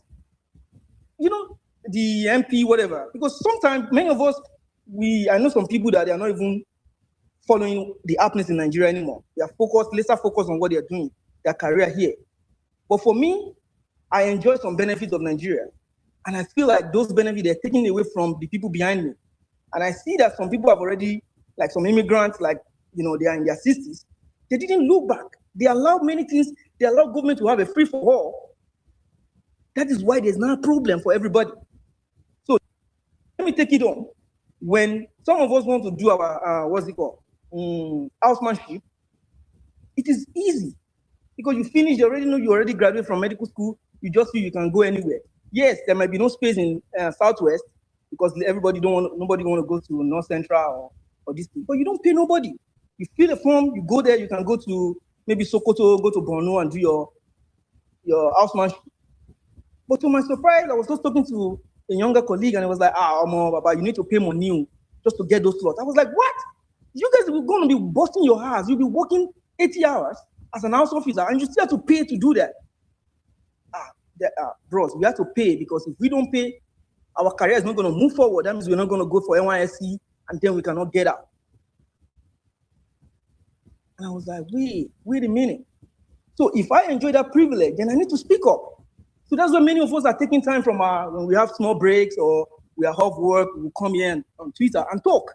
So if you really love Nigeria, please, your opposition, they don't hate Nigeria. They are speaking up because they want a better Nigeria. We want Nigeria to be competitive. Nigeria has the potential. And if Tinubu is tired, you cannot tell me that Tinubu is not tired. We don't know his true age, but I know that he's 80. And I have an 80-year-old father too. I know what he can do when he was 60. 80 now, he cannot do some of it. And then you want him to manage a complex country like Nigeria, that they can call you, Mr. President, something is happening, phone calls, sleep deprivation, that is going to affect your judgment. He needs to go. He just needs to go. Not that we hate him, but we believe that he's not going to do the best job. And I know because many of you think they're going to make you director of Relax Tinubu, you speak to Nigeria, maybe some states. You think that what's it called? Like you are close to power. No, you're not. This guy is still better than you, MC Oluomo, because I happen to have an insider information on how much that guy has when it comes to money-wise. And this is I don't want to call him name. So please, if you are educated and you're in a developed world, please do just do your little comparative analysis. How easy for you to get jobs? How people does not discriminate to give you jobs. They just want you to come there and do your work. If you're working at Walmart, they don't care. Just load your shelf or just be at the counter. And that is what we want in Nigeria too. I yield the mic. Thank you. And thank you so much, Mr. Sagamore. I have a question. I have a question. What's your question for? Sagamore. Okay. Sagamore, please. When was the last time you heard from Mr. President Bola Ahmed Tinubu? Or is he alive? That's the first question. Second one, if he's alive, when was the last time you heard from him? Well, I think he's alive.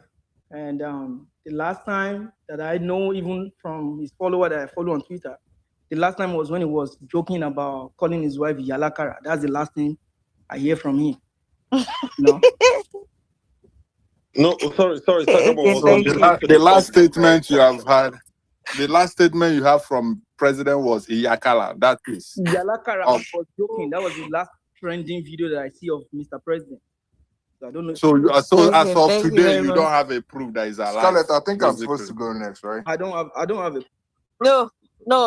No, it's not you. It's Kenny who is speaking next. Please, if you want to speak, please put your hand up just so I know what. I just didn't see any hands up. Only me and Adege, so I thought maybe I was supposed to go next. Okay, I think I'm still waiting for answers. It's Kenny who is speaking. Sorry, I'm still waiting for answers for my question. No one has picked it up to. Okay, what was your question so that Kenny will respond? Laji, just one serious. Laji, please, we'll come back to you. No worry. Keep your write your question for somewhere. We'll come back. I saw Harry was raising his hand up. Grandmaster Charlie P and Balogun are the ones raising their hand up. Okay, AMP Israel don't raise their hand up too. Okay, Balogun has his hand. Okay, I remember the order now. Okay, Chikwere's hand is Okay, up who is going too. for? So But they he know. spoke. Okay. Harry So Namataka, baby, not talk. Kenny will speak. Yes, Kenny will speak. Then after Kenny, Grandmaster will speak. Then Josh, your hand is not up, Harry don't so talk. yeah. Then Harry will speak. Then AMB Israel will talk. Charlie P, Balogo, yes, and then Israel will speak. No, sorry. After Harry speaks, Adege will speak before the other people that I called. Yes. Thank you. So Kenny, go ahead. Yeah, thank you, Scarlett. I want to swap my place with Grandmaster. I'm still dealing with the shock, learning that SEC was, was abolished for 4 years. I'm still dealing with that shock. I am so sorry. I haven't come out of that shock. Okay. Yeah, but let me swap my place SEC with was Joe. so great that it needed to be closed for 4 years. It was such a disaster at SEC that they had to shut it down. Clean it up. Okay. Let me swap with thank you, Grandmaster. guys. I will speak after Grandmaster since he's next. Grandmaster, can you hear Yeah, me? I can hear you. I can hear you, Scarlett. So I saw that SEC was not dissolved. It continued to exist, and it No, was no, no. I actually wait doubted now. Grandmaster. I have to Oh go my to God, Google, you guys and wait it's true. now.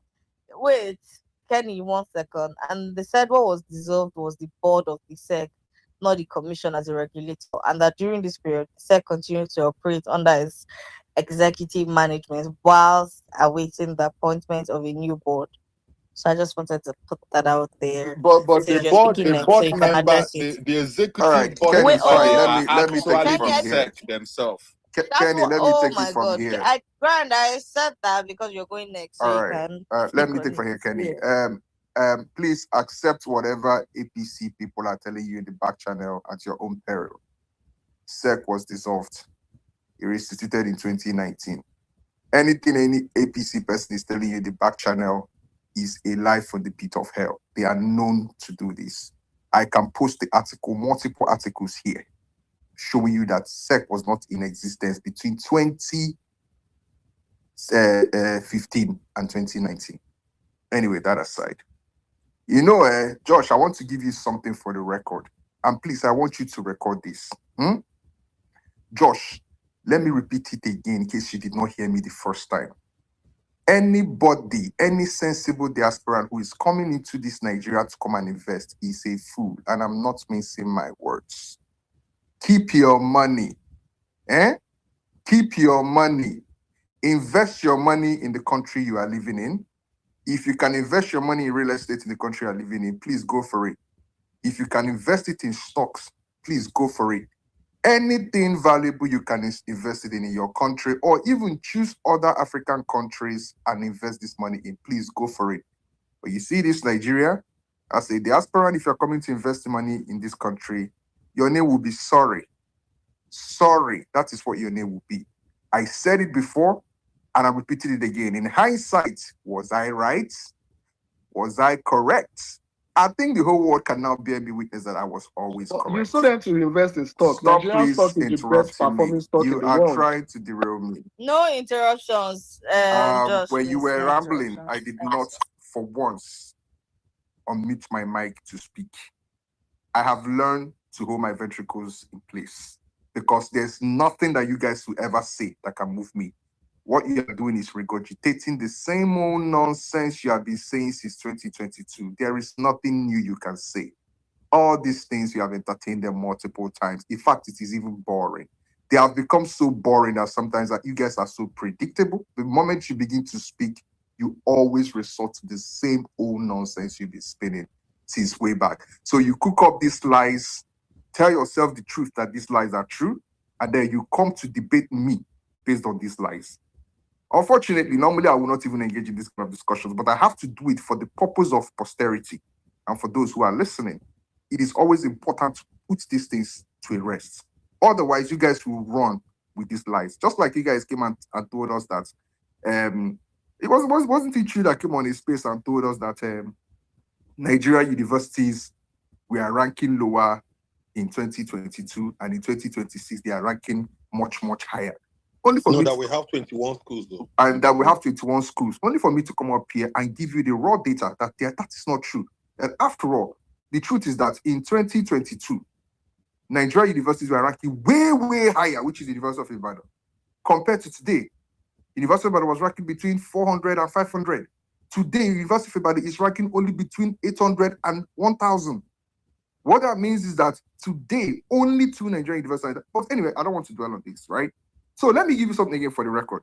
I repeat it again, Please, if you are in diaspora and you want to invest and you're coming to this country to invest, you are a fool. Your name will be sorry. And there are reasons why I'm saying these things. Unless you want to make quick bucks, you invest in the so-called government bonds, the nonsense they are selling, or you come in and invest in 1 or 2 maybe companies that are actually doing well for now, and then take your money out the moment you see the whole thing crumbling. Why am I saying this? If you look at Nigeria today, for as much as you guys come on social media to deceive Nigerians who do not research these things, the Nigerian Naira is suffering. It is going through a lot. In fact, as of today, the only reason why the dollar is still maintaining that amount is maintaining compared to the Naira. Sorry, the Naira is maintaining what is maintaining compared to the dollar. It's simply because your CBN is still actively defending the same Naira. Just let the CBN not defend that Naira for, let's say, for just 2 months. Let us see what is going to happen in this country. The whole thing will implode. And you know this, Josh. You know I'm not telling a lie. Your currency is valueless. It has no value. The rest of the world knows this. That is the reason why you see that investment you guys have been crying for so much, the FDI, it's not coming because they know exactly what is going on. You cannot trick everybody, all the time. It doesn't work that way. If you bring your money to this country, Tinubu will tax you to oblivion. Ordinary sending of money to your accounts is taxed multiple times by this same government. Every day they're increasing the taxes. In fact, it is so bad to the point that Tinubu is taxing Nigerians to come back to their own country. Oh, many of you did not know this. Tinubu is taxing you to come back to your own country.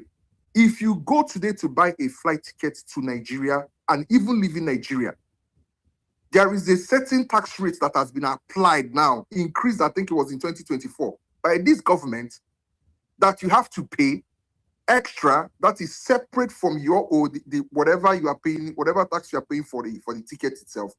This government added extra just for you to come back to your own country. And if you want to leave, you pay the exact same thing. I think it's supposed to be around 23% or something. Either 11% coming, 11% going. That should be about 22% if I'm not mistaken. I need to check it again because it's been a long time I checked it, right? And that is on this government. Tell me the reason why anybody will bring their money to this government that is full of where. The money you bring to this country will be eaten up by inflation. It has no value. Go and look at your inflation figure, Josh. You know what your inflation figure is telling you. Your money will be eaten up instantly. So I stand corrected. Sorry, I do not stand corrected. I stand firm in what I say by saying that any person in diaspora who brings their money into this country and say they are coming to invest is wasting their energy because there is nothing to invest in this country. There is absolutely nothing to invest in. You will not get your money back. That money will be Sahara. It will be gone. It will just be gone just like that. So the point I'm making is this. Josh, you guys can cry about it. I said it in 2023. I'll repeat it again. As long as the APC government is in power, you guys are known to, falsify figures, come up with fake data, bring out information that literally deceive the people you claim to govern in this country. Tell me, I can point out more than 3-4 data that you guys have put in the past couple of years that literally are false information that you have been peddling. And you know this, Josh. These numbers are not true. And you know these things. So I am saying if anybody literally wants to invest in this country, please invest in a country where you can clearly see that your money is going to actually accrue the benefits of the investment you are putting it into. And you can actually calculate what those benefits are going to be and make estimates of what those benefits are going to be. And it will be accurate and to the point, or at least an estimate or guess what it's going to be close to. And then you get it back. So that aside, Josh, you come up here, you ramble on about, Peter B was asked a question about, rice, and he calls Bangladesh. And, the whole time you were speaking, I kept asking myself, I see that he doesn't understand it. In fact, the more you guys speak, the more I begin to understand that some of you are actually not so bright. Honestly, some of you are not so bright, because I think what you are expecting is for people to begin to tell you, oh, rice, oh, cassava, oh, agbado. That is what you are expecting people to tell you. But what that man was literally telling you every time you ask him the same silly question is that he references another nation. There is what is called economic model and economic template. You can actually use other countries as a form of a template. People that have gone through the same economic trajectory are used as a template to estimate what another country who is going through similar economic trajectory is going to go through if they take the same, if they implement the same economic policies. He kept on mentioning Bangladesh because initially Bangladesh, as of 2013, was one of the countries that was going through the same economic austerity that Nigeria is going through today. At that particular point in time, Nigeria was literally listed as one of the countries that was going to be the big economic powerhouse in the next 10, 15 years. Nigeria squandered that opportunity.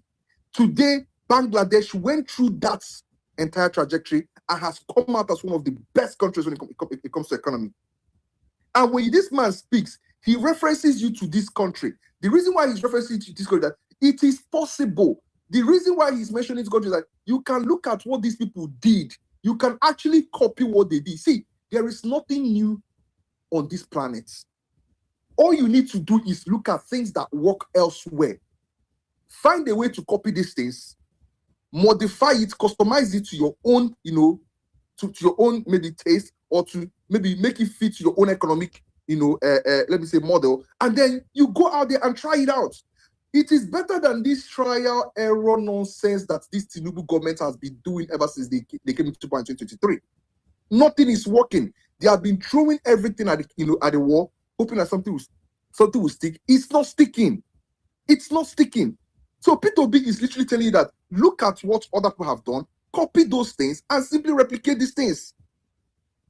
Because they have been through the same place, they have been in the same place that you are today. These things are not difficult to understand, Josh. You are expecting him to come and tell you rice, expecting him to come and tell you cassava, or tell you corn, or some nonsense, explanation you were expecting. But the truth is that, Josh, you are not actually expecting anything from P2B. Because the truth is that no matter what P2B tells you, you always find rooms to criticize it. But it's actually rich when people who have or who support leaders that barely ever speak to them come and try to criticize P2B and put him under the microscope. I saw one of them that came up here and he was struggling to pronounce a certain word. I can't remember exactly what word he was trying to pronounce, but I think he said it here, right? He couldn't even get it. Like, he was literally trying to string the words together. And these are the people that criticize the P2B. I put it to you, P2B, that there's nothing you can, I put it to you, Josh, that there's nothing you can teach P2B. There is absolutely nothing you can teach that man. That man has been through the trajectory of what it means to run businesses, perform in the corporate field, and come out being successful in every single thing he did. So what exactly are you, Josh, an ordinary person, going to teach P2B when it comes to actually, speaking about the economy and how to perform in certain areas? There is nothing you can teach him. So this idea of always coming to look for ways, cajole him, make pejorative, remarks about him and say all kinds of stuff, it's not gonna fly. We that love P2B, we that support P2B, we understand exactly what we see in him. He's not talking to you. And you know that no matter what he says, you will never take him seriously. So why do you continue to pester us here? I think instead of you coming to pester us, why don't we switch it? Let's do the reverse Uno. Tell us exactly what your own president, the person you are supporting today, is doing better. Why is it that today the number of people in multidimensional poverty is increasing and rapidly increasing? Why is it that today more Nigerians have less money at their disposal because of inflation than they did about 4 years ago? These are the things that ordinary people should expect you to tell them, not you coming to criticize what P2B said in an interview or what he did not say in an interview. You are not moving the needle an inch. And you know this, Josh. Because it is so rich when APC people have to open spaces and dissect what Peter Obi said, what Peter Obi did not say, how he could have said it. Somebody was telling us, oh, I expected him to. And I asked, you expected him to. What exactly did Tinubu tell you in 2022 that made you to go out in 2023 to vote for Tinubu? Because the last time I checked, there is absolutely nothing that Tinubu is doing today in his government that was in his manifesto.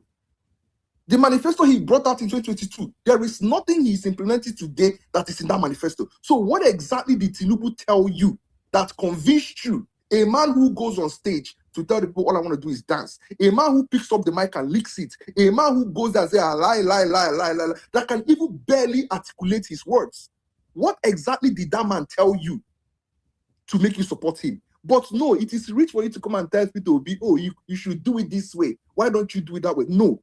You are not going to tell Peter Obi anything, Josh, because you were never a supporter of Peter Obi, and you will never have ever even voted Peter Obi. So let Peter Obi talk to those who actually still have some, some.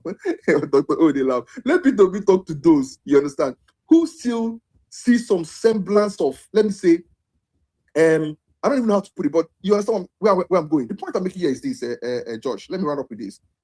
I love it when people like you come up here, you pick up things. The talking points you guys have used in 2022, talking point that you guys cooked up in 2019, and try to use it to, to cajole people in 2026. It's not going to work. The whole world has already heard this nonsense. And what they're asking is, the person you guys voted into power today, what is he doing better? He is not doing anything better. So tell us the reason why we should vote Tinubu back into power. Don't come and tell us why we should not vote for Peter Obi. Tell us the reason why we should vote Tinubu back into power. That is all we're asking. So all this nonsense you guys do, I see how you guys have been running helter-skelter since yesterday. I see you, Scarlett, I'm going to run up now.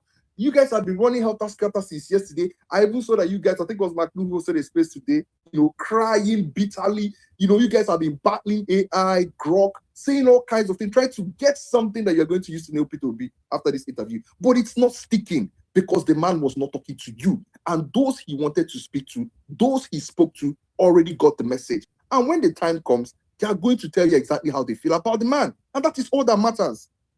Anyway, let me leave it there. Thank you very much, Scarlett. All right, Scarlett, I hope I get the chance of rebuttal because it looks as if Grandmaster made a submission about myself and he quietly refused to still answer. But it's not your turn. Wait, I just want to ask him questions. I just want to ask him questions. Okay, so ask the question. I want to do something else now. Go ahead. Go ahead with your question. So he made mention that FDI you shouldn't put your money in the FDI. Grandmaster, please, in the last 10 years, what year have we seen highest increase in FDI in Nigeria? That's one. Two, you made mention about Bangladesh debts. It's actually called Bangladesh, not Bangladesh. I don't whatever know what Bangladesh. You call it. Yeah, go ahead. Bangladesh, down. Whatever it is. Did Peter Obi give us the methodology that arrived that growth in Bangladesh? Or is he just expecting us to go and do the research? That's two. And number three, about SEC that you made mention of. What was the honorable thing for Peter to do after his boss lost the election? Was he supposed to stay there? Or was he supposed to resign? Those are the three questions I have for you. Okay, please. let me try and respond to the question. So the first one, you spoke about FDI. I'm very happy that you asked me in the last 10 years, when was the exact year we had the highest FDI? I'm very happy using the last 10 years because we are still talking about the APC government. Why didn't you go as far back as the last 12 years? Why did you go as far back as the last 15 years? Why did you go? So the truth is this, because you are comparing failure to failure. That is not what I'm here for. Grandmaster, hold on. And direct. You told me that. Hold on, Kenny. Just a minute. Stop dancing around the question. Answer the question directly. I am answering you a question. You're not going to tell me how to answer Josh, the question. can you mute your mic? Please. You're not going to tell me how to answer. I'm still going to interject you because you build yourself with your own words, right? You said in the last 10 years. The last 10 years, it was still APC there. Hell, the last 11 years, it was what year? What year was the highest? Excuse me now, Josh. Now, can I answer your question? You are not answering my question. No, I am answering your question. When I'm done answering your question, if you don't like it, Scarlett, do your job, please. Because the last time we know, Bola Ahmed said, I am Buhari. Buhari is Thank me. you very much, Kenny. That's exactly where I was going with this, with all this, right? You cannot come up here. I remember when you guys were praising Tinubu, for being the mastermind behind the economic model that Buhari was using. You guys were literally praising this guy. I remember, in the heydays of Buhari's presidency, you guys were all over social media telling us how Buhari's government was a success. I didn't ask you to give me a submission. Can you allow me talk, Josh? Grandmaster, you're giving a submission. Can you allow me talk? You asked me a question. Please, I will answer Scarlett, I take my question back. You don't take it back. Let me finish. You cannot stop me in the middle of... The answer is 2025. Scarlett, please, can this guy allow me to talk? The highest FDA. Can this guy allow me to talk? Can this guy allow me to talk? If you want to move on to the next one, that's fine. If you don't let me talk, I will not let you talk. I'm very capable of doing it. I'm very much capable of doing it.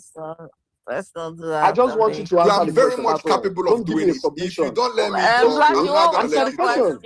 I am very much capable of doing it. He's trying to answer your question now, Laji. He's not answering my question. I am very much capable of doing what you're doing here. Josh is having a heart attack. I am not going to let you speak in this space. Okay, guys, please. Okay, Scarlett, can I finish the answer I was giving? In fact, I'm not even answering. Yes, I'm answering to the audience, right? Because the audience, there's an audience listening. So, Josh, let me not even call your name, it's irrelevant. So, let me say, so people, right? I'm very happy that this man decided to go just 10 years back because he is comparing failure to failure. Apparently, the benchmark now for Tinubu is Buhari's government. Yes, that is what it looks like. That is the reason why up to today, Tinubu's government is still struggling to hit a 4.8, GDP growth rate. Because it keeps comparing itself to a Buhari that literally ran this country into 2 recession. Why don't you compare yourself to the ones that came before Buhari, the ones that were hitting 8% GDP growth rate, the ones that were hitting 15% GDP growth rate, the ones that were hitting 7.2% GDP growth rate? Why is Tinubu's government not benchmarking itself against those governments? Why are we talking about? When was FDI. The highest in the last 15 years? It does not matter. You said in the last 10 years. I've taken it to 15 again. No, we are doing 10 years. We are not going to. You want to see us 10 years? All right. Why? We are not, because if we do 15, it's not going to favor you. It won't favor you. Give us, give us the amount of the FDI. If we do 15, it's not going to favor you. So first of all, can I finish? What it is. Can I finish? Can I finish? I don't hear you. Let me finish. All right. I still have 2 more questions to answer. Right? He asked me 3 questions. I'm still at the first one. He can't even let me finish. Right? So let me finish. So Josh, the truth is that you guys are mediocre, extremely mediocre. It was under the APC government that you guys ran us into 2 recession. If you don't know what recession is, please go and Google what recession is.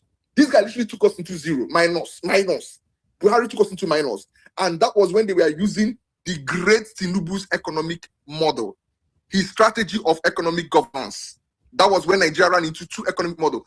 And is it a thing of wonder that 4 years after this man took power, we are still struggling to hit a meager 4.8 GDP growth? Something that most developing countries literally can close their eyes and achieve in under 1 year. Nigeria is still struggling. There is no FDI coming. Every single number they are telling you today is a lie. Most people that are coming into this country are coming into this country to buy government bond, disappear, or invest for a short time, and then after that take their money out of the country. They are not keeping this money in the country for the long term, and they know these things. So stop lying to me. Let me answer the second question he asked, right? He's giving more Let me solutions. answer the second question he asked. I mean, Josh, let me answer the second question He he didn't asked. still Right? answer the question. What is the figure in the last 15 see, years? Josh, stop please interrupting me. I don't like this, right? Okay, let's. You I'm don't not answer done. his I've only question. answered only one. He wouldn't even let me answer the rest of the question. If he's not interested in your answer, then let's Wait. move on. You don't need to answer the question. Please We shut are up and interested. talk. We want to know. Now We this is want less valuable. Wait. Okay, you guys, please let's not do that. Now But this is less valuable. Blackie, how many You questions? go respect yourself for this space. I asked him Otherwise, I 3 go change that questions. for I you. asked How many- I know they follow you specifically, talk. Oh. what year? I know He they said follow 10 you years talk. was under the Buhari's administration. I am telling Nobody, you, Josh. and I'm Wait, not talking to you. asking- Either. wait, I wait, don't I'm follow. asking I'm you. not talking to you either. Wait, I know they oh follow my you God, talk, how many Oga. You dey craze. questions? Oga, I know they follow you. You dey mad. I'm not talking to you either. If you do I'm anyhow, talking to go the change host. that for you. Me, I dey tell I you. am talking to the host, not you. You say I'm this one useless is man. Yoruba You dey space, craze? so I go change that for you. You Oh, dey they craze? think Who you are here who for you be? for bigotry. We I'm are not here. talking to you. I'm talking to you. You don't nonsense. We You are shut the fuck up. interested. Don't try that nonsense. I'm talking to you, not you. Shut the fuck up. Who the hell are you? Oh, God, shut your fucking mouth. Who the This hell is are what you? they normally Dr. do. Scarlett, The moment Who the hell are you? I'm not my talking to you. I'm question talking is to the host. simple. Okay, guys. Sorry, let me just ask you a question. Scarlett, I'll So that finish. he knows what he's Scarlett, asking. see that question. What I go was answer the that. And what Josh go was hear the am. hold on, grandmaster? Josh, you go Hold hear on. am. Now me they talk. Now Hold me on, get this mic. listen. Now me There's no get need of this back. mic, I don't Josh. like Now to me do get. back I and know forth. what you. Scarlett, let's move on. Hold Let's move on. on, Let's Josh. move Now on. me Let's get this mic. move on. Okay. I'm going to move my mic now. But you can't do this. We are here to learn. This is Wait. Hey, now if I'm trying to control this thing, let's not fight, guys. Laji has asked. Laji has asked Grandmaster a question. So, Grandmaster, I'm going to give you 2 minutes to respond to Laji's question, and then I'll move. Can you also answer the first question I Harry asked has in my not submission, which was how did and if he's not answering it, then what's it called? Brother, can you mute Internally your generated mic? revenue Which kind of within 8 nonsense years? disruption be all this wait, now? Laji, wait. Simple. He's not answering the Why is this question. guy disrupting your space now, Scarlett? What's the If he's not answering the question, Laji, you can ask someone else. Oh, cannot be you go tell me what I go answer. Just Please, let if him you go need to the answers, go and second ask one. If Tinubu. he wants to answer the second, he wants to answer one. Just Ask let me any him question answer the because second you one. cannot please. ask Tinubu questions. You don't ask Tinubu questions, so why are you asking me questions? Grandmaster, what was he I asking? don't even know what this guy they ramble about. You don't ask Every Tinubu time questions. Why are you asking me questions? Do I even owe you an answer? Do I owe you any Okay, fucking it's answer? okay. Let's let Grandmaster answer. I beg. You can't ask Tinubu question, but they ask me question. Look at these guys, speaking. Has internal generated revenue saved Nigeria? Look at these people. You know they ask Tinubu question. I mean, they ask question, and this is Grandmaster, Scarlett, go let me ahead. end with this, right? And this is the thing, right? Harry, just a moment. This is the thing. Remember when I first spoke, Scarlett, I spoke about standards that these guys are trying to set. So basically, what they do is that they want to hide Tinubu in the bunker. Nobody's ever going to see this man. Nobody's ever going to ask this man a question. This man is never going to speak to Nigerians. And then they will come into every space where there is P2B and dissect what P2B said, how he said it, his temperament when he said it, did he say it right? His tone when, all this kind of nonsense. And I feel like we are actually giving these guys too much leverage, honestly speaking. I think we're giving you guys too much leverage because on a norm, I'm not supposed to answer you on this question. What I will tell you here, Josh, and this is where I round up, is that you guys are perpetual failures. You and the APC have failed Nigeria. You have falsified every single economic figure in this country, telling Nigerians lies since 2023 guys came into power, changed everything, telling only lies, falsehood to Nigerians. And I think it's actually high time Nigerians understand what is currently going on here. You shout down everybody who questions the false figures you guys are peddling. You are a known false and fake figure peddler on this app. And every time I see you, I've told you, I will pick the mic. I will make it a deal to pick the mic and debunk your nonsense. Because one thing we are not going to allow Nigerians, you guys do to Nigerians, is to continue to peddle these lies you guys peddle. And then when it comes for us to push back, you tell us what will P2B do differently. What will P2B do better? You dissect P2B's words, you dissect whatever P2B says, but at the same time, you cannot even hold your own leaders responsible. This country is going to the dogs. I will not let you guys do it. Thank you very much. I yield. Okay, thank you so much. Harry, go ahead. We are not going to be holodalized. It's my turn. Okay. It's my Thank turn, you very Scarlett. much, guys. Good evening. Oh, okay, go ahead. Scarlett, we are you Kenny, in please give me a second. We are you in dues. Kenny, please give me a second. Who is that? Kenny, if you don't mind. Now hurry. Okay, Harry. Okay. Yes, give me a second. I just wanted to get the question about FDI. I thought I heard FDI. Josh, can you please confirm if that was what you were asking? He was asking which year. Are you going to answer the question or are you going to give a submission? The question is simple. What year did Nigeria record its highest FDI in the last 10 years? That's a simple question. And what was your... No, I don't have an answer. Go ahead and provide an answer. No, he said 15. He said 15. Oh, he's not. He doesn't have an answer. He's asking in the last 10 years. When was the last time we had the highest FDI?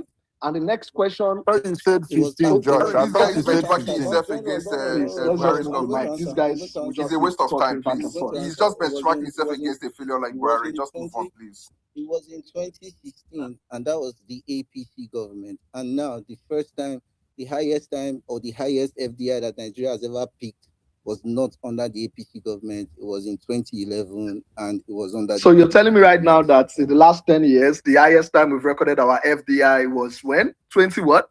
Accept his 2016, in the answer last and 10 move years. on. Accept his answer and That move on. is not. All Can you give right, me I free of It's take your back. choice. You can I explain. reclaim my Accept time. his answer and move Scarlett, on. He I has given you reclaim the my answer. time. Normally, you're a known fake data Okay, peddler. Harry is wait. giving I don't us expect the anything false from you. information on the Let space, Harry finish but now, it's you fine. guys. I'll wait for I'm my giving turn. you So false let's keep information going. because you think this is what okay. Let me just go straight to the point because thank you, Kenny. If you don't mind, I'm just this is what you guys do, and then you think everyone is like because before you come on this space and you ask a simple question like that for you to be because you ask that question so that you can grandstand. You could have picked up your phone, stop all this rambling, and probably ask Google, ChatGPT, Grok, or any of the AI or search engines that are available to you. But of course, everybody know me. In fact, I wanted to sing a song. I'm just going to give you guys the intro to the song. Now, it goes like this. I am a bigot in my country. Everybody knows me well. If you look at me up and down, you will know that it's true. Now, Josh is a particular Yoruba person from Southwest because this is how most of you guys from the moment Tinubu got into Aso Rock in 2023, we have come to understand that this whole most educated tribe or most accommodating region is a sham. And that aside, we see all of you come online, wear this garment of shame, notwithstanding, and then you go around saying trash. For example, this whole FDI shit you were talking about right now, I'm just going to use it as an example because you said you did not have the figures, you don't know the answer. And when I gave you a year, instead of you to go back, check, confirm, and then come to argue, you immediately started saying, no, it is fake. No, this Harry is giving us fake figures because Was never about the naturally answer. that is what you will do. That is what you as a Yoruba person will do. Now, I'm not a Yoruba person. I'm an Igbo boy with an Edo mother, and I'm very proud of it. And this character is what I have never seen around every other person or every other tribe in Nigeria until I came to the Twitter space. And then searching around, I found a document where somebody referred to you guys from the Southwest as extraordinary uncanny birds. And this is what extraordinary uncanny birds do. They go around, create a lie, spread this lie amongst themselves, make it become the truth, and then try to force every other person to believe that is the truth. It is high time you go around and start advising yourself. Do not talk about politics you do not know about. Don't come on spaces to act like as if you are the most educated around or in the midst of the listeners and the speakers on a space because this is how you guys go around. I don't want to go about how you try to talk about Peter Obi because I think a lot of people have tried to make you see reasons that what you're saying is a whole bunch of trash. You did not see the interview. You have complete disdain for this person, notwithstanding what he says or what he does. You are never going to like him. So people like me, I stopped doing that 2 years ago. I stopped posting evidence about Peter Obi or whatever he did or whatever he's doing right now. I just take it as normal banter for me because you know why? I am no longer in the mood to explain to any goddamn motherfucker who you think should be in Aso Rock in 2026. And if you think you have no reason to do that, take a look around you, take a look around your family members, and then add 8 years to their age. And when you get the sum, if you're really a reasonable person, you will sit down and ask yourself certain questions that I, Harry, will not ask you on Twitter spaces. It is high time every fucking Nigeria carries their own fucking cross. Don't be me or can tell now I want to leave. Thank you very much, guys. I dropped the mic. Okay, thank you, Harry. Okay. All right, can I give a Kenny, quick Josh, you're not a guest speaker. No, wait. Kenny, you're supposed to speak next, but please let Ambassador Israel go before you. Nami supposed to speak after. You Can't speak let me after remind him. Joshua he's not a Abeg, guest abeg, speaker. Charlie P, you cannot take my abeg, place in No, the but name abeg, of Kenny, you are going. Jesus. I don't have abeg. any problem because Okay. I thought it Yeah, was. Charlie, it's not you. it is Charlie, wait. Scarlett Let's always, Charlie, wait now. Charlie, I thought like I'm allowed to bully you now. Wait, Jesus. Nekodi Yeah. Meshishio. Hi. let him speak. And please, guys, I want to say something, right? Please, let's not do bigotry, I beg. We're all one, I beg. We're fighting for like the same Scarlett, I Nigeria, think like is after the Igbo, entire Yoruba. bigotry has happened is when you are now saying we should not do bigotry. I personally found it very Please. insulting when Harry said all Yoruba people on this Please. app are very one kind. Yes, and that's why quite frankly, I was watching Grandmaster and I expected Grandmaster to say something because I respect Grandmaster a lot, right? On Spaces. Right. I don't expect him to be here and somebody just comes up from nowhere and just categorizes or profiles all of us, and this is exactly be fair to me now. So much for someone who called me uncute. Where So were you much when for someone DMX who called called me people uncute. So you minorities have here? the moral justification to tell us who should say, who should not. You should just When shut the fuck up. DMX was Shut the fuck insulting up, Ade. minorities, You have calling people lost minorities, where were every you? moral But justification to say anything on this matter. Ade, my guy. Ade, you have lost every moral Omar, justification please, let to me say just ask anything on Ade. this matter. Let me ask Ade a quick question, please, no vex. Ade again. Wait, one second. For One someone who second. came to, who attacked me unprovoked, called me uncouth, you think you have no moral justification whatsoever to open your mouth and comment on this matter. Because I kept mute that time. Doesn't mean I'm stupid. It's because it's Scarlett. Scarlett knows. Scarlett knows it's because of her. We don't have to get into all of this. My point You is, have no moral justification. Move the mic. You can't come and tell. No, you cannot. No, you cannot. You didn't even apologize Omar, after please, you can I did ask that. Ade one You have question? no moral justification. Shut the fuck up and let's please, move can the I mic. ask? You Can I can't ask come here Ade and tell us one that. question? You have lost every moral Ade, one justification to question say for that you. Sorry, to me Ade, just a or quick to question. anybody for that matter. Ade, just a quick question. Why would you, like, in this speaker section, there were so many people. There's a co-host and a host. Why should the responsibility of calling Harry to order be put on me? I know you have respect for me. Yes, absolutely. But why me? Why me? I need to understand why me. Thank you very much. I appreciate Grandmaster. So my point is this. I think when DMX spoke, DMX insulted Peter Obi supporters and it was political. He did not go tribal. He said minority. He said they are minorities. No, hold on, please. Like I'm being honest. There's no point. If not, I'll just go. I don't have to. I can come on that day. My point is this: when DMX was speaking, he spoke and he was political. There was no you people, no profiling, calling a set. But Adege, Harry said, "I am a." He said, Okay, please. Let him speak because I also want to like Scarlett, address something. Harry himself said, "I am a bigot." Why not attack Harry, who is a bigot? I'm not attacking anybody. I'm not attacking anybody. Just listen to it. No, but he said he's a bigot. He said it by his mouth. He's a bigot. I know that. Okay, so what's the issue? It doesn't have to do with anybody else in this space. He said he's a known bigot. So just direct it to him. Why not? I mean, I don't understand. What's going on? Why is Kenny?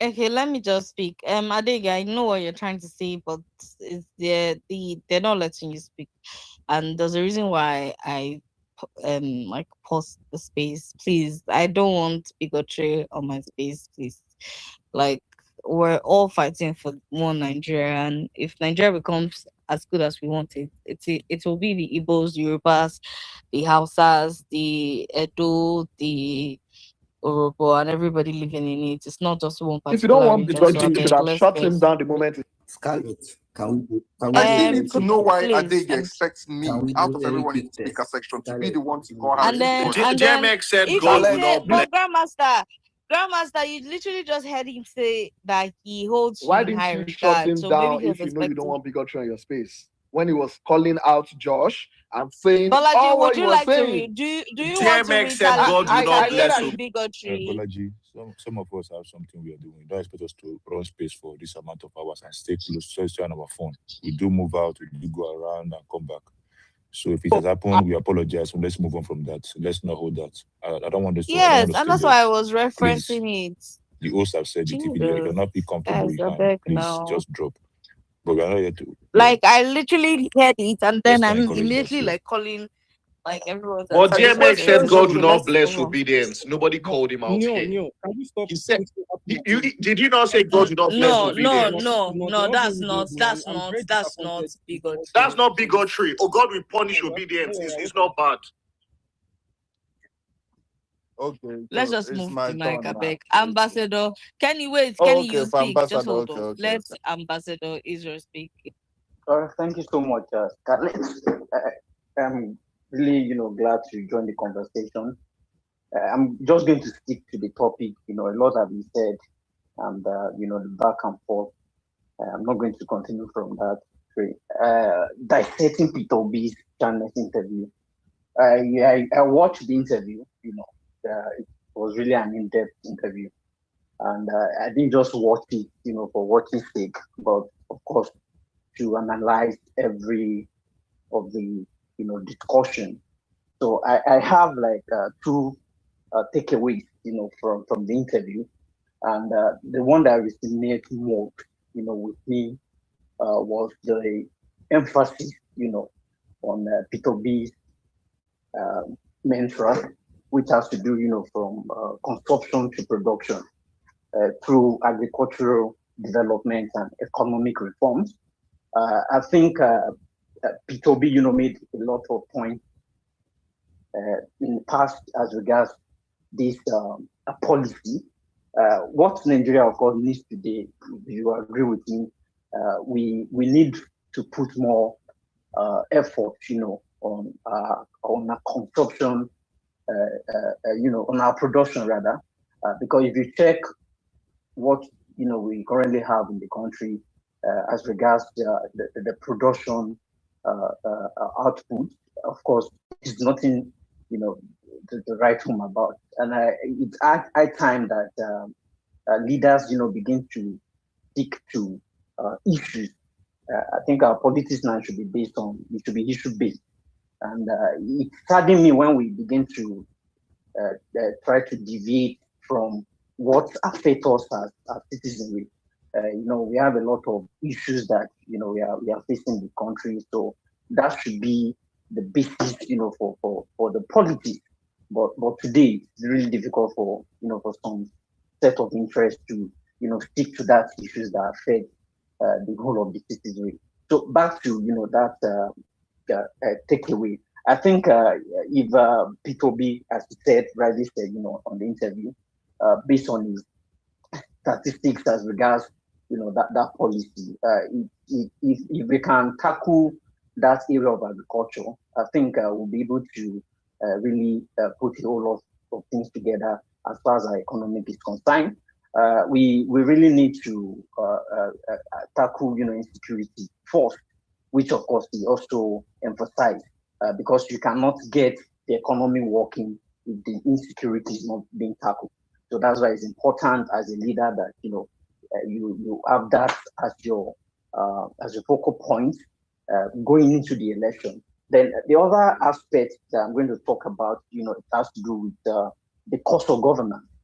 If you agree with me, Peter B, somebody even from his lifestyle, you can deduce that he's not someone that will encourage wastage, in governance, or he's somebody that will encourage excessive, lifestyle or living. And it's important that our leaders or rulers, as I always like to refer to them today, take example from him when it comes to their lifestyle, on how much they waste a lot of resources when they're in government.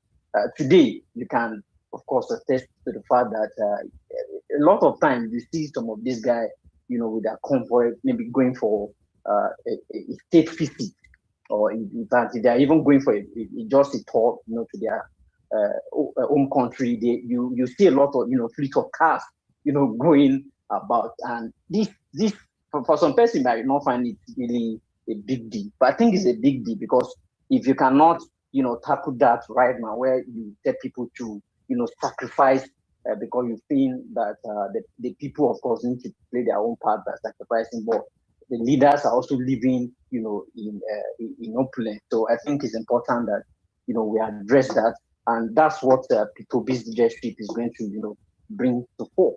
And it's also important to address. I think there was a time we were discussing. That's what I think the beginning of this administration.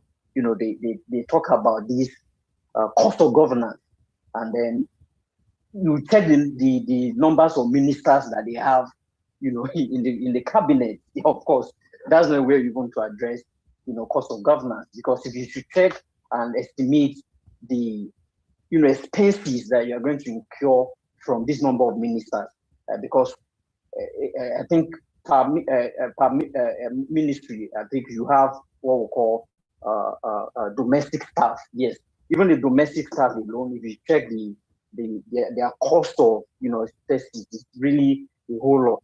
And for you to keep up to this, is going to really tell on the economy. So I think we need to start from this, cost of governance. If we need to put a lot of things in place, and that's why I really resonate when Peter B said he's going to address that. And I'm not just going to hold him by what he said, but hold him by what he did as a governor of Anambra State. So if you check, what he did, because I was as a journalist, I think I observed, some of the things he did while he was the governor of Anambra State. And that's why today, a lot of time people will come and tell you, oh, he didn't do anything, because of, agenda and some other interest. They will tell you, oh, he didn't do anything as a governor. Of course, he did the little he can as a governor. And one of the things that he did was as regards this cost of governance. So was able to address that. And that's why he can brag today and tell you that he leaves, a certain amount of money in the state treasury. But continuity, of course, really matters. So if today, if the state government did not live up to that amount, I think it's a call for debate. But the most important thing is his personality. So which many Nigerians, also, resonate with that, because they've seen his lifestyle, they've seen his personality, and they can judge him by that performance. And of course, if you place him side by side, with the rest of the candidates, you cannot say that of the president or even other candidates in this election. So we need to judge our leaders by not just what they say, by their actions, but by how they have lived in the past, and by what they are also doing currently. So that's how you can judge the performance. So if you cannot match it all, then it means whatever they are saying is false. So I think we really need to give him the opportunity, to lead Nigeria. Sorry, I'm rounding up already. So we need to give him the opportunity to lead the country, because for me, I think he has that foresight, to take Nigeria to greater heights. Thank you. Question, please. Can I ask him a quick question, please, Scarlett? Go ahead. All right, Ambassador Israel, are you there? Can you hear me? Yes, please. Okay, yeah, just a quick one. So, Peter Obi said that when he was done as a governor, he left some money, in the state coffers, and also he left some money in the bank. And then he pointed Nigerians to the bank, that he left the money in, and also showed the bank accounts that the money was in. And then he asked Nigerians to go and ask the bank managers or even the bank for the record of the money he kept there. Now, after that, another governor came and said Peter Obi did not leave money, and that Peter Obi actually owed. Please, who are we likely? That is after not providing any evidence that Peter Obi did not leave any money. Who are we? Should Nigerians actually believe? Is it the man who provided evidence and show that this is the bank I kept the money in? Nigerians can go and verify, or the random governor who came and said there was no money kept anywhere? Who should Nigerians believe, please? Thank you. That's a very good question. I think I have always said, fact doesn't lie. You might come with a lot of propaganda, gimmicks, and try to bamboozle people, because of your own service gain. But I think when you have facts and it can be verifiable, that alone, can be something that people can hold on to. So when Obiano, I think, was it Obiano? It was Obiano, yes. Thank you. Yeah. So when he came and said, he did not leave that in the state cover. So of course, the question, as you rightly said, is for him to provide the evidence. Also, Ambassador, just a quick one. Sorry, don't forget that the same governor who claimed that Peter Obi did not leave any money after Peter Obi came with his receipts was indicted by the EFCC immediately after he left office for embezzling about 1.4 billion naira of Anambra State money. So, who do you think Nigerians should believe more in this instance? Of course, Nigerians should be able to answer this on their own. But for me, if you should ask me, I think I'm going to, believe someone who can, who provide the evidence, and it was, verified. Okay. It's not just telling you that, it's not money, you can verify it. Yeah. Thank you. Thank you so much. And Kenny, go ahead. Thank you so much, Scarlett. I appreciate your time.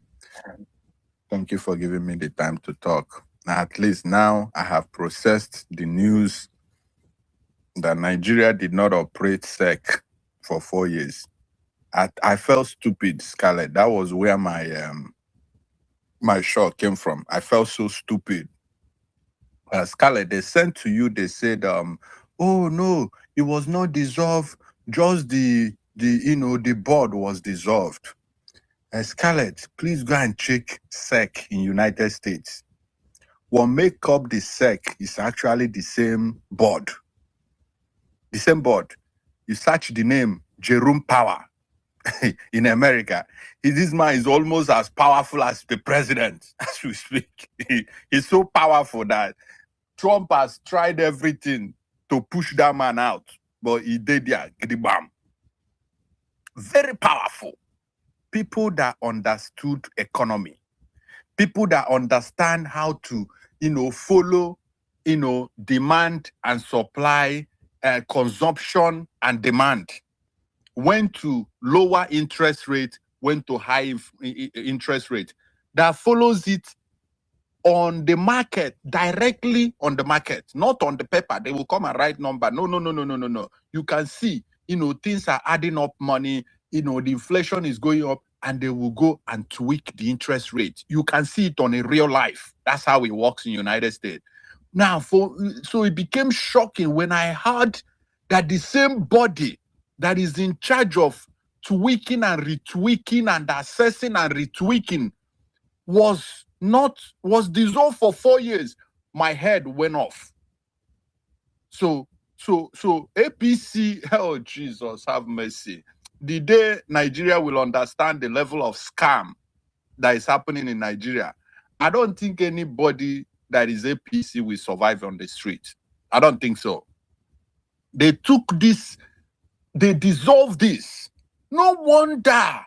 Every time I keep, coming to the reality of what is going on. Scarlett, do you know we were on a space and we analyzed the price of things in Nigeria from 2015 to now?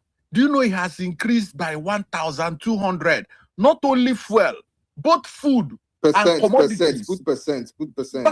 Thank you. Yes, 1,210%. Literally everything. In fact, some is even more than that 1,200%. Some are more. And they are still paying subsidies, sir. Yes, both in naira, both in fuel, everything is 1,000, almost 1,000 to 400% up. And people are still expecting somehow, miraculously,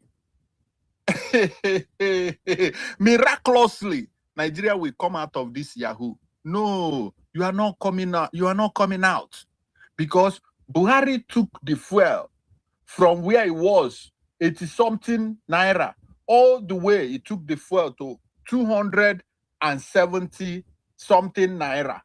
And Tinubu came in and said, you know what, Buhari, you are joking a lot. You're my brother. My blood is in you. My blood is in you. Your blood is in me. And now he took it, boom, out the roof. He made the fuel 1,300 and something naira. And you think these people somehow, miraculously, will come and become a savior of Nigeria? You are joking. Check the price of cement. Check the price of pure water. Check the price. Name, Scarlett, name any commodity, please. I can tell you what it was in 2015. We can check what the price is today. Anything, clothes, anything you can think about. APC added 1,000 210% on top of everything from 2015. That is insane. And to spice it up, these people dissolved SEC. And you can see what Josh is coming with. Like, what the hell is it in dissolving SEC? After all, it's a normal. That is the olodolized APC that we are trying to. That is how they have olodolized them, change their brain, take their brain out and replace it with sand. That's why somebody will not be screaming just like I am that a whole SEC chair board was dissolved for 4 years. It's unimaginable. Now, coming to the FDI, Yahoo. Everything about this government is a Yahoo system. Yahoo completely. The FDI, you can now see. Scarlett, let me explain it. I'm in US. What the chart is telling us in that FDI is that, so me, with the America, I bring in 100 naira in $100 in Nigeria, so-called investment. And the 95% of that money I brought in is in the circle of the bank. It never leaves the bank to go to any investment. No manufacturing, nothing. It did not put a block. It did not put any shop. It did not put any industry. It's in the bank. And guess why I brought it in, Scarlett? I brought it in so that I can take advantage of the Olodo APC. Because I know by the time I bring that $100 in, that Tinubu will dash me about $30 in return. Scarlett, think about this very well, please. Like, open your brain very well. I bring in $100. And the only reason why I brought it in is because I know that Bola Ahmed Tinubu will give me back for bringing in that money. Remember, even in the time of Buhari, there was a time when you bring in $1, he will give you 3 naira or 5 naira. He will dash you 5. Oh God, we have forgotten stuff in this country. So that time when you send $1, Buhari will dash you 5 naira for every $1 that you bring into Nigeria. It happened under this APC. But now, under Bola Ahmed Tinubu, if I bring $100, Bola Ahmed Tinubu will give me 25 to 30 naira back. And that's why I'm bringing that $100. So immediately I cash out that 25 to 30 naira. I will take back my $100. Immediately. That is the so-called FDI. I want to explain it to a layman understanding. That is the so-called FDI they are screaming about. 95.50 something percent is a money that is coming in to take advantage of short-term bond, and the rest of them, they will take the money and run. They will cash out. So the rest of the world is using Nigeria for a cash out. That's why you hear everybody online screaming, go to Nigeria, go to Nigeria. You can go there and cash out immediately. Out of the whole 95. So we will call it 96%. It's a cash out. The other remaining 3-point-something%, bunch of them is in oil, which is already in existence forever in Nigeria. So actually what went into building block and setting up the business is maybe 1% or less than 1%. Can you imagine, my sister Scarlett? These people have killed us in Nigeria. These people have killed us. It's Yahoo upon Yahoo upon Yahoo. And this is another Yahoo to buttress further. It's in this government that we heard from the very dark man that the police headquarters has become a Yahoo place.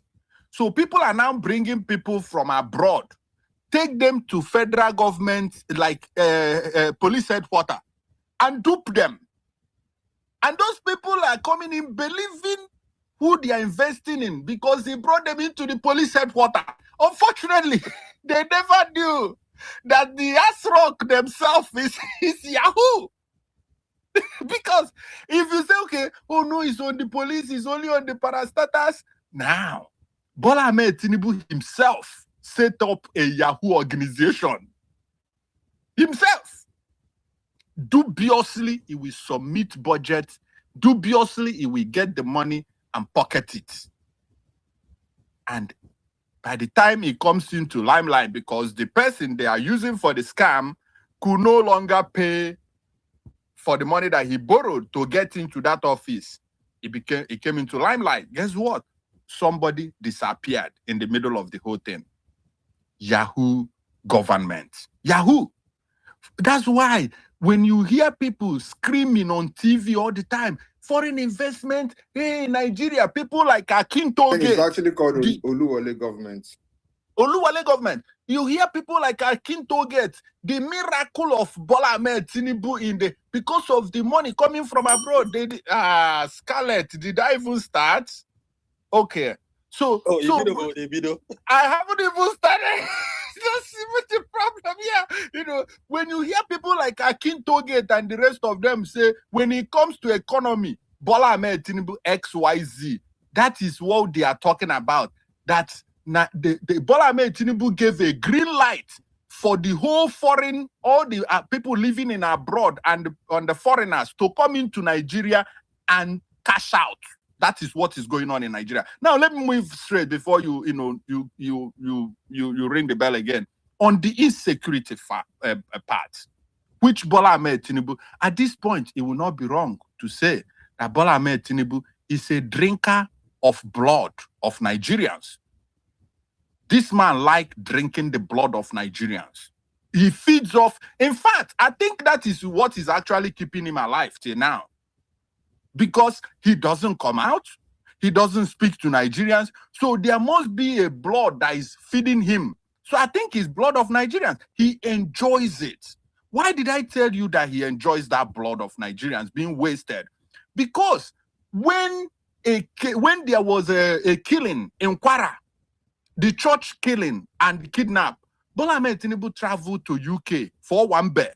He took the whole apparatus of federal government and traveled and enjoyed himself in UK. When Oyo kidnap happened, Bola Ahmed Tinubu traveled to Nigeria to go and do ceremonial primaries and enjoy his life and flee over them and go back to Asrock.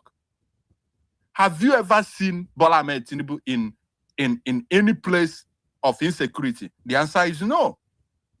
Have you seen him visit the displaced people where they are living? The answer is no. Bola Ahmed Tinubu is tired. Bola Ahmed Tinubu is hiding in bunkers inside the Asrock. Bola Ahmed Tinubu needs to resign because he's unfit to start from the first day he even started. He's completely unfit. He does not have the capacity. He does not have the character. He does not have the compassion to lead Nigeria. But now, he has, to top it up, Scarlett, I will round up here. Bola Ahmed Tinubu has now delegated the work of the president to his wife. Scarlett, did you notice that? That Bola Ahmed Tinubu has now relinquished all his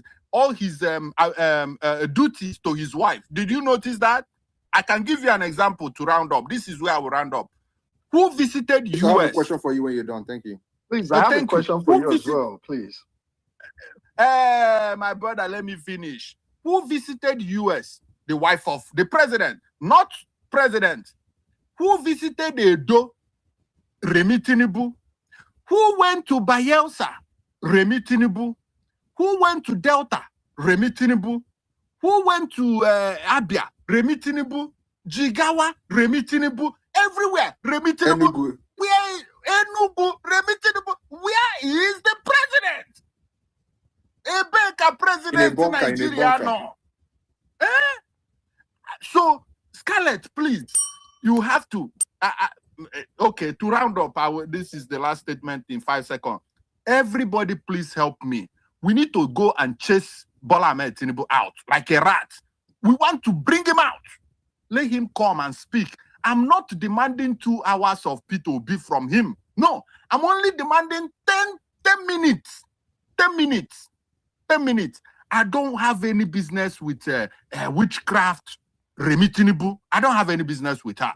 Nobody elected her. She did not push herself into power like her husband did. But she's not the one that's supposed to be traveling around. Bola Ahmed Tinubu is supposed to be going around Nigeria. Thank you so much. Okay, question for you, Kenny. My question is very sorry, I'm the one that's supposed to go first because I asked him first, please. So please, I'll build up the question very quickly. So Kenny, quick question on this issue of FDI. So GlaxoSmithKline, which is GSK, has stopped its local consumer health operation in Nigeria. Procter & Gamble ended its local manufacturing and switched to only import-only model. Both Food and Jumia shut down their food and delivery apps. Sanofi Avensis left Nigeria. Unilever Nigeria cut down on their production. Mabisco did the same thing. Equinor sold off its Nigeria business subsidiary and oil stakes and left the country. 54 Gin, the same thing. LaserPay, the same thing. Kenny, my question to you is this. Guinness, I know talk Guinness.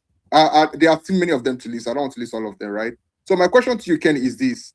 Kenny, since you're on the issue of FDI, can you mention 3 companies that have set up long-term production facilities, at least 20 years, or committed to at least 20 years investment plan in Nigeria in the last 4 years or since 2023? Can you mention 3 multinational companies that have come to this country to invest that you know of? Thank you. Thank you. Thank you so much for that question. The answer first is 0. And now to support the answer is 0 first.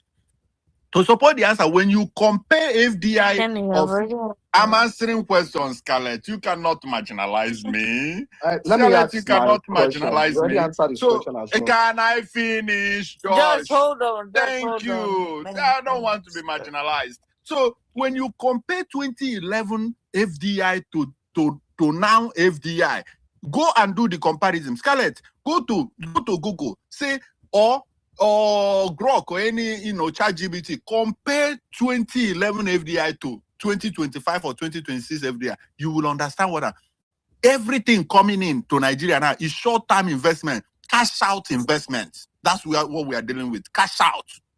You come, Bola Ahmed Tinubu will print money and give it to you, convert it into dollar, hand over to you, and you run. That's what is going on in Nigeria. So my question is simple. What's the difference between FDI and FDP? That's one. And it's the function of Federal Reserve. Don't answer this nonsense. Please. Grandmaster, please. And it's the function of between FDI and FDP. We did secondary school for years. Grandmaster, you guys ask serious questions. I beg. Which kind of nonsense? Let him ask Kenny. Let Kenny answer his question. Thank you. And the next question is wait, he's not done. I'm not done with my question. I mean, Grandmaster keep interjecting. So what's the difference? Because we need to know if you even understand what he's trying to talk about. So what's the difference between FDI and FDP? And also, does SEC perform the same function as Federal Reserve in Nigeria? Federal Reserve is in America. You mentioned Powell and you reference to SEC. Do they have the same function? Please. Thank you so much. You know the beauty of this, Josh, do you see how we're on space discussing P2B minute by minute, line by line of everything he said, right? I would like to ask this question. So you're not going to answer my question. Let's just move the mic, please. I take my question back so that another person can speak. Scarlett, he's not going to answer. Let's move it on. Scarlett, it's a very silly question. He's retracting his Can I finish? Okay. Kenny, he has retracted his question. Let me just move the mic, please. No. I've started already. If I don't finish this, the gods of my land will. Kenny, thank you very much, Kenny. Thank you. Now don't they bully our guy. They bully me for my space, Equity, you can't even say that because you are. Oh no. Oh Jesus, you guys now. Kenny, he has retracted the question. No, but I've started speaking. Equity, the gods of my land will kill me if I don't finish. No. Now they bully and Josh now. I beg, Kenny, I beg. I'm serious. I'm a traditionalist. By the way, what he meant by FDP Equity, you that has been bullying me from the outset of this space, you and Scarlett. See the kind of way they follow argue for this. My baby. Okay, thank you. The next person, please. The next person to speak is Balogun. Balogun, are you there? Yeah, I'm here. Go ahead. I was the one called to speak. All right, thank you very much. So, Oh no, Charlie P, you speak after Balogun. Oh Jesus Christ! you let me here, so there's no way you can speak Come on, before me. Scarlett, what did they do for this space today? You met me here, Chairman. No, Allah. Charlie So, P is love now. It's all I beg, love. please mute your mic, please. I'm talking. I got mute your mic, Jerry. Shut your fucking mouth up.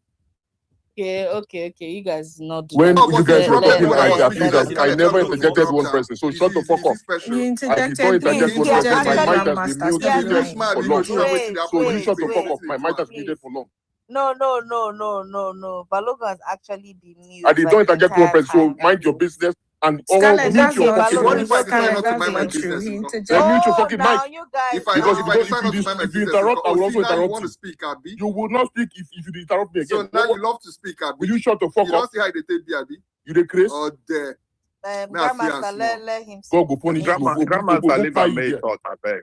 Ogunpa your papa to join. Olori buruku omo ale. Chineke put our uncle there, idiot, and no fear. Anyway, I would introduce myself the way. Okay, no. I seriously don't like I don't like it. Please, let's let Balogun speak. Because I've been muted. I don't know why the idiot. But this thing interrupted me. Scarlett, no, mic please now. not carry water for this guy. He interrupted me Scarlett, when I but was he speaking. interrupted other people. No, He interrupted grandma. No, Grand. The only time Balogun unmuted his mic to speak was when just said he was retracting his question for you, and Balogun was saying he just said he does not want to ask you again, that we should move on. He was never but I was during talking your then. submission. It wasn't his place Yeah, to say that. I know that, He has but no I'm business saying what I it was wasn't saying. during. But it was Scarlett, not your he did turn to not speak just at the say time. that. He was Shut the fuck. Oh, you please now. If I'm all this thing, if I'm trying to like settle something, that's not the time to say. Tell me what he said or didn't say. Your now. papa na Please, let fool. Your Balogun mama speak. na fool. Anyway, I will introduce myself. For those that know me and those that don't know me, if you're meeting me for the first time, my name is Balogun Olasheni Omo Yagba. Nobody Ajanu cares. Omo Efun. Omo Ibu Owosu Konrola. Omo Afikoko. One leke. Jiwini leke. Any mo ko. Any ko mo. I am Yoruba. Nobody fucking cares. Are you an idiot? Am I talking to you? But nobody cares now. Make yourself. You're Who am I born by talking to an you? idiot. Equity, you see what they do, Abi. You the Chris? Am I talking People, to I you? don't like what you are doing, and I'm not joking. Stop it. Let him speak. Can't you control yourself? Control your hormones. Okay, the thing is, Carlos, don't you meet this mic, to be honest. Balogun, I apologize. I beg. Make no about Balogun. Balogun get 5 minutes. If he heal himself for 3 minutes, take the rest 2 minutes talk. No, that one will be anybody problem. Balogun, again, I apologize. I beg, go ahead and talk. Thank you very much. You see. So that's the mute. You will meet again. That's the mute. That's the app.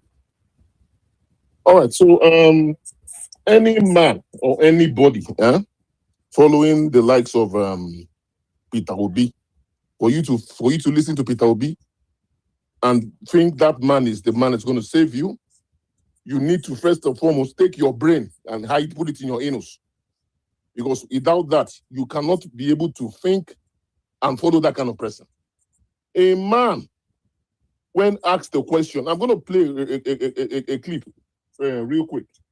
When this man was asked what he did build when it comes to schools in when he was governor, you will listen to what this Lincoln Poo said. We come with facts. You think we are here to play? We are not here to play.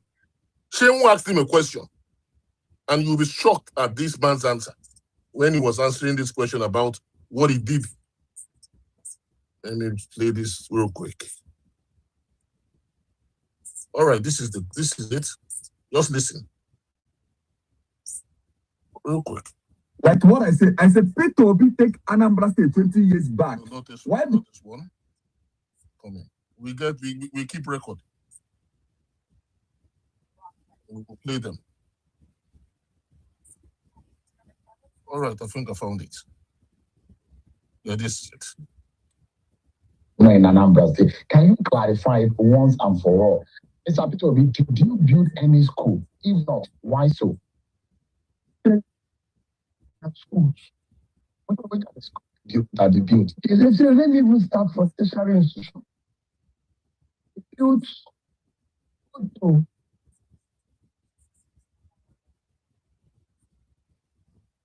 Balogun, your audio is muffled. Though. I Don't don't know worry if it's now. just 5 me. minutes in get if you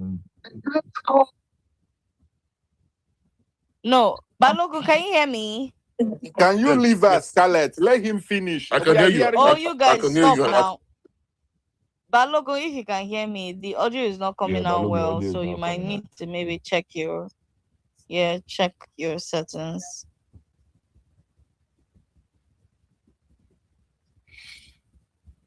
Balogun somehow carry That's our brain. Elon double Somehow carry mute. our brain, pull So on much carry for carry a my king brain. that doesn't have audio. You don't have Thank you. Can you please shut your mouth? Please. Are you stupid? Can't you So control much yourself? for the Please, I beg, king is that it has storm? Can nothing you to please play an control yourself? audio with. Balogun, go ahead. We can hear Why are you people so emotional?